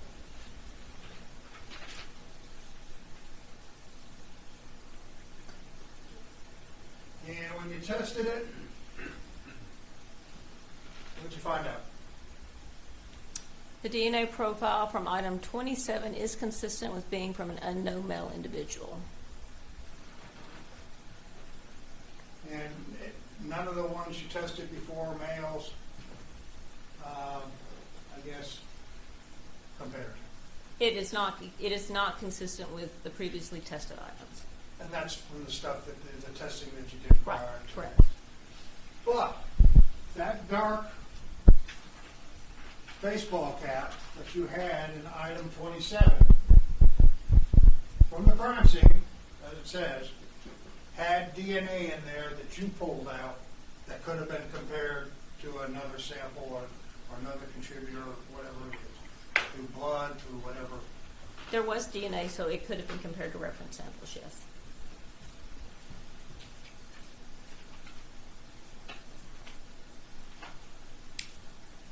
There was a toothbrush from the duffel bag, and if I told you that there was nothing taken from there, would you believe me? Right there. You didn't get a profile? That's correct.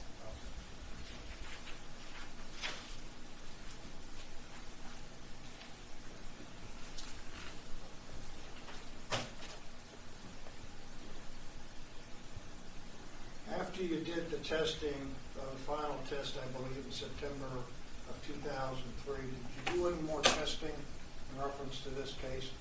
Do you know? I do not know. If you did, you would add a report, That's correct. or you would have testified to it? Possibly.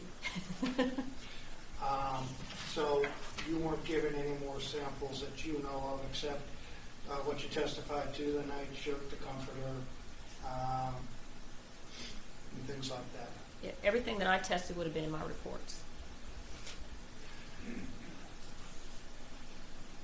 Can we get DNA off of fingerprints? I have attempted that. It doesn't work very well. I've never really been very successful with that. That was obviously a long time ago. I've gotten very minimal amount. Enough to compare? That's also been a long time. Well, this was back in 2000. That's a long time. That's a long time. Possible? I mean, it's possible that if you got enough even at one location, you could make that comparison, but you're not going to get anything of any significant value. Even today? I don't know about today. All I can testify is to then. when I tried it. And when I say today, let's go back 5 years, 6 years. Well, I've been retired longer than that. I think I've tried one time throughout my career, and it did not work very well. And that was back in the early 2000s, late 90s? It was probably, yes. With technology the way it is today, I know that you're retired, but through your profession, it could be possible on latent prints, full latent prints. I'm talking about a good print. Are you talking about an inked print or a latent print from a Latent scene? print. Oh, I was talking about an inked print. No, I'm talking, oh, no, not ink, but I'm talking about latent. I'm talking about somebody's body oil, finger oil. Well, I mean, that's a tricky question because if someone touches something, they could have had saliva on their hands, which could have left DNA. So it's hard to know from that what someone could potentially have left. Unless you test it. Well, even so, you're not going to know.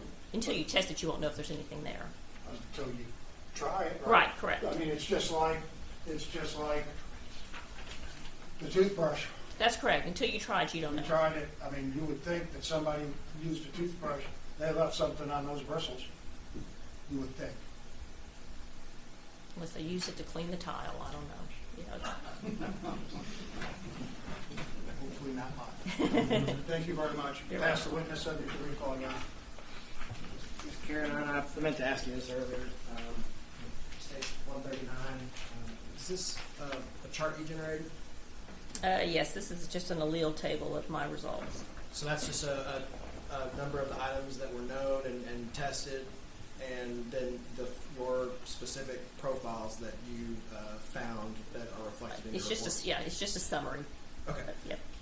You created that sometime towards the end of all of your testing associated with this lab number?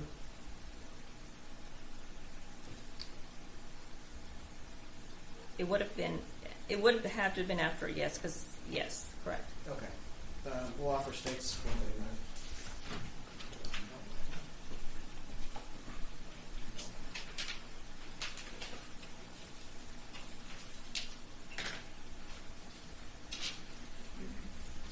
Can I take her on board now for a second, Judge?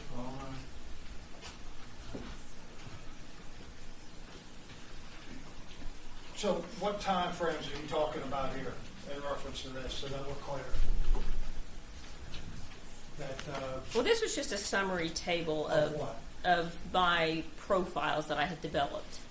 Okay, I mean, are you talking about all the tests that you did on this case? Yes. Okay, and how many profiles did you develop? So I had, at the time that I made this table, I had a victim reference sample. I had the reference sample from Perry and Kirk, those two guys. And then there was the vaginal sperm fraction, the vaginal epithelial cell fraction, the nails. This is so tiny I can hardly read that right there. The anal sperm fraction, the anal EC. It's like the pliers are on there. So it was just the information that was in the case file, the alleles from the electropherograms. This is just a summary. Summary. And as you go across, what does that represent, the numbers as you go across the top? The alleles at each location that was tested. Is there anything there that is different than what you testified to? No, this is just a summary of the actual profiles. No objections to states 139. Is it? No further questions. Can this lady be excused? Please. You want excused? Thank you. Next, please. Allison Hurt. Allison Hurt, she's outside.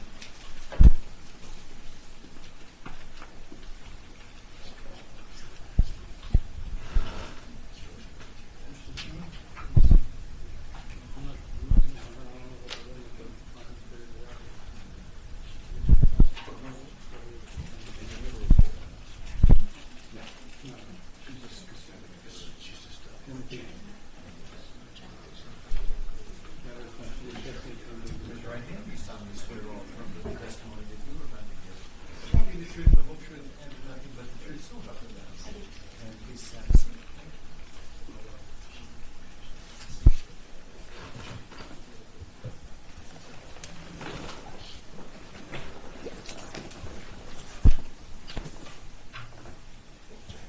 How are you doing, ma'am?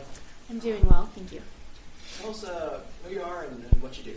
My name is Allison Hurd, and I am the DNA Section Supervisor at the Texas Department of Public Safety Crime Laboratory in Austin.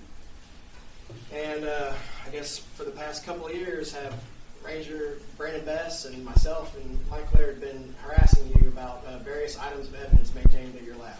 I wouldn't say harassing, but yes, we have been in contact.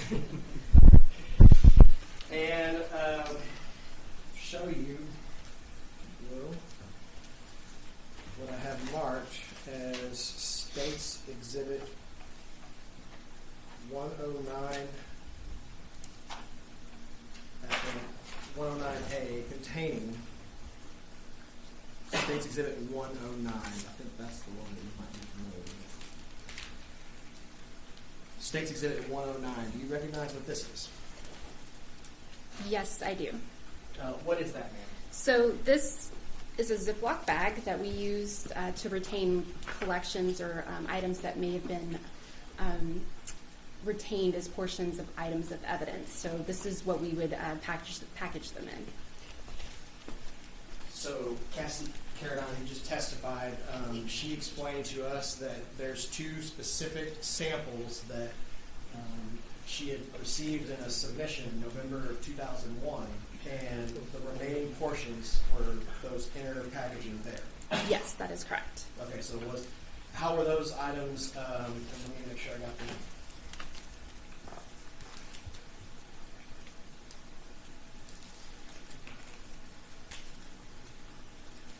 109C, which is what? So 109C is comforter sample. Okay, and 109B, what is that? It is vaginal swabs.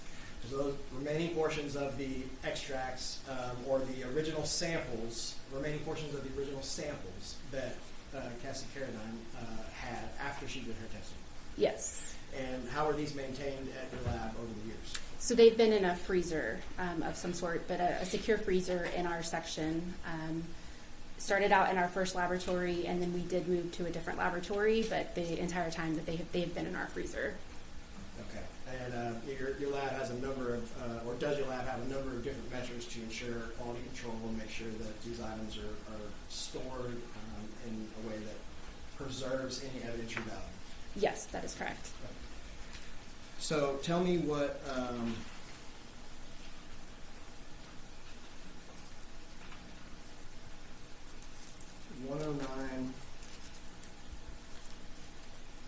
C, which is contained in 109C1. Is this a package that Ranger Bess and I asked you to try and locate within your lab a couple of years ago? Yes. And then 109B,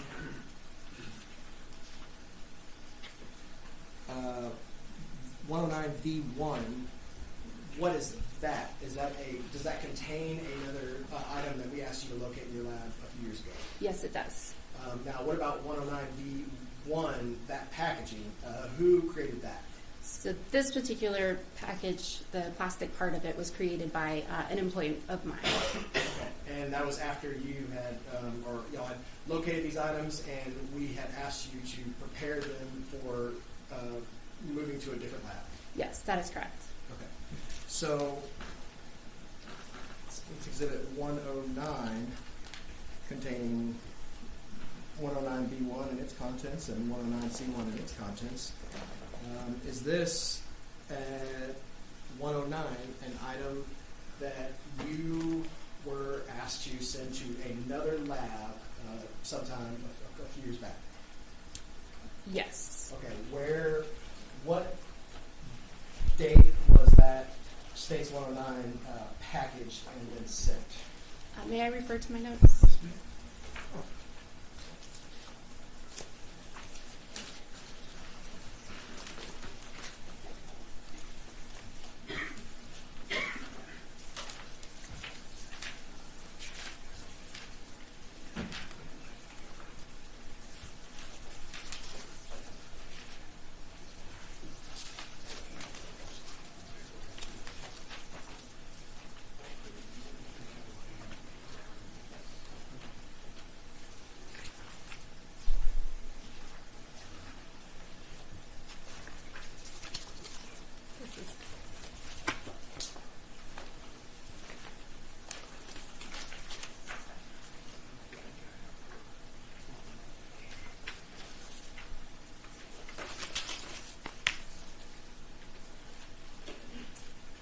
So it was packaged on February 28th of 2020 and prepared to be shipped, or it was, yes, to be shipped to the other laboratory.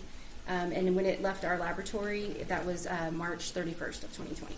Okay, so States 109, is there an initial and a date on that you recognize? Maybe in blue, right? Yeah, At the top? At the top. Oh, yes, thank you. Yes, I do. Okay, what is that? An employee at in your section, in the DNA section at the Austin DPS Crime Lab? She was an employee at the time. Okay, and did she package these items of evidence to be sent to another lab? Yes, she did. Okay, and did you have a location where you were supposed to be sending these items? My understanding is that it was Othram Laboratories. Okay, and that would be a location in the Woodlands, Texas? I believe that's where they're located. Okay. Or at the time where they were? Yes. And how were these items in States 109 and its contents, how were they sent to Othram Laboratories? They were sent via Federal Express or FedEx. And is there special packaging or a way that these items would be packaged during their transit? So I didn't package them to be transferred, but generally speaking, we do put them in a larger container so that they're protected. But as far as how this was actually packaged, I can't speak to that. Right, and in those, sometimes in those larger containers, are they kind of like little ice chests too, where they preserve and keep the items cold? So sometimes they can be. It's really going to be dependent on the type of evidence that we're shipping. If it's an extract, it definitely would be. If it's a cutting, it may not be, because it's something it's dry, and so it doesn't have to stay cold. And so if Othram, if their intake records indicated that this was received cold, would that be surprising you? It would not. Okay.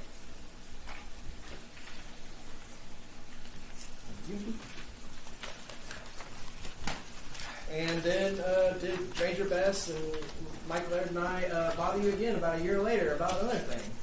You guys did contact me again. Okay. What did we contact you about this time? There was, I believe they were, can't remember, are they anal swabs? Recognize what's States Exhibit 110? Yes, I do. What is that? These are retained portions of the anal swabs that were in our laboratory. So again, if Cassie Carradine just explained to us that that was the remaining portion of the sample that she did not use in her testing, those were stored in your lab until when did, looks like you've got an initial on the back of this package at 110. Yes, I do. Is that you, when you opened this item, to inspect what was remaining from that swab? Yes, that is correct. Okay. And after that, did we arrange for Ranger Best to come and pick this item up in person and take it to the Houston Crime Lab? Yes, you did. Okay. So when that happened, I have 110. The package, like there's a clear packaging outside 110, identified as 110A. That's not from your lab, is it?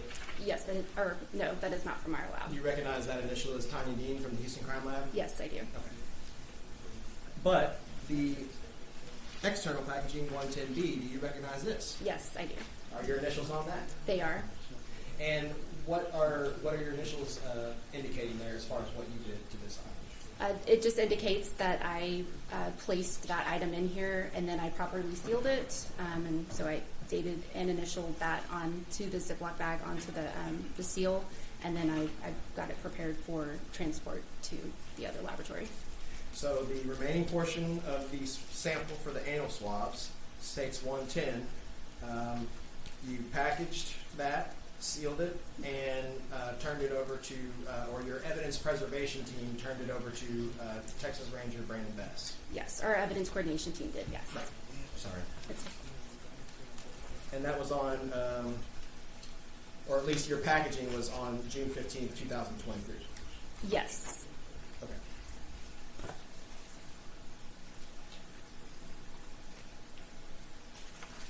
Is there anything else as far as evidence handling that you did in this case? No, there's not. Okay.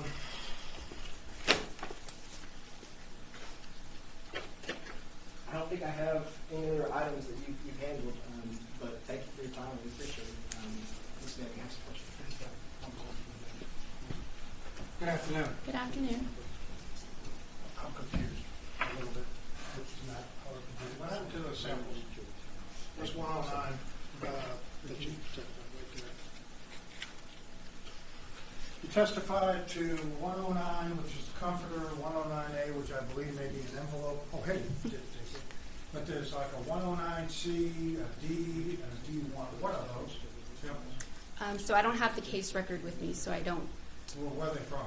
Do you know what I do not know where you they're from. testified that 109 was from a comforter. That is what is on the label of the coin How envelope. about the other ones, 109D and D1? What's on the labels on those? I don't have those items.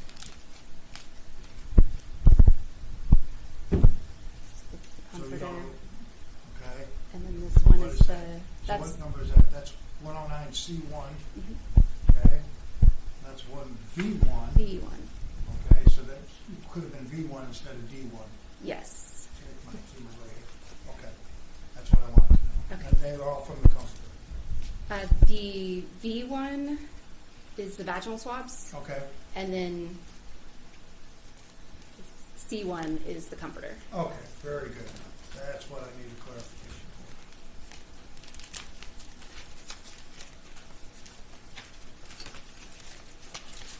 That wasn't too hard, was it? No. Subject to recall, Your Honor, I pass the witness. Can this lady be excused? Please. You're excused. Thank you. So I'm free to drive back to Austin. Just be careful. Okay. Thank you. Just an idea, 99 is the way to go nowadays, especially at this time of year. Thank you. Thank you. May we approach real quick, Judge? Yeah, do you have another witness this afternoon? Not to see. I think we're to a stopping point. Is that what you want to do? Yes, sir. Because that conversation was going to be, well, if you're out of witnesses, you're out, right, for the day. Okay, we're going to return back to this morning at 9 o'clock in the morning. Remember the instructions. Please give people